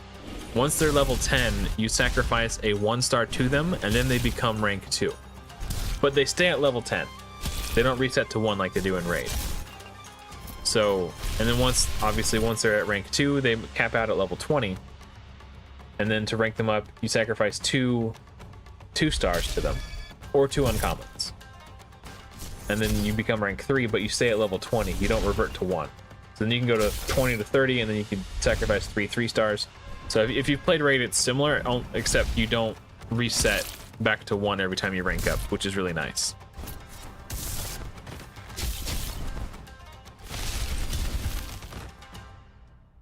Yeah, selling gear. Yeah, we just actually just talked about that a moment ago. Yeah, but if I get to a point where I need more gold, I will I'll sell some gear. But it's just annoying that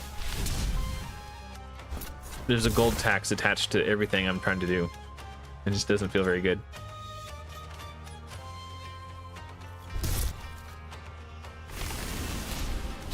So Premiercraft, they are planning to, it's the feature hasn't been added yet, but this info button right here, I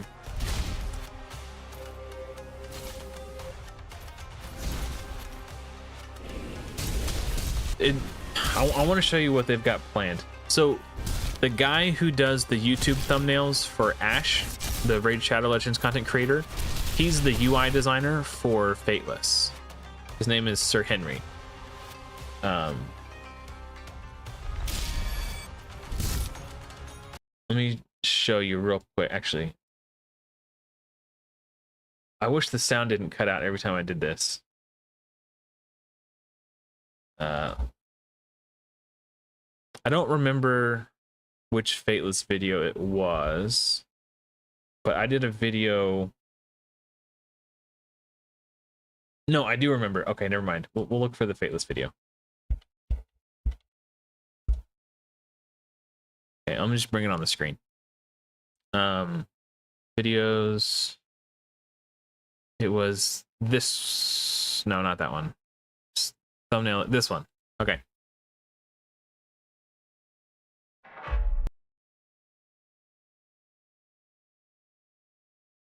This. Okay. So this is just like a mock-up for what their info button will look like when you hit that little I button So it's going to show like HP percentage, initiative percentage, turn meter percentage, how much damage they've dealt, what their stats are. Like, it's going to be chock full of information. So it's going to show you the faction, the alignment, the class for your team, the enemy team, over, like, it's going to be chock full of stats. So I'm really looking forward to that. That was just like a sample. We don't have that that menu in game yet, but that's just kind of an idea of what it's going to look like.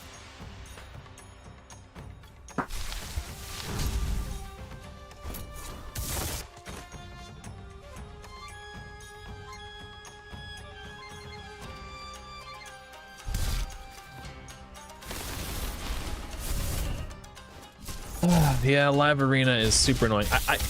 Because live arena is only open for certain hours of the day, I think it's so annoying that they force you to do it as part of your daily quests. Because for me, it would be live like right when I wake up to like start getting ready for work, and I'm like literally, like, my alarm goes off, I'm like, like I'm not in the right mindset to do like high stakes competitive PvP, right? So obviously I don't do live arena when I wake up.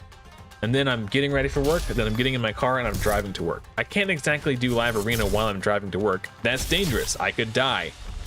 And by the time I get to work, live arena is closed. Just, yeah. It closes before I even get to work. So I would have to do it like literally right when I woke up. And then about an hour into my shift starting, it opens again. But the first 3 hours of my shift are the busiest time of my day at work. I can't squeeze in my live arena matches while I'm super busy at work. There are moments at my job where I do have downtime that I could engage with it at my leisure, but I can't because it's not open all the time. So they're forcing me to do it, but it's only available on their schedule. They don't let me do it on my schedule. That's what annoyed me. I hated it. This is the worst thing ever. It's very stressful. Oh, I'm sorry. Crap. Okay, I had the wrong... Okay. So when I'm on live stream mode, it will only show you what's on game, but when I switch over to video mode, it'll show you... Crap, I forgot I wasn't... Oh, cool, it saved it. Okay. Understand some more. So this right here, sorry. Now we can see. So you have like HP percentage, divinity percentage, turn meter percentage, like showing the exact percentage values. You have stats, effects, abilities. You could look at the cooldowns, read all what they do for your team, the enemy team, faction, order, defender. Like, so everyone on your team, you can click enemy team and go through all these stats. So this is what they're planning. And then you have like the live stats. So I'm assuming like if you have like decreased defense on you, it'll show you that your defense is lower. I love this so much. Like, this is such a cool idea. And it, like, especially when you consider that the info button in Raid doesn't actually show you any information. It just shows you the picture of the hero. And also it actually shows you the name of the hero too. Like, if you're playing Raid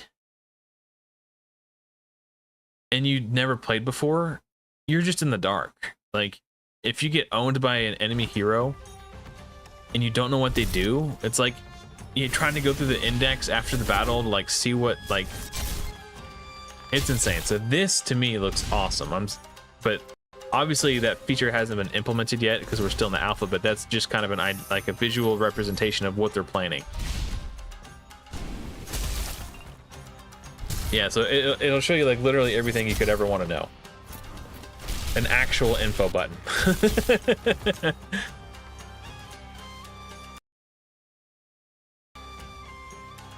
Yeah, pretty cool.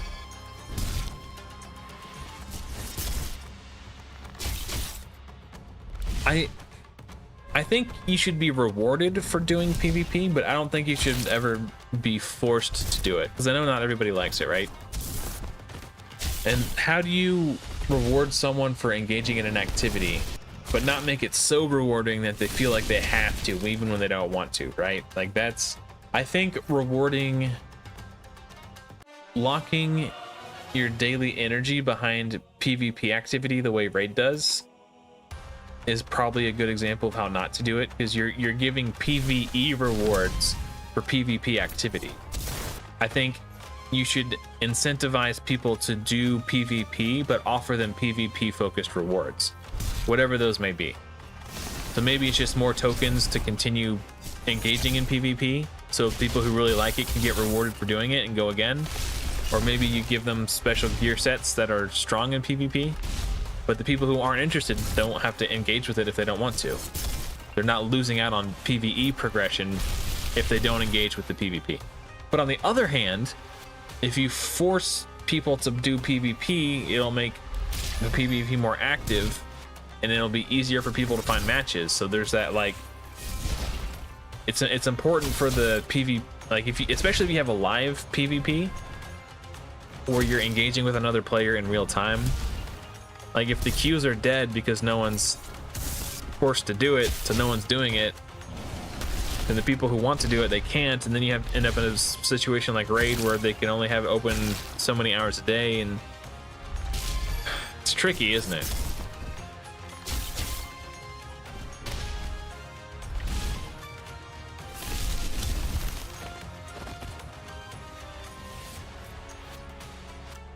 Yeah, man, I agree, Rockstar. I think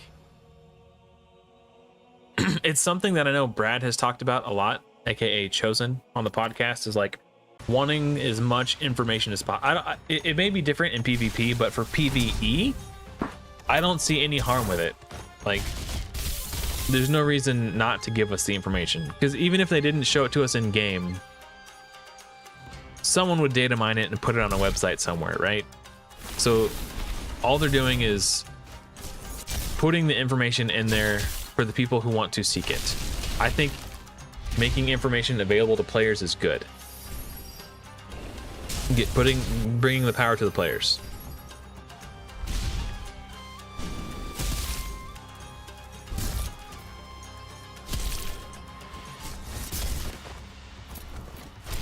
That's an interesting perspective. I hadn't thought about that. Make PvP not feel like PvP so everyone enjoys it. Yeah, I mean,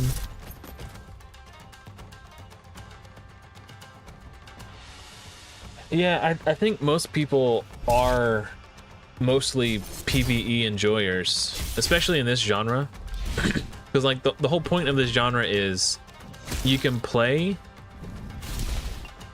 without being fully engaged with it. Like this genre was made for people who are busy and have other things going on in their life. Like, excuse me. Like, I could take my daughter to the park and have this running auto battles, you know, while I'm pushing her on the swing or whatever. Like, that's the way I like this genre. I can have it running on auto while I'm at work.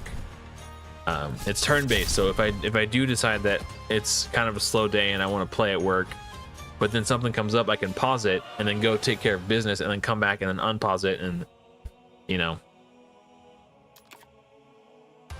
Level 60? Hey, congrats. Hopefully I was helpful. Oh, okay, that's fair. I mean, maybe you're not wrong. Like, maybe there could be a way. I think for PvP, what it comes down to is matchmaking, and they don't always have the best matchmaking in these games because they want people who have spent a lot of money to feel like they can bully people who haven't. So because of that, you always have awkward matchmaking. And in Raid, if you're not in at least Gold 4, you're severely punished because you're just going to have less Great Hall progression. And if you're not at least in Gold 5, you're missing out on 2% defense, 2% HP, and 2% attack. So you're missing out on stats that help you everywhere on your account if you're not in Gold 5. So you need to be in Gold 5 for maximum PvE progression. And the problem with that is that the game is pay to win, right? So it's rough. How do you create a PvP system? Like, it has to be such that there are no PvE incentives to PvP. Well, actually, I don't know, because you want to encourage people to do PvP, so the people who like it have people to play against. It's not just like the same 3 dudes fighting each other, right? So you want to incentivize people to do it. I guess you just have to find a way to make it fun. How do you make it fun? You make it not pay to win. Well, they're already planning on doing that, having at least one PvP mode that isn't pay to win. They're obviously going to have their ordinary, familiar style PvP to what we know, so that people who want to pay to win can pay to win. That's how they're going to pay their bills, right? Fateless has to keep the lights on if they want to keep making games. So not only does this game need to be successful, it needs to be, not only do they, their goal is not to break even, their goal is to turn a profit. And if this game is successful and they do turn a profit, they're already looking into making more games in the future.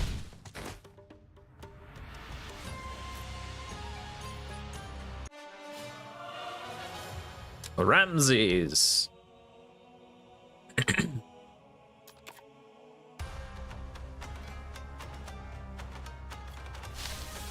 Yeah, that's a good point.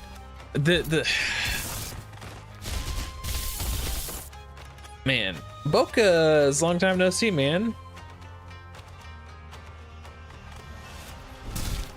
So one minor issue with, okay, how do you, I think the way that Hydra being a PvE game mode, which is already kind of unfun in my opinion, but it was a PvE game mode that they turned into a PvP game mode, and then it went from it not mattering if a player was pay to win, because really you're only competing against the game to get more rewards, but then they made it so we're competing against each other to get even more rewards, and that's when it turned really toxic. God, I hated Hydra Clash. So that's like PvEVP,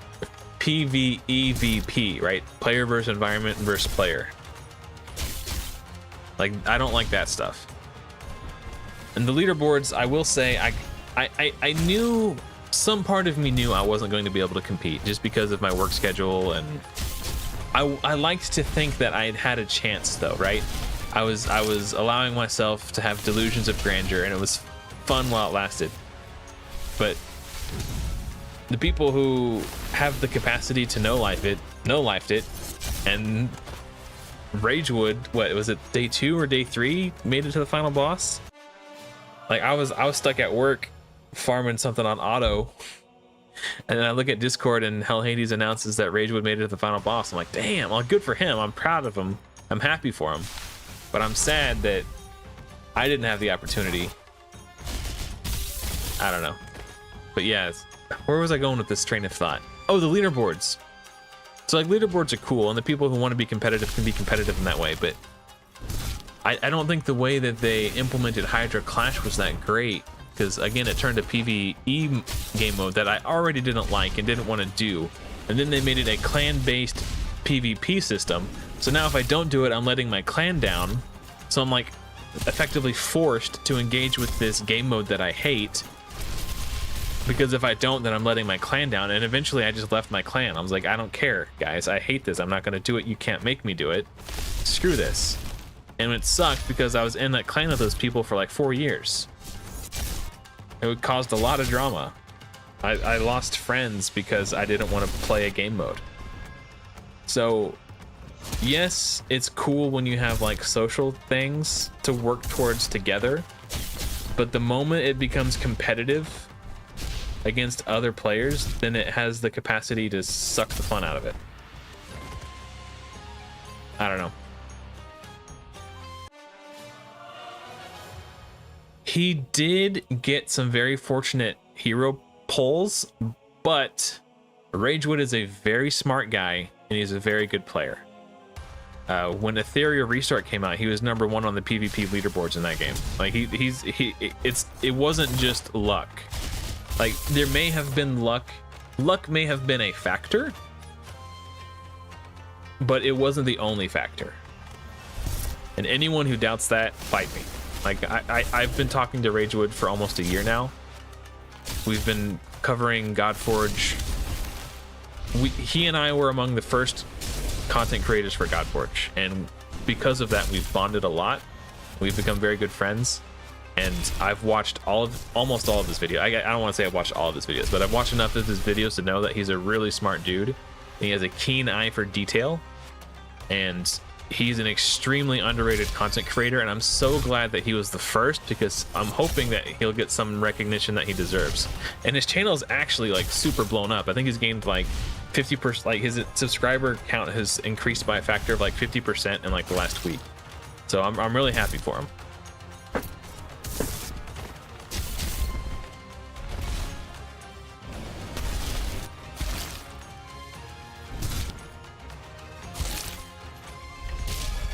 Yeah, they took a game mode that people didn't like, and then they found a way to force you to play it through social pressures, peer pressure. Yeah, in terms of Hydra Clash. See, I didn't play Etheria long enough to get a good feel for it. I did play for a few hours, basically just played until I ran out of resources. So I would have something to do that day. And I enjoyed it. I think the game was better than most games in this genre. But I think it suffered from a lot of what I consider to be pitfalls in the genre, which is way too generous with the summon rates, and they give you way too many summons. I know people are going to hate me for that, but I played for like 2 hours and I already had like 4 legendaries. And I was like, I don't even, like, why am I getting so many legendaries? I don't even know what to do with you. Like, it was nuts. I don't know exactly what their summon rates were, but I probably pulled a legendary like 1 in every 20 summons, and they through promo codes and everything, I got a ton of summons. It just felt like too much. And then I was like steamrolling all the content. I got to a point where, like, I don't think I ever failed a run once the entire time I was playing. I only stopped because I ran out of energy. No, I stopped because they put a hard level cap on the campaign progression, which I hate. I hate that. I hate when games do that. If I'm crushing it, just let me keep going. Like, don't tell me I can't progress. Let me progress. So then because they put a hard level cap on it, I went to go farm other things. And then I just did that till I ran out of energy, and then I logged out. But I think for the genre, it's definitely good. But especially for an anime game, I don't normally play anime games, but this one was quite good. I liked it quite a lot. Yeah. So I think I hit level 10 and I couldn't progress until I got to like level 13 or something. It's like, you must be level 13 to proceed or whatever.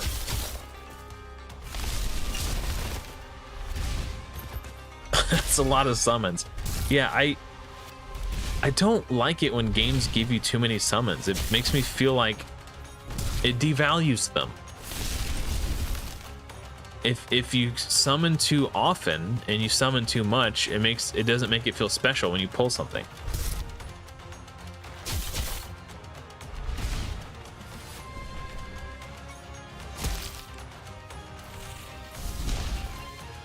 Yes, exactly. I'm trying to read your name. I have dyslexia, so give me a second. I'm trying to like... The Vegan Hulk. Okay. That's actually a really funny name. I saw Hulk and I was like, the Vegan Hulk. Okay. I like that. That's funny. Well, I'm glad that wasn't too hot of a take.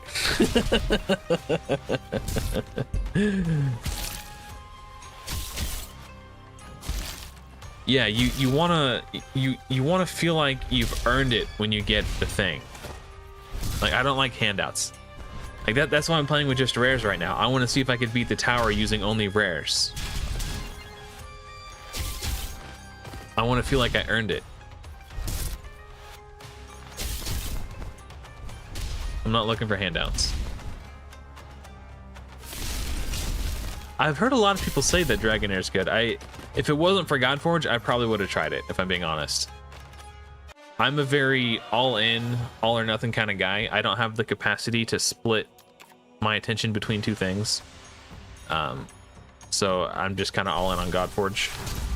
But I'm glad to hear that Dragonair's improved. That's good for everybody, right?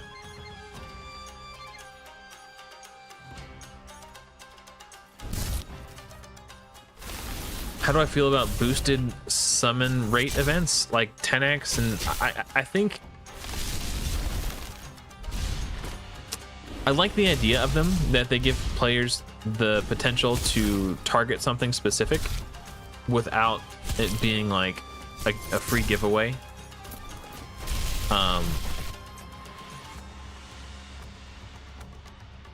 And I think they should reward players who are smart with the resources. So if you save up for a long time, you have a chance to like cash in and get something cool. I don't think the way that Raid does it is the best. Well, the progressive chance thing is interesting, but even like the fact that you can pull 3 legendaries during a boosted summon rate event and still not be guaranteed, like, it's so icky. Like, even when it goes up to a 25 times chance to get the thing you're trying to target, like you can still pull like 3 or 4 more legendaries and still not get it. Like, I don't know, man. I'm sure there's a way that could be implemented well. I think it's cool for players to have the option to save up and wait for that perfect moment to summon and try to. It sucks when they don't get it though. Like, that's kind of a feels bad moment. I don't know.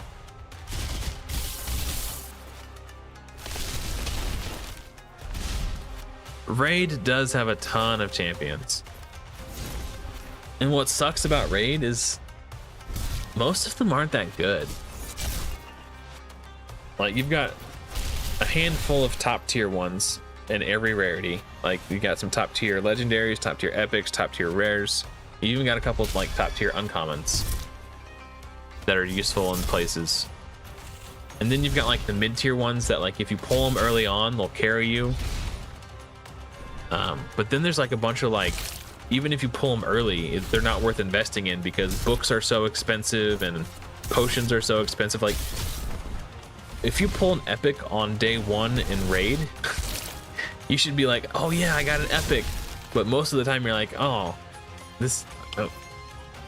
Because resources are so scarce, you can't afford to invest in mediocre heroes or champions. You like literally have no option. So you're better off not investing in the mediocre one because it's not worth the resources investment. I think that's a fundamental flaw. If it was easier to build champions and resources were more abundant, people would be more willing to take a chance on building a mid-tier epic or even a lower tier epic for the sake of making more progress in the interim, right? But because it takes you like a month to get enough books to book an epic, and that's starting the game. Like, I had just enough books to book my High Katoon on day 30 on my free-to-play Rares Only Plus account, and that was me being an expert player and knowing how to play the game. A month to get enough skill tomes to invest in one hero. I mean, yeah, that's cool, but like, what if I invested in a different? What if I invested those into Jizzo? You know, then what? Or Shaman. Now all of a sudden I pull my High Katoon from my 30-day login reward. I don't have any books for her. Like, oh, I invested in Shaman. I wasted all these resources. I can't get these back.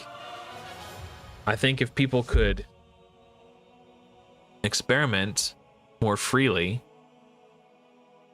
it wouldn't be an issue if you pulled a mid-tier because you can invest in it.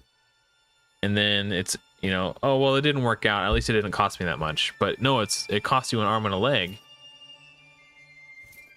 Like, there was a point, if you don't buy them on sale, I think epic books are like $10 a piece or something.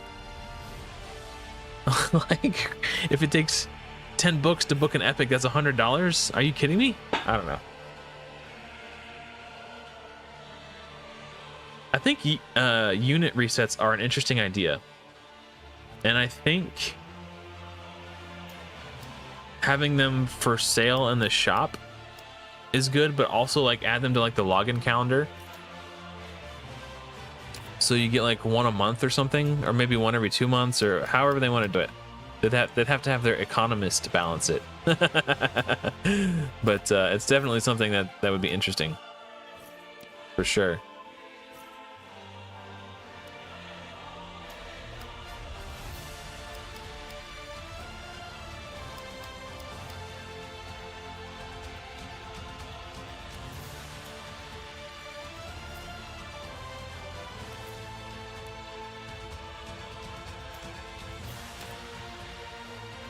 All right, so the goal is I'm trying to get my Guan Yu to 6-star. We got 1, 2, 3, 4 5-star food units.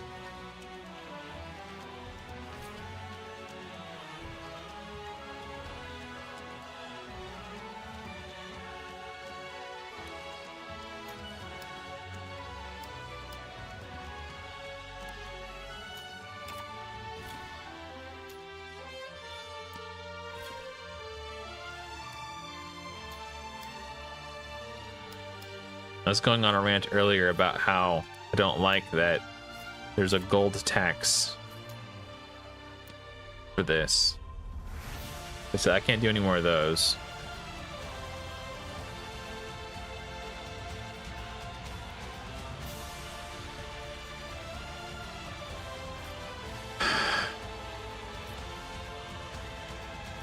All right, heck it.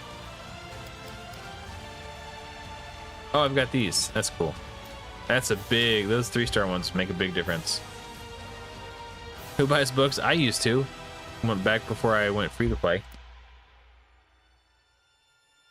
Like I said, I wasn't always free to play in Raid. I used to be a spender until I got tired of Plariuming.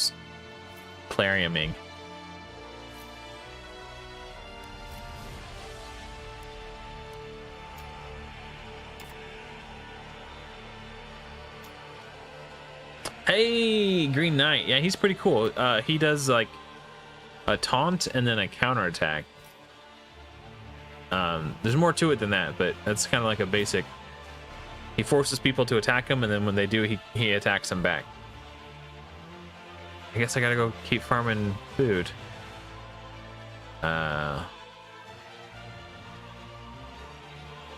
So I need 1. If I really want to commit to doing this, trying to beat it with rares, I could use Beowulf as a chicken. I tried and Achilles. And if I did that, hypothetically speaking, I could do 1. I'd still need 1 more. Wait.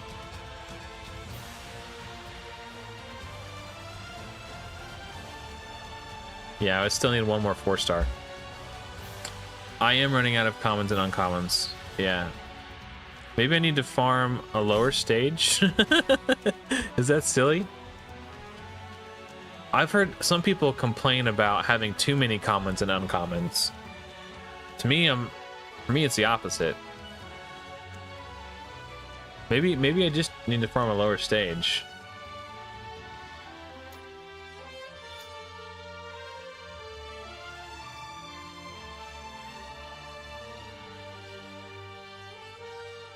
Yeah, is there a roster limit? I think it's 150. If the rumors I've seen skittering about are true. Yeah, the farming lower stages, that was something that Ragewood talked about in his video today. Is he hasn't been farming any gear because there's nowhere to efficiently farm it once you're, you know, like at the end. There's no good farming stages.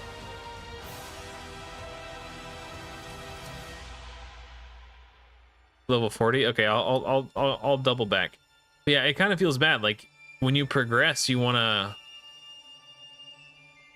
you know, push the boundaries of your account.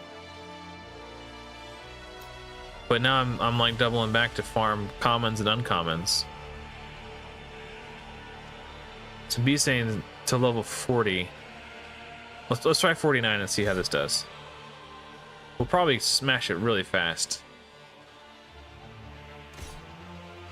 I could put Raw in there just so I have another AoE attack champion just to clear out faster. I think assaulting might actually be slowing me down.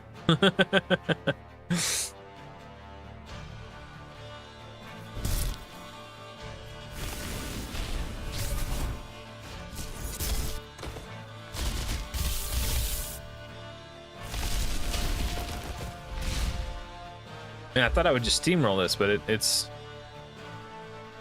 a teeny bit more difficult than I thought it would be.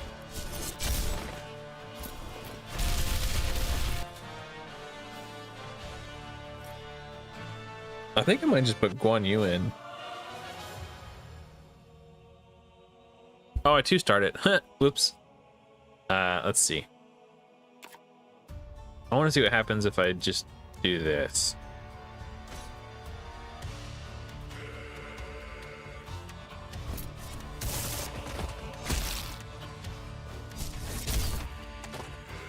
I think Isolde with her turn meter boost and everything else, it was like they're kind of just slowing it down.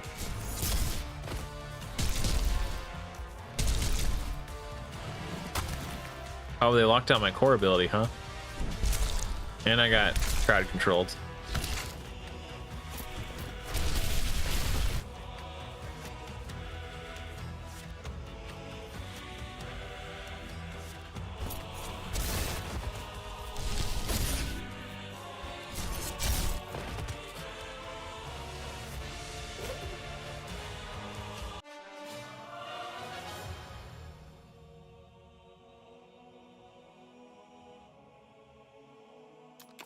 I mean, that's like a 3-star chicken, I guess.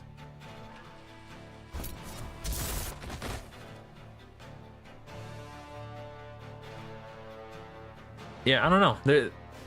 Obviously, that's the whole point of an alpha, right? They're testing their systems. They're looking for feedback. Wow, that despair was only for 2 turns. That's kind of crazy.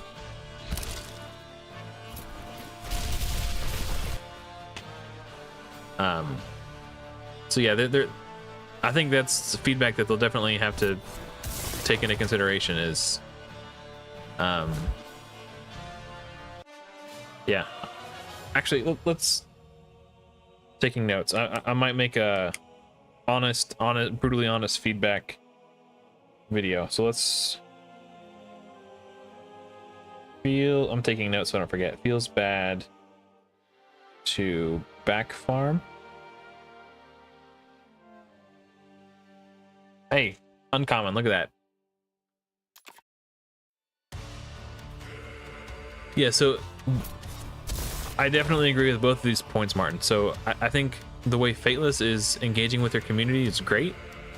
And I also think that the imprint and weapon system is like super cool for like customizing your heroes. And I think it's gonna make for a very interesting and unique experience for hero customization.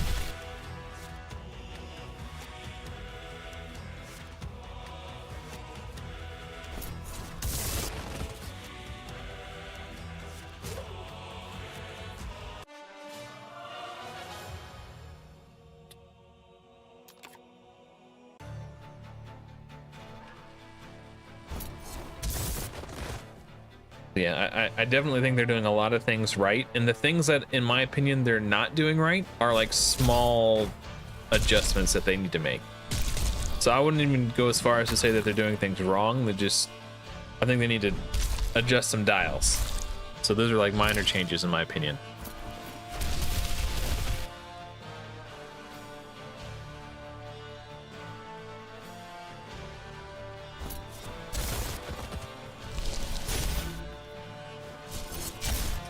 Get dunked on.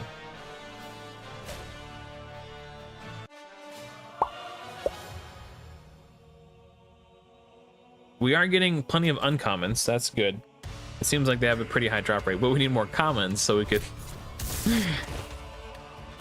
Thanks for the tip, Joy B. You're the real one.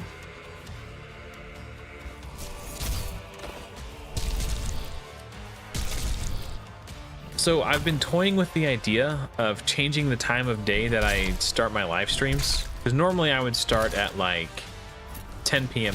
my time. The problem with 10 p.m. my time is I live in the United States, and everyone who lives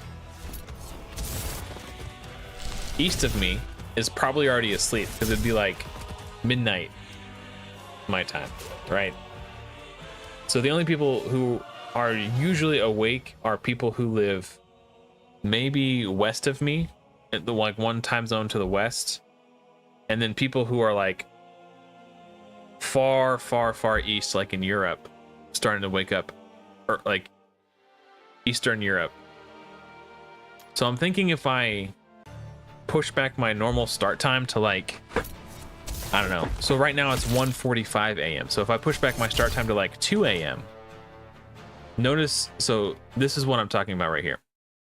Look at these metrics. So I started at this was like at 8:45, 9 o'clock, and then when I got to like midnight, it started midnight, it started going down. But now that we're getting into like the early morning hours and more people are starting to wake up, we're kind of, so I'm thinking I might adjust my start time to like start closer to what time it is now, so people, you know, I can catch more of the European audience rather than just barely catching the back end of the US people, and then having that dip where people, you know, there's nobody watching, and then ramp up when more people start waking up. I think I might start at the wake up time. Yeah, see, this is the time. Yeah, that's what I'm thinking. Because being cursed as a night dwelling night shift worker, my schedule is what it is. I can't start, you know. Wednesday was a special occasion. I took that day off of work so I could stream all day. So yeah, I started like basically right when I woke up and streamed until right before I went to bed.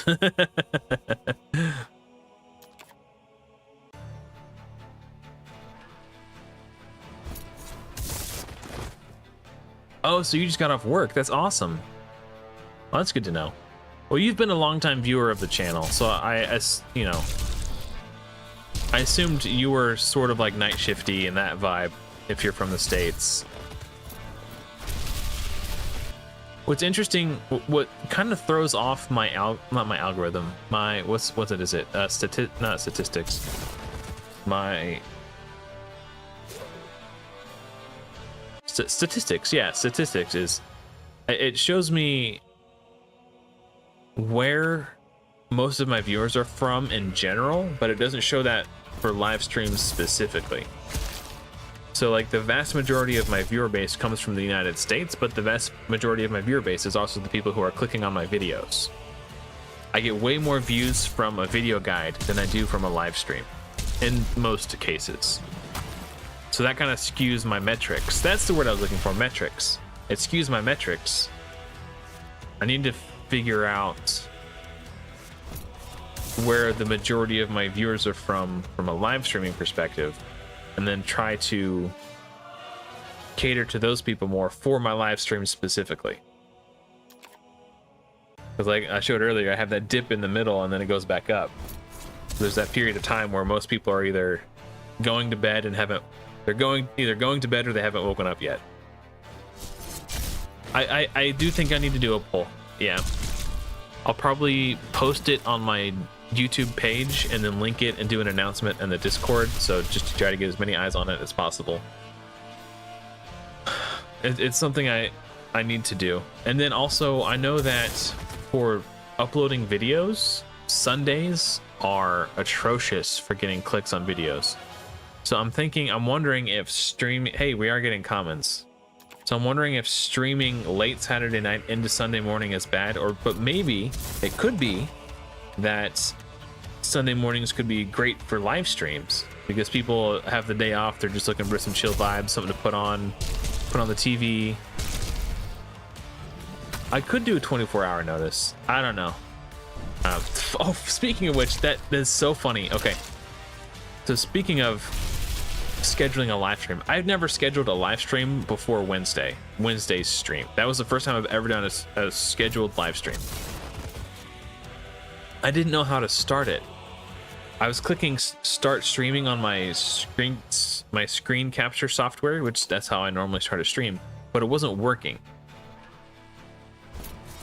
I was panicking because it was time to start, and I was clicking the button and it wasn't working. It wasn't populating on my YouTube page. I was totally freaking out because like I scheduled this like 3 days in advance because I wanted people to know that I was doing it because it was so far outside the realm of my normal stream time. Apparently, there's a start stream button right here that I didn't know about, and that's all I had to do was click that button. Like, I felt so stupid. And like I was like a few minutes late to getting it started, and then YouTube sent me a little notification and said, "Hey, it looks like you're ready to start. Would you like to start streaming?" I was like, "Yes, yes." I mashed the button. And then apparently, when I went to click stop streaming on my OBS, it didn't end the stream. So if you go back and watch my live stream from Wednesday and fast forward all the way to the end, there's like an hour of dead air where it just shows this screen. Because I hit stop streaming on my screen capture software, but it didn't end the stream. Apparently for scheduled streams, you have to hit this end stream button right here, and I didn't. So I got on YouTube, and I was like, I wanted to watch my live stream back a little bit just to kind of see how things went. And I go to watch it back, and it says I'm still live, and there's 2 people watching. I'm like, what? I freaked out, so I shut the PC off, I took a shower, I laid down in bed, I got on Discord for a while on my phone, and I'm just like, all right, well, let me turn the stream on and I'll kind of watch it a little bit and fall asleep. And I see that it's still live, so I had to run out here, turn the PC on, wait for it to boot up, log into YouTube, and then like click that end stream button. Oh my gosh, I was so embarrassed because there were 2 people watching. I was like, these people are like just sitting there staring at the screen, waiting for me to. Ugh. I felt so bad. Hey, what's up, Mr. Sneaky? Godforge content creator extraordinaire.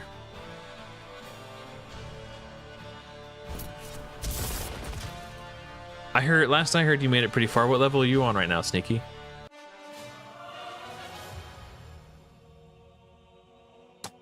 Right now I'm farming 1-star food units so I can make enough food to make my first level 60. 141, not bad, not bad. I'm on where we at? 105. However, I will say, I'll show you my team. I'm trying to do it using only rares. I'm putting an extra little layer of challenge on myself. A little sprinkling in some spice. Well, good luck to you, Sneaky. I hope you get there. But yeah, so I'm trying to farm the food right now so I can make my like a 6-star Guan Yu. I hit the wrong button. I'm gonna check and see if I've got enough stuff to do it. I've got 4, 1, 2, 3, 4. I just need 1 more 5-star chicken.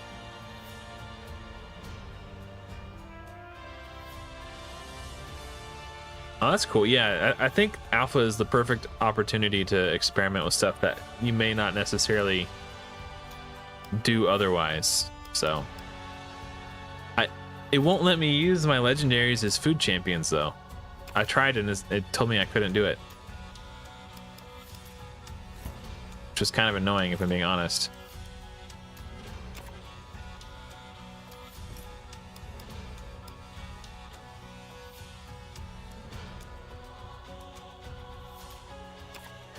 Okay, so there's a rank 4.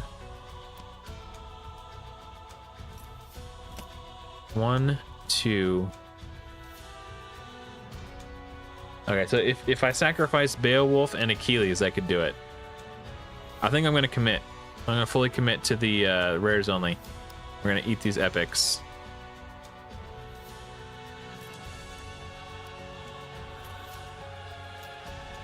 Oh wait, what did it say?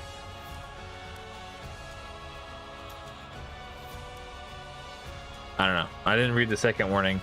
All right, here we go. Rank 5. All right, Guan Yu. It's time to shine, buddy.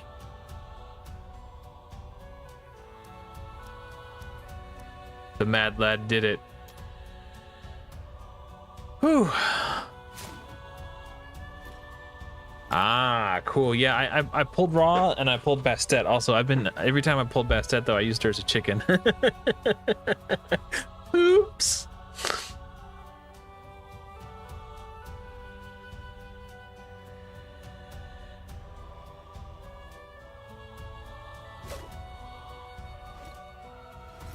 Oh, is 485 the best for epics specifically? I'd been farming 90 just because I wanted the gear and stuff too. I think actually I want to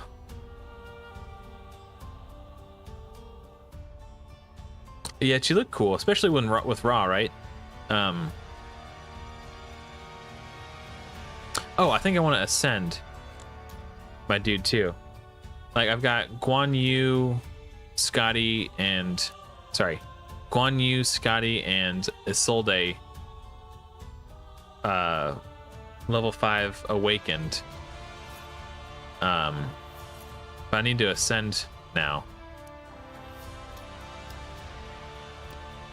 So what do I need? Oh, I already got the resources. I was worried I was gonna have to farm. Cool.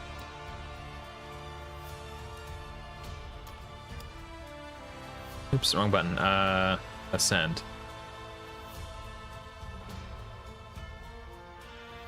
I need 12. Oh, okay. 12 of the medium blue ones.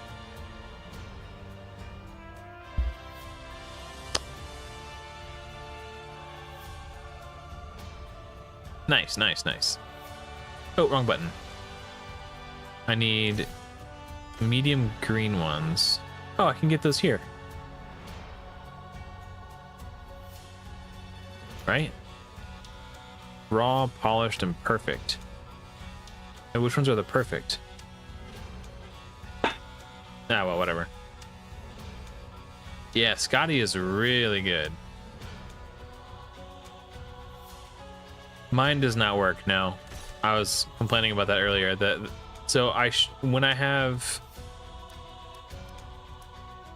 a defender and because Guan Yu is TN, right? Same faction, so he should be ally attack joining the attack with him, but he doesn't. And that's actually why I built Hippolyta, because she's a defender. I was thinking like, okay, well, because she's a defender, she'll join in the ally attack with Guan Yu, like these two, and it'll be really strong. And then when Hippolyta does her joint attack, you know, but it doesn't work that way, unfortunately. He's bugged at the moment.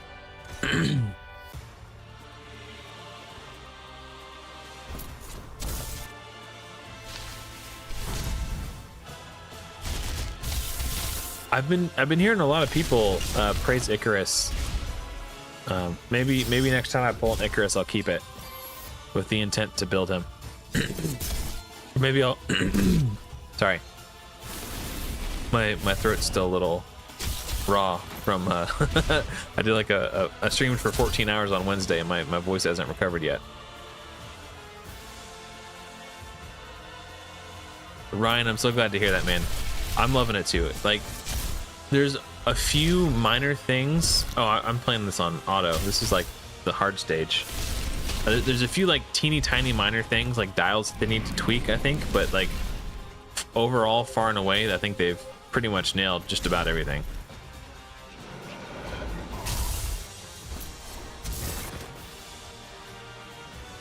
Oh, that's cool, Sneaky. Yeah, maybe I'll give him a try on wave 2. This is why I'm stuck, because it's an ISIS wave.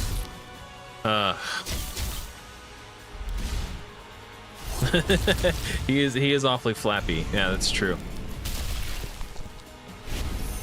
Okay, now that I know, I remember it. I'm gonna restart and have to do this on manual.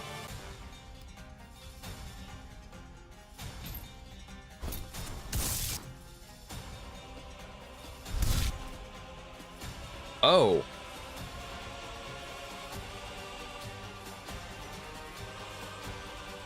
Guan Yu is faster than my Isolde now. That's weird. Huh.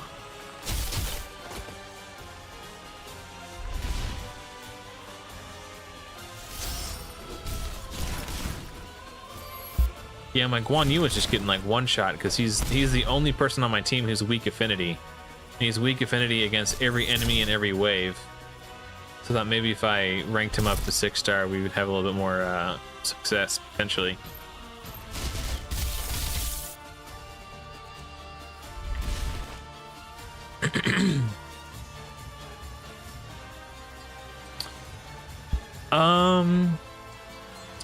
If they did put the health bars above our own heads the way the enemies do, it might make it more challenging to select the ultimate, because right now the way you do the ultimate is you click on the hero portrait down here.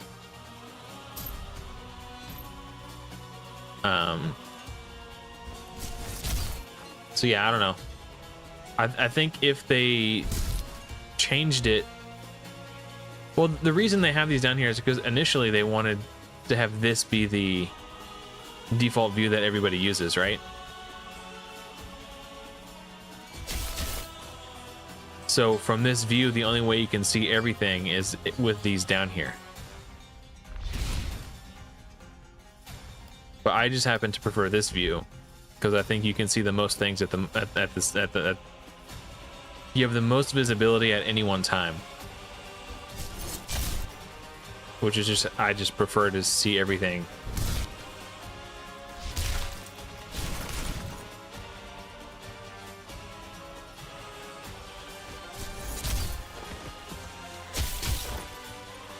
All right, we gotta go ham now to burst down this ISIS. Yeah, my Guan Yu's faster now. He must have gained speed when I 6-starred him. It used to be that my Isolde could turn meter boost. Oh no, this isn't the ISIS wave.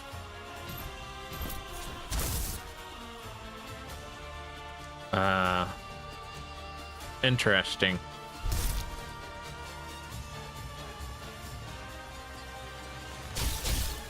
Actually, maybe I should have tried to get that guy. Okay, we got him.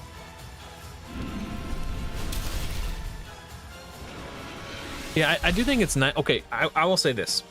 When I was playing on ×1 speed and I was discovering the game for the first time, I thought this view was sick. Like, it looks really good on ×1 speed. It was designed for ×1 speed. But the moment you hit auto and ×2 speed, it gets real wacky.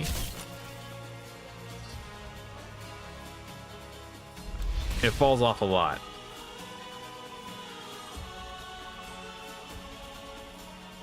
But, you know, if you're the moment you hit ×2 speed, it's too jarring, especially if you're on auto, because there's not enough. Like, I don't know. That's just how I feel about it.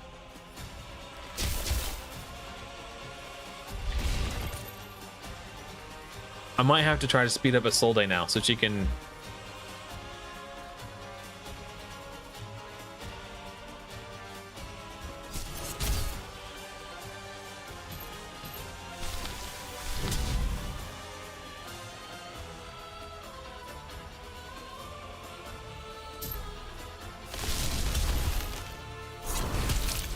Well, that's not good, is it?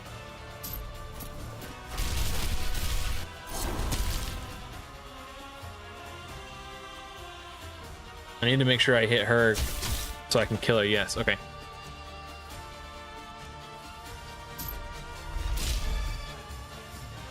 Turn meter boost.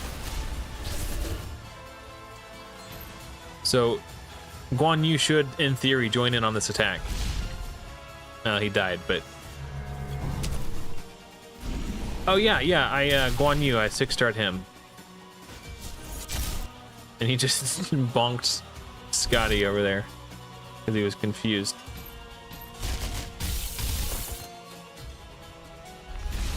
Well, it turns out making the 6-star made the difference.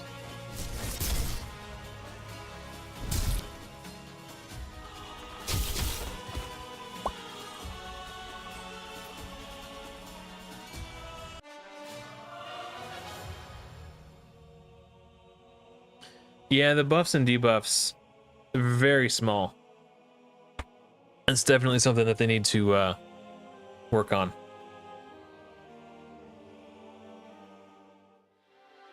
Probably too fast. You mean the ×2 speed, or?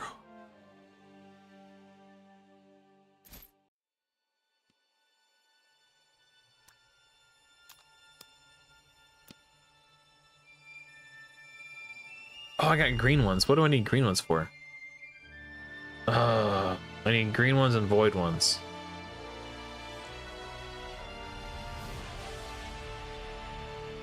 What? Oh, blue. Wait, am I colorblind?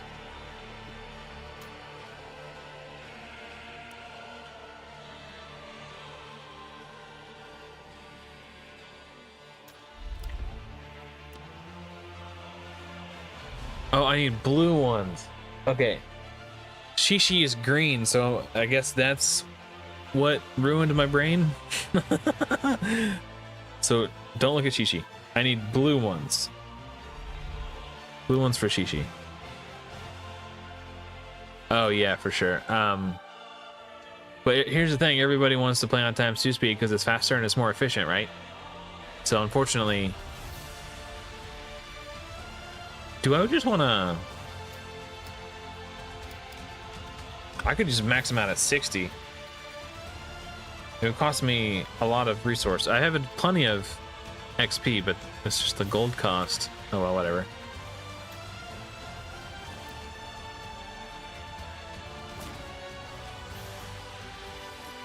Okay. All right, 106.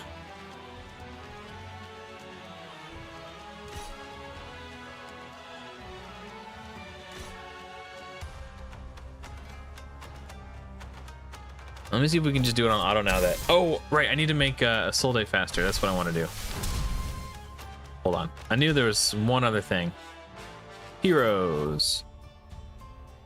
All right, where's the Soul Day at? There she is. Okay, here. Oh, her gear is awful.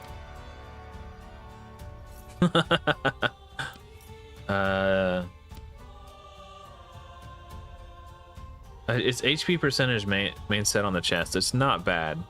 I just need to level it. There's no speed.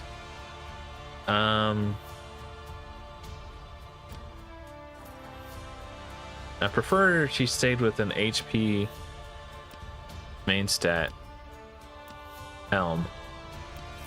Talking about an HP main stat with speed.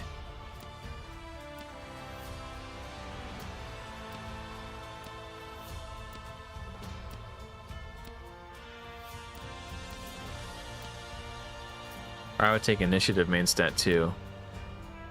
HP main stat with speed. Oh yeah, she'd lose a ton of stats. Okay, what about chest piece? HP percentage with defense percentage. There's no speed. I want her to have high HP because her passive heals are based off her max HP.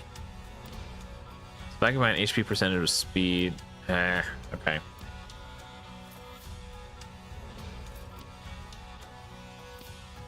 I really want her to be faster. But I don't have any speed substats on any of my HP pieces. How late do I stream? Normally, back when I was creating content for Raid, if I would start at like 10 p.m., I would go until 2 a.m. So usually like 4 hours. But I'm having a lot of fun, so I'm gonna keep streaming until I feel like I'm either tired or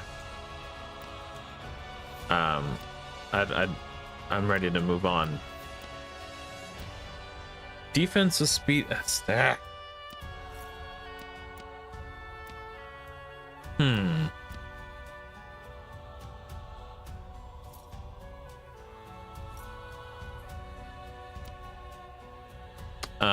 Heka? I don't know. That doesn't sound familiar. I have not farmed any weapons. All the weapons I have are ones I just picked up while doing regular activities. No, I don't have Heka. I've got. Or are you talking about Mjolnir as like the Heka weapon? Yeah, if I pick up a chalice, I'll throw it on her for sure. Okay, those are HP with speed. These are speed, and these are speed. So I need. Might have to make a sacrifice somewhere. I just need like a few more speed to get ahead of Guan Yu, ideally, so I can give him increased attack. Or I could try to slow Guan Yu down a tiny bit. So she is 164. Guan Yu is 169. They were the same speed before. So he must have gained speed at 6-star. So I need to slow him down by like 5 speed. But all of his gear's like... Okay. Huh. Or I guess if I...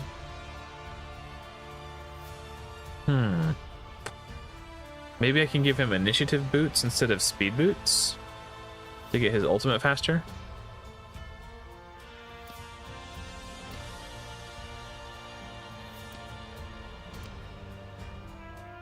These have initiative and speed and accuracy. What boots does Isolde have?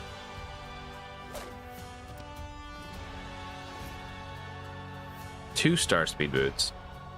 So if I just swap these boots, he would lose 3 speed and she would gain 3 speed. That would do it. I could just swap their boots out.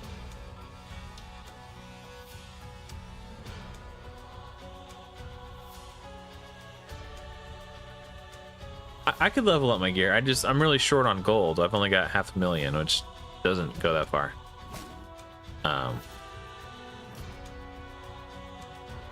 Yeah, let's just swap these boots. So I'll put Isolde's boots on Guan Yu, and then Guan Yu's boots on Isolde, and then she should be faster.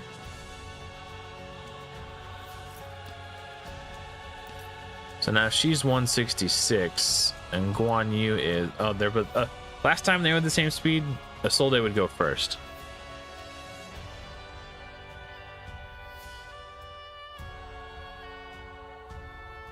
The accuracy is important, but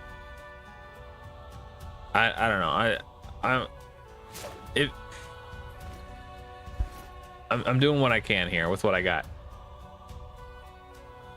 And then once I get some more, once I farm up some more golds, I'll try to rebuild her and actually like get some good gear on her.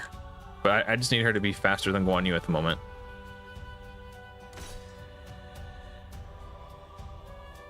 I want my guy to get his increased attack before he attacks, not after.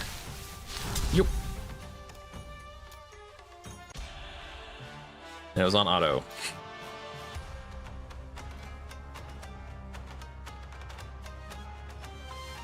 Is there a blue hero who steals buffs? I don't know. That is an excellent question.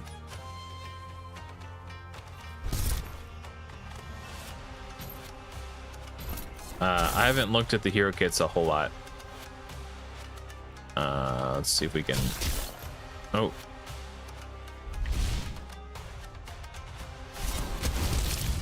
I mean, I've looked at the ones that I intended to build, but if I don't have, like, I haven't, like, studied them like some people may have.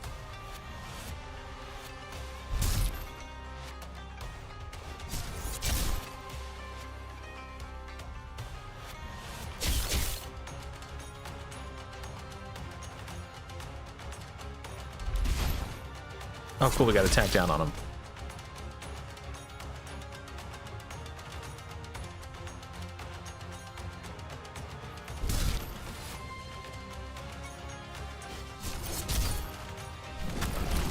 That didn't do any damage to him.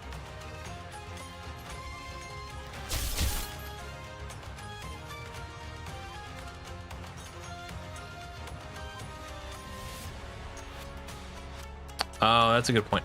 There is a rare who ignores shields.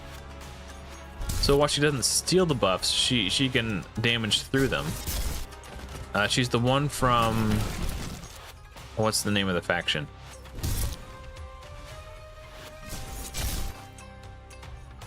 She has like a, she looks Russian, and she's got like the pole arm.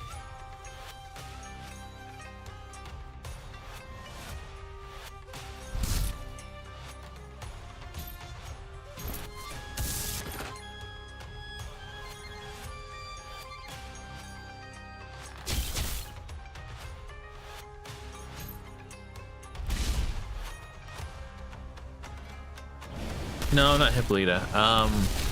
It's like Maria Marcheska or something like that. I don't know how to pronounce it.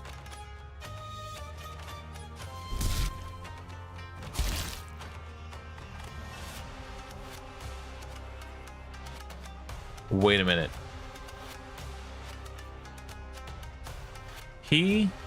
No. Wait, what? And this one is protecting these two.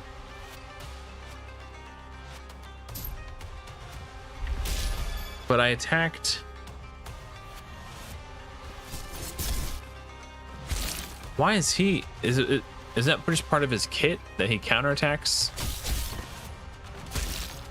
But if he's doing it, why isn't he doing it? Doesn't make any sense.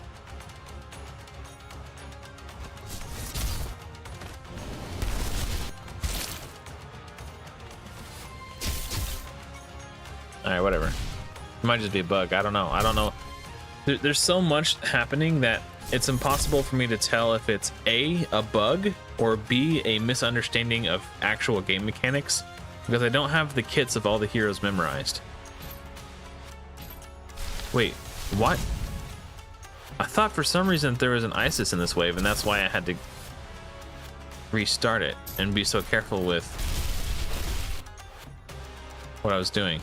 Maybe not. Oh, that could be. Ooh, Shishi. Time to awaken my sweet pet.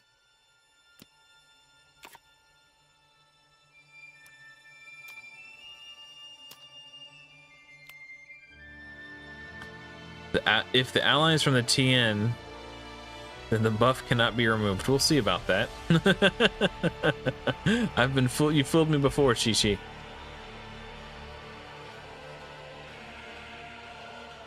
Oh, maybe. And I feel like I would remember Isis.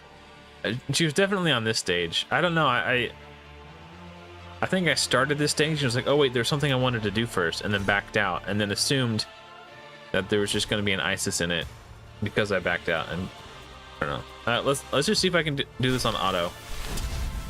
I see Egyptian, or I guess not Egyptian. Don't use your ult, you dipstick. Okay, yeah, Isis. Okay, abort, restart.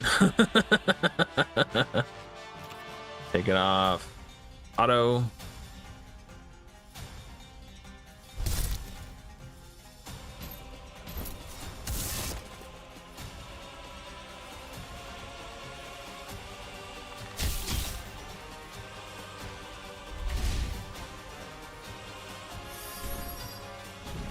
I guess it wouldn't matter if I... Ooh, dang.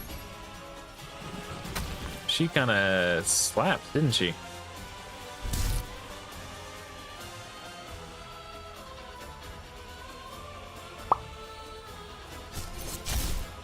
Ooh. Yikes. My plan was to take her out, but I couldn't kill her.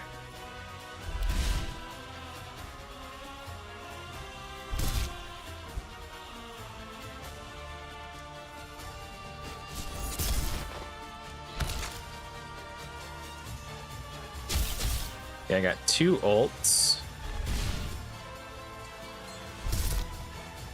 Hopefully my core ability is up.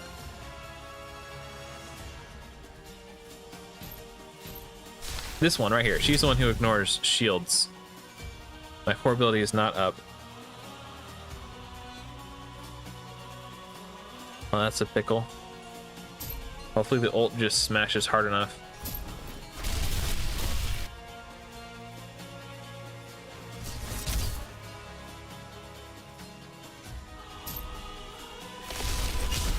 Boom!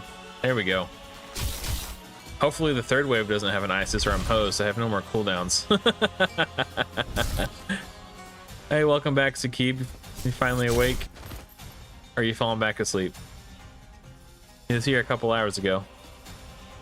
Okay, no ISIS. That's good. Well, Zeus might be the threat. I know he's a slayer.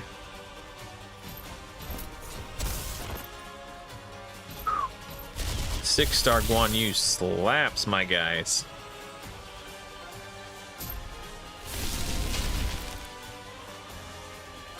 Do a turn meter boost now.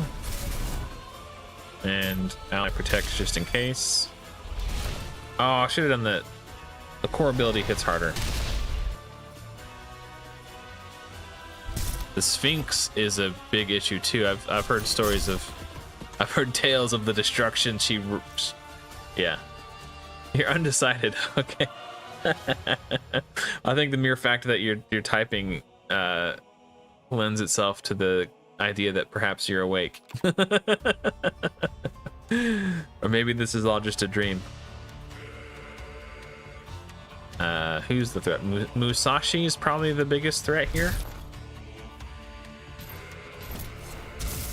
Ooh, unless I just one-shot him. Jeez. Oh, man.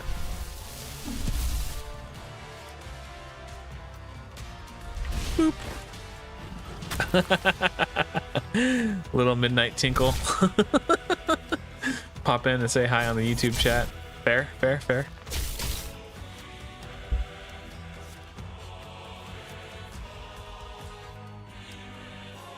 Oh, Pengu. Apps is absolutely gonna dunk on me if I don't take him out.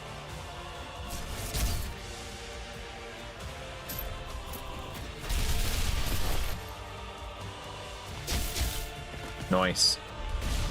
I think I might be OP, dude. 6-star Guan Yu slaps.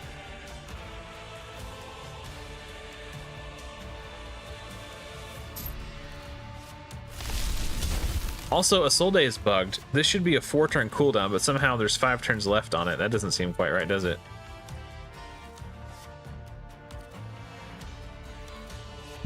How do I find the strength / balance of single target versus AoE units currently? I haven't built any single target units.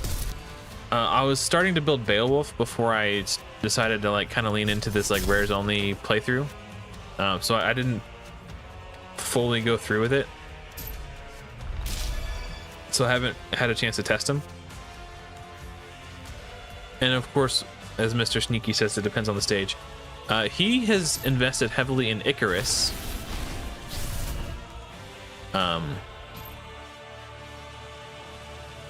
who I think is mostly single target damage dealer, and he seems to be very pleased with that investment.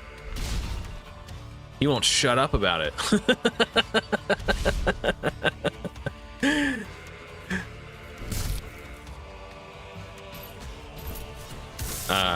But for boss stages, I think single target damage dealers are great. I tend to lean heavily into the AoE style personally, yeah. Honestly though, like, I think that if a unit only has single target attack abilities in their kit and they're like a single target specialist, they should do at least twice as much damage as like an AoE champion. Like either that or dial back AoE attacks so that there's, I don't know. But like I said, I haven't really built any, so I don't know. Yeah, see, Sneaky's very, very fond of Icarus.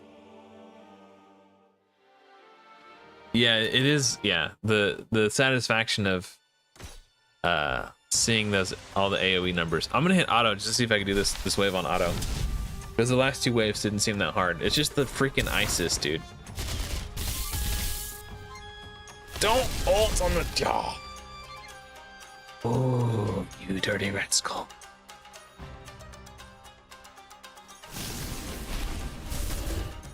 That does sound pretty cool.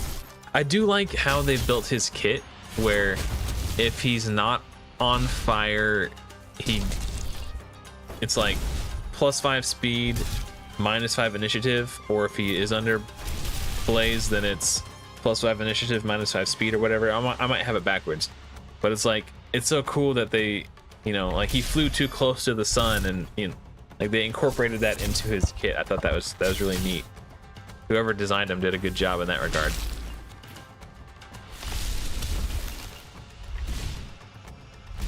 Oh no. Look at all the healing. 2 shishis.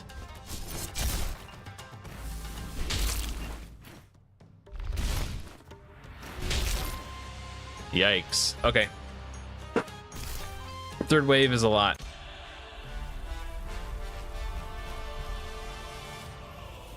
Yeah, that'll be sick, man. All right, I think I could do this. I just probably got to do it on manual and save all my juices, my thick man juices for the final wave. I regret rewarding it that way. I don't know why I don't know why that's how it came out of my mouth.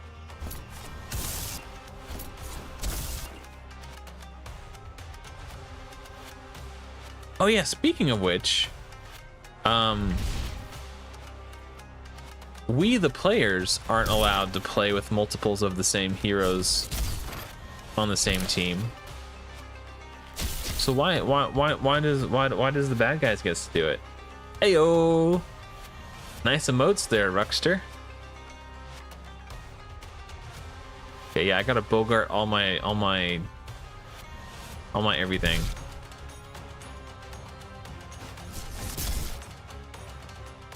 I just had a curiosity, Sneaky. I know that you're not like a specialist in this genre per se. At least you have a background in other games mostly. When you play this Godforge, have you been just letting it roll on auto, or are you doing it like I'm doing it now, where you kind of just pick all the attacks every turn?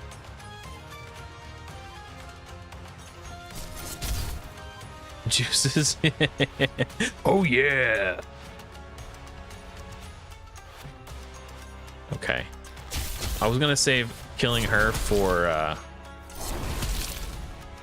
someone who doesn't hit quite as hard, but she was gonna get a turn before I had the opportunity to. And we'll go ahead and finish him off. You're just playing on manual. That's awesome. Okay. I'm always curious to know, like, if someone who was new to the genre, if they would just hit auto and let it roll. But you're like a gamer though. I'd really be interested. I'd really be interested to know what percentage of players are playing on manual versus how many are playing on auto, and if someone's having trouble progressing, if it's because they're trying to play on auto. You know what I mean?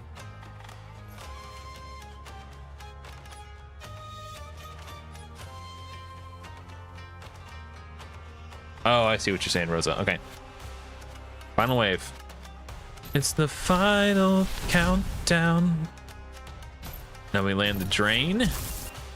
So the ult hits 20% harder. Oh, yeah.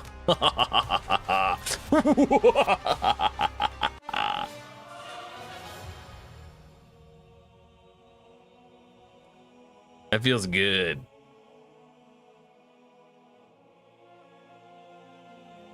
Yeah, I think I would like to think most people do it that way too, Sakib.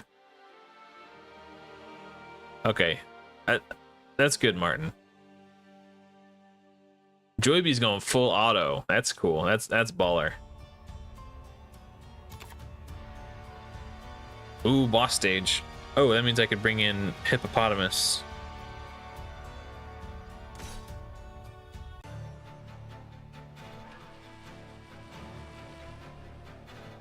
How would I feel if the game was pure auto and manual didn't exist? I wouldn't like it at all, if I'm being perfectly honest. I like having control. It's what I find compelling about these games, is that I can make strategic decisions. It's a huge part of it for me, if I'm being honest. I like employing a strategy,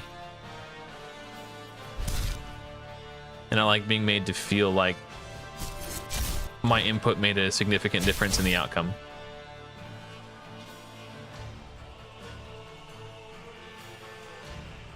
I'm willing to bet, Joey B, that this is probably how the majority of the player base at large will do it, but I feel like most people who got into the alpha are probably more sweaty hardcore nerds.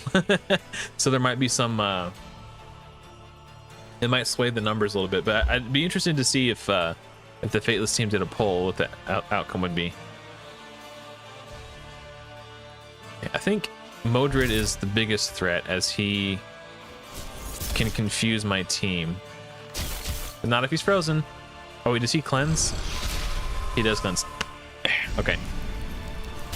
Hey, what's up, Kurt? Kurt Johnson. Yep, right now I'm doing only rares. I want to see if I can, how far into the game I can get with just rares.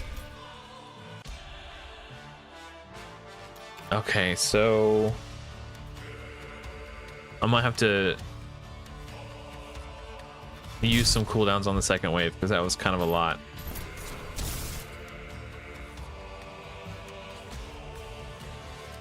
Lady Zoc is almost dead.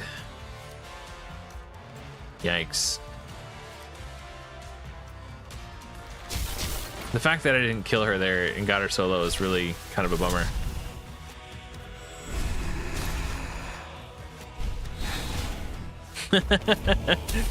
That's what happens when you slack off, Zakib.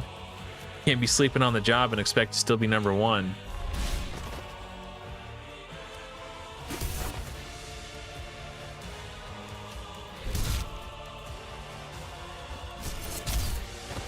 Actually, the fact that I didn't one-shot them and got more turns to get back to my cooldowns is probably a good thing. Wave 2, awesome.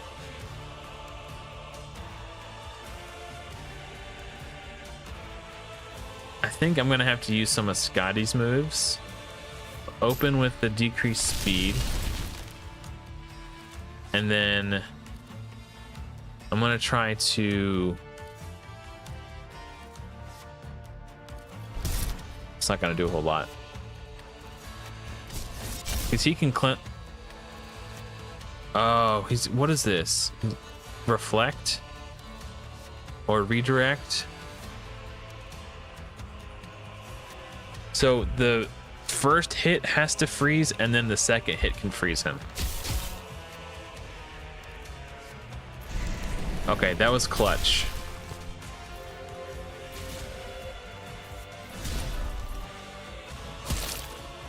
Yikes. We're confused.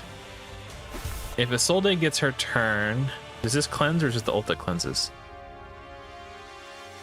I don't want to increase attack before Guan Yu attacks my own team.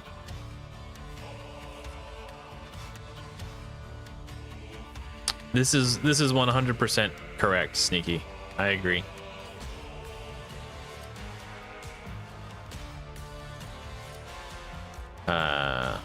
Sorry, I gotta lock in for a second. I don't want to screw up. I'm like trying to balance reading chat and then also not making mistakes. Okay, so I will protect now.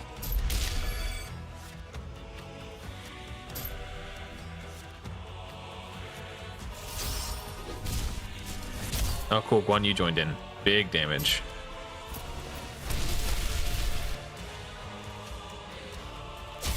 Okay, now their healer's gone.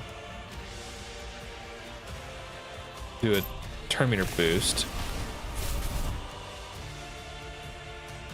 Yeah, and I also understand that you don't always have time for it. Like it's a time-consuming process to manual it, which is why I haven't made much progress the last 2 days, because I've been at work. But it's nice to just be able to set some time aside. That's retaliate. I don't want to attack him. So So apparently, well, the retaliate's gone now. Apparently, if he takes damage from the protect debuff, it triggers the counterattack, which is kind of wild. I don't know if that's working as intended or not.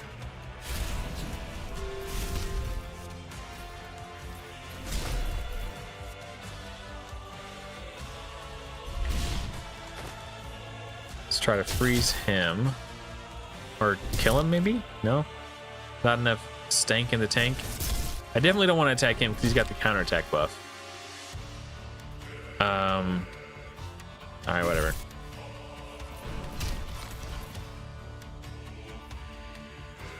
Oh, I don't know enough about League to confirm or deny those allegations. I've never played it.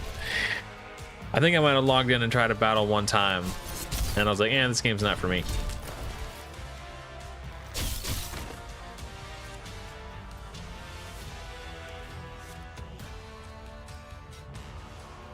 Ooh, Odin is so tall. All right, it's go time. Bam. Hopefully this will give me enough damage to charge my ults. No, it did not.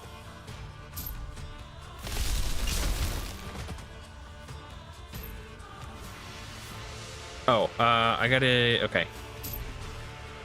Let's see if we can take Heimdall off. No. Maybe we can freeze Heimdall. Actually, turn meter boost. Protect. And then I guess maybe I can try to freeze some people. Oh, we froze Heimdall. Good, good, good. Okay. Oh wow, old school League player.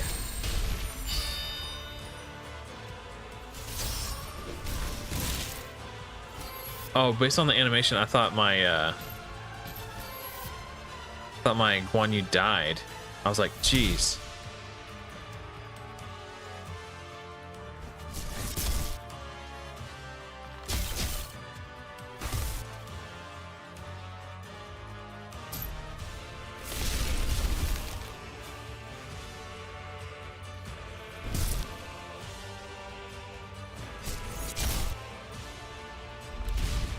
Okay, probably, I don't know.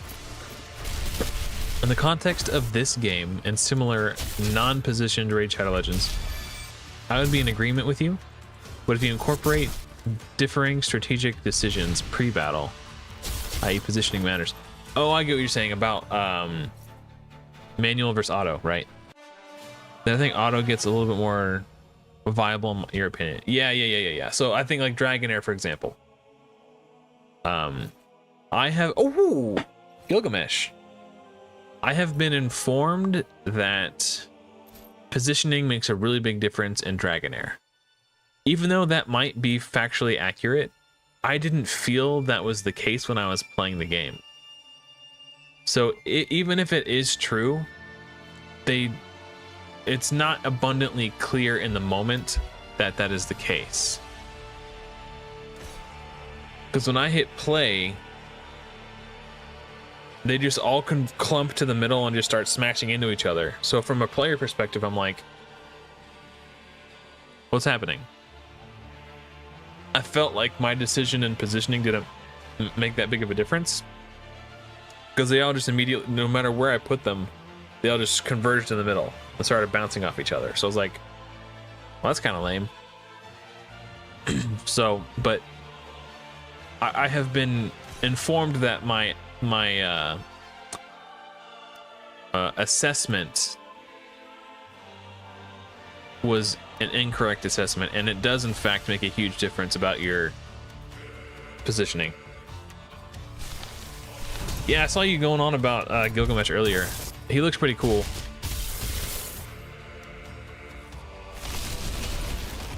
I've used, you're gonna be mad, I've used like 4 copies of Gilgamesh's food to rank up other champions so far. Just because I'm trying to do rares only. Yeah, it's kind of like TFT, but I feel like I've only played like 30 seconds of TFT just to kind of see what it was about. With TFT, you're still like making strategic decisions intermittently throughout the combat, right? Because you gotta like pick your power-ups and stuff and draft, and Set doesn't seem to be taking damage, and that's annoying me. You what, mate? You what?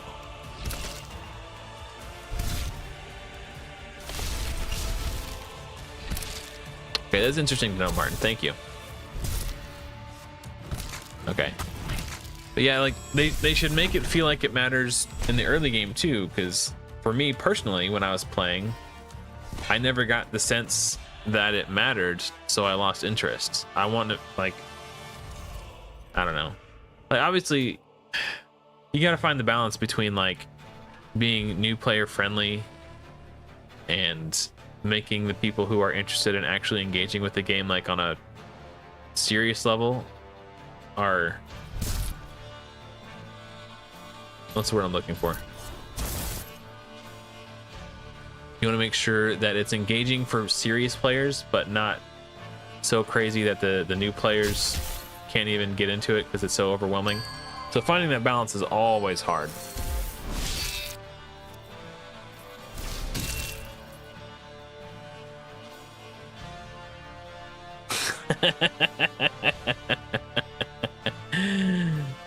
Okay, the seer thing, that was just me being an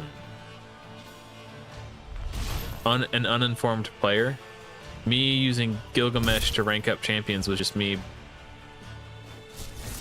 knowing that I shouldn't, but doing it anyway because I wanted to. I just wanted to progress faster.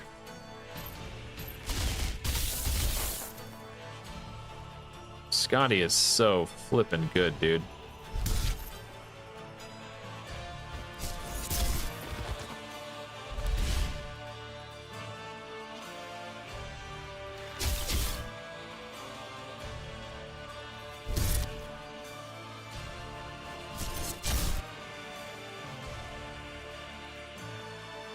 Yeah, so on my very first ever Raid Shadow Legends account, the first Void Shard I pulled on that account, I pulled a Seer. Now, if you've never played Raid Shadow Legends, Seer is the most coveted epic in the game, and she's particularly difficult to obtain because you can only get her from Void Shards, which are far more rare than your typical like ancient shards. So I used oh, that's why I wasn't killing him. I got acid put on me, so now all my gear is ruined forever. It's completely irrelevant. Maybe not. It didn't seem to have that effect this time around.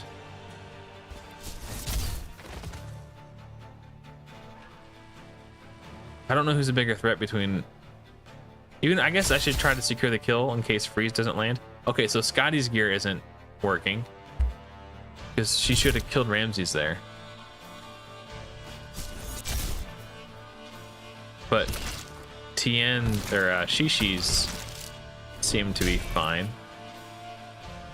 Let me look at the numbers again when they attack. 3,000. I gotta check out Scotty's numbers.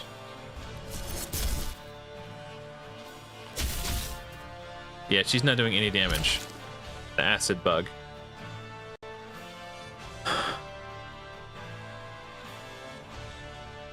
You think there's a secret green hero that could be broken? Are you talking about oh, you mean a uncommon, like a green border? I thought you were talking about Shishi because they're green. There could be. I was looking at some today. I have a theory about one of them, but also the mummy. I was doing a stage earlier where the mummy was just like one-shotting my Isolde. I was like, damn. Okay. There's definitely ones I want to test out. And it definitely would be the best to test it during an alpha phase when my progression isn't getting wasted. No, it's my turn. Let me go. Frack. So Pengu and all the others cut in because my Isolde didn't get a turn soon enough, despite doing a turn meter boost too. That's peculiar. I guess I could. Okay, I know what I need to do.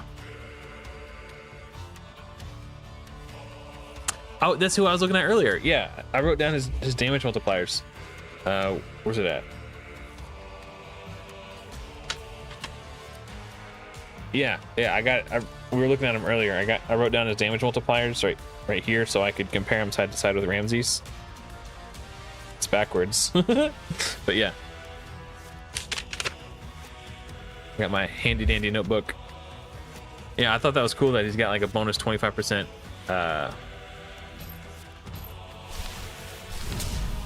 crit chance. And his damage multipliers are very similar to other heroes that are like, you know, like his damage multipliers are similar to that of Ramses, but he gets the extra 25% crit chance. But he only has one AoE compared to Ramses, who has like 2 AoEs. Yeah, pretty cool. Well, I can't let Hercules attack me, or I'll get acid and then I'll lose because of the bug. The buggy wuggy.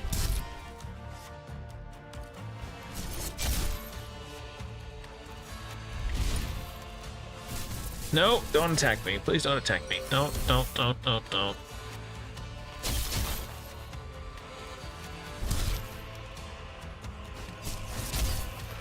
Okay, good.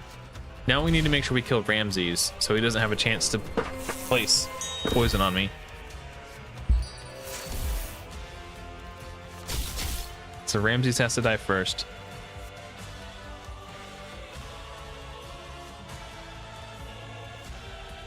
Oh, okay, cool.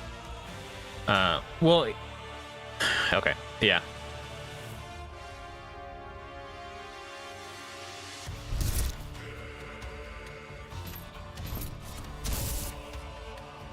Or I could just kill him and not even risk it.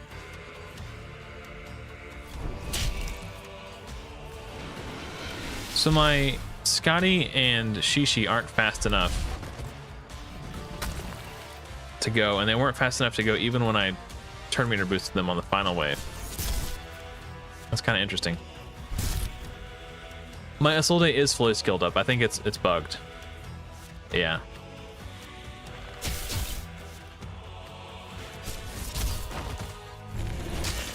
Bonk.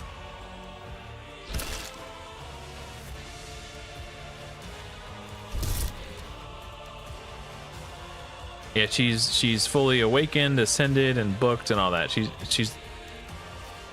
not level 60, but she's maxed out every other way. So I'm going to do a double turn meter boost. So I'm going to use her core ability, then I'm going to use her ult on the final wave, just to make sure I can get both of Guan Yu's like core ability and ult off.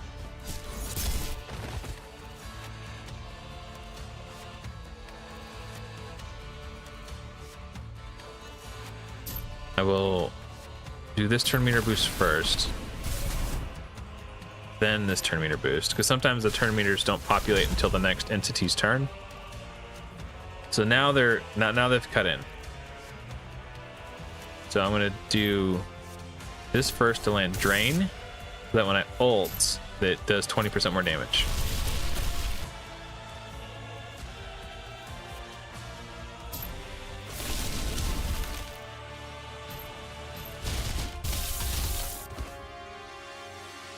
And they're frozen, but I just want to make sure Pengu dies. All right, cool.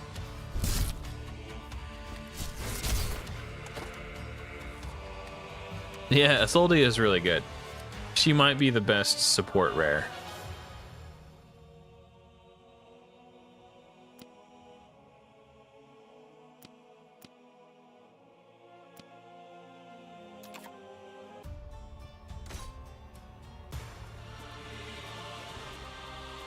Yeah, also she's got the passive healing, which makes her really good. So like if you have a defender on the team with her, she has the little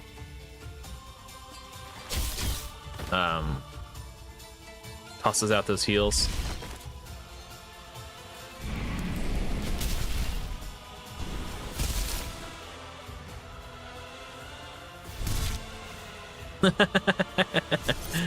Well, the reason I'm so high on Haikatune is because everyone says Apothecary is better. And that just makes me mad because of how untrue it is. So it's, yes, I am very fond of Haikatune, but I just want to emphasize how good she is because she's not just like Apothecary plus. She's like, I mean, she is Apothecary plus, but that's, to describe her that way is a disservice to how good she is.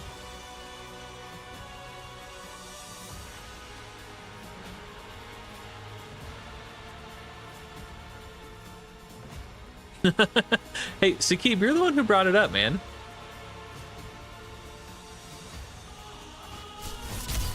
And I was just explaining myself, that's all.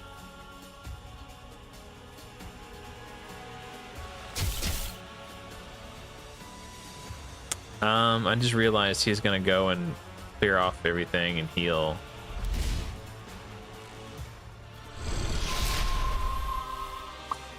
Yeah, basically undoing all my work. I should have tried to freeze him. Well, now I got acid and blaze. All right, let's see if this works. We cleared the acid off.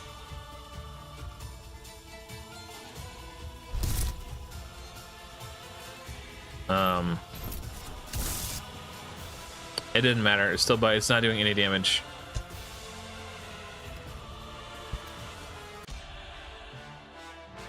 Oh, okay.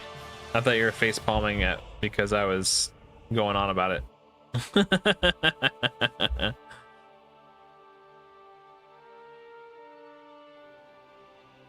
Oh wow, that's crazy.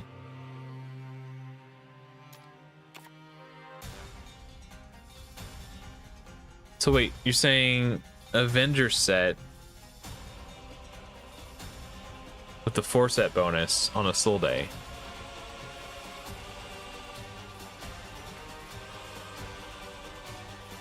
Huh.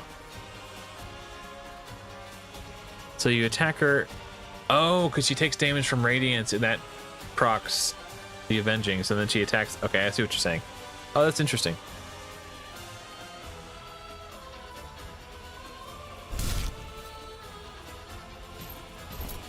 So even if I cleanse the acid, the effect lingers of it on not having any armor. So I gotta just... Oh, I have to use Scotty's core ability and hope that it freezes. Oh no, that won't work. Crap. Because Imhotep will just cleanse it. So, frick. I think I just have to try to kill Ramses.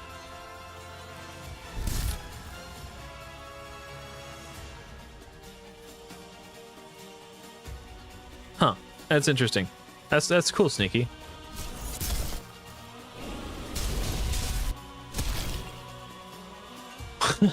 All right, man. Oh, I gotta figure out how I'm gonna... So I've got two options. I could just wing it and hope that Ramses doesn't place acid on me, or I could just try to nuke Ramses down right now.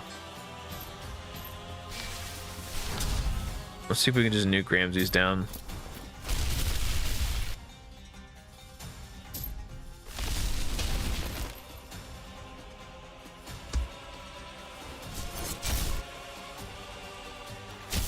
There we go. Hopefully the final wave isn't too crazy. Yes, it's still bugged.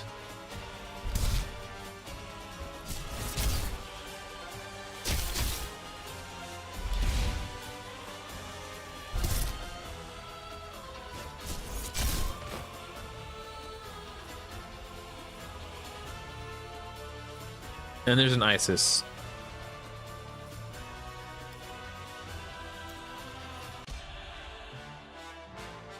So that strategy won't work. I think I just have to wing it and hope that Ramses doesn't place acid.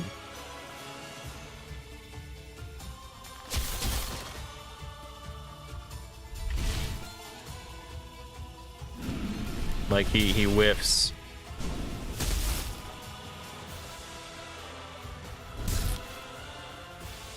Oh, Guan Yu is stunned.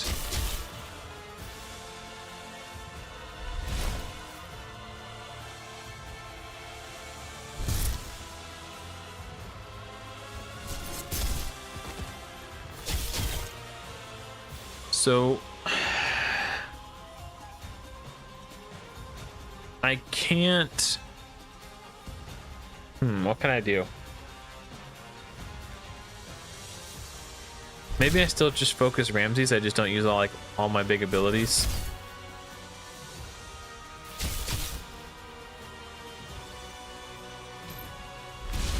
Okay. I think we're good now. I did use one big ability, but that's not the end of the world. That shouldn't be the difference between like Shishi not having their core ability up isn't going to be the reason I lose. Yes, I am doing stats over sets. I haven't matched any gear sets really. In the very, very, very early game, I think it's beneficial to match sets because all of your gear sucks anyway. And so the only way to gain stats is to match sets. But I would say once I was sort of at the point where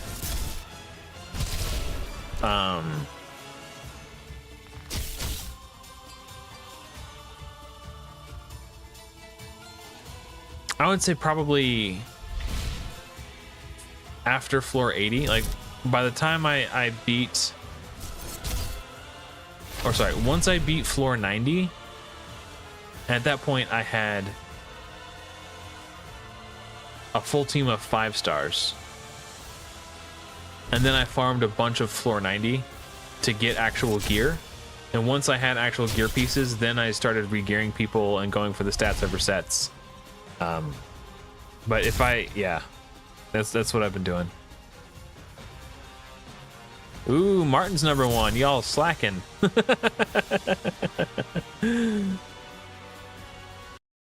Oops.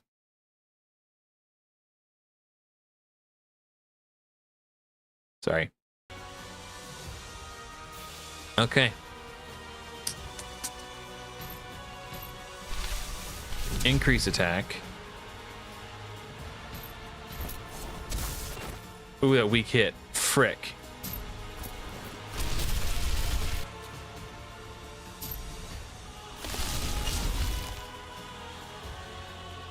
The fact that she's healing and cleanse, it's so annoying. I gotta do that again. I need to not weak hit with Guan Yu or I'm not gonna be able to kill her. Sakib, you're just a sore loser. Oh, man.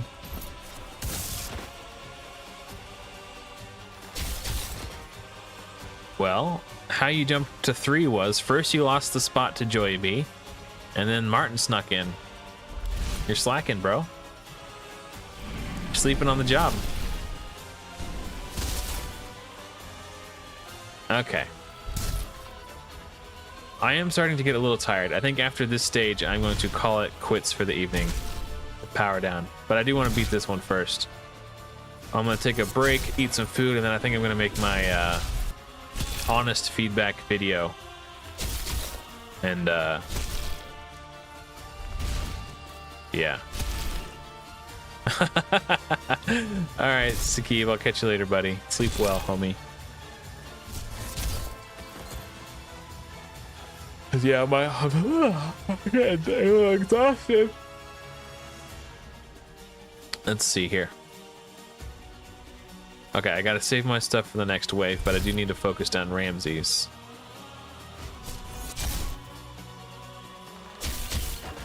Nice.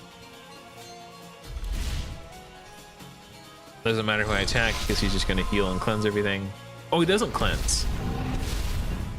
Yoicks. When am I gonna stream again? I don't know. That's a very good question. Back when I was making raid content, I would do one live stream a week and upload one video a week. And I felt like that was a good balance of making content, like making videos, doing live streams, but also taking a day off to just kind of relax and have a day for myself. I don't know if I'm going to continue that or not. I don't know if I'm going to mix it up or like stay on that path of. I do want to have a good life balance, you know, because the hours I work when I'm at work are ludicrous. So it's nice to just, I work 4 days on and 3 days off. So I do like to be able to take a day off for myself, just relax. But because I'm talking about making a video tonight, I might do another live stream. I guess it would be Tuesday morning for you, Monday night for me, Tuesday morning for you, because of the time zones. All right. No weak hits. No weak hit, no whammy. No weak hit, no whammy. Weak hit. That was a whammy. Yeah, if I'm being perfectly honest, Joy B, so do I, but I don't know if it's gonna happen or not. I would love to finish Baldur's Gate.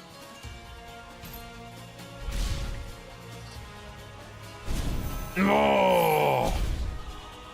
I don't know if I can get her now. Oh no, she has the revive, right? We went through this song and dance before.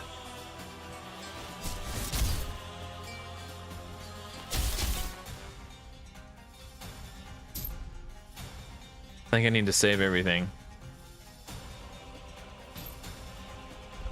And then she's got defense up on right now.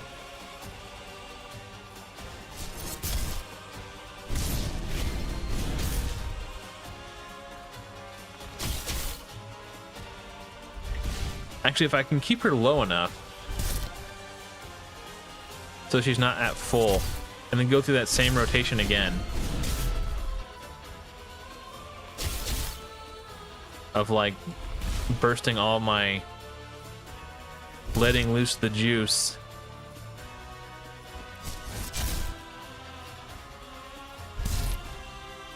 I just need to do it before she gets her ultimate. And I also need to not weak hit on the next one. So as soon as Guan Yu has his ult, we'll be ready to go.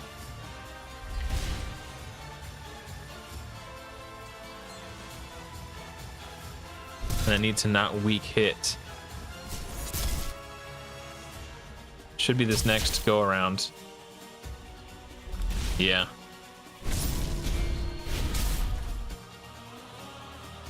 All right. She has increased defense on. Oh, frick. For 3 turns. I'm gonna try it.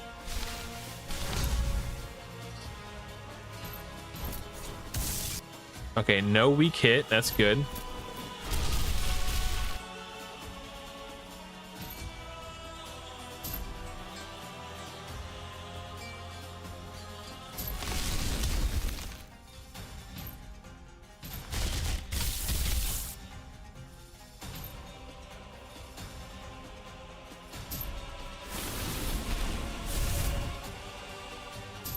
Oh man, dude. That she did have defense up. I think I just have to restart. Gameless between alphas. Yeah. Sorry. Maybe I'll do, because there's only 1 week off in between each alpha wave, so maybe I'll do a Baldur's Gate 3 live stream on my other channel. I'm gonna keep working on this, but I'm not gonna drag you guys through the torture of me failing and getting cranky over ISIS. So yeah, I think that's gonna do it for you guys. Thank you so much for watching, and also thank you to Ruckster for joining the channel as a new member, and thank you to my other channel members, of course, Joy B and Sins of the Jojo. But that's gonna do it for you guys. Thank you so much for watching. Hopefully I will see you all in another video soon. But until next time, everyone, take care.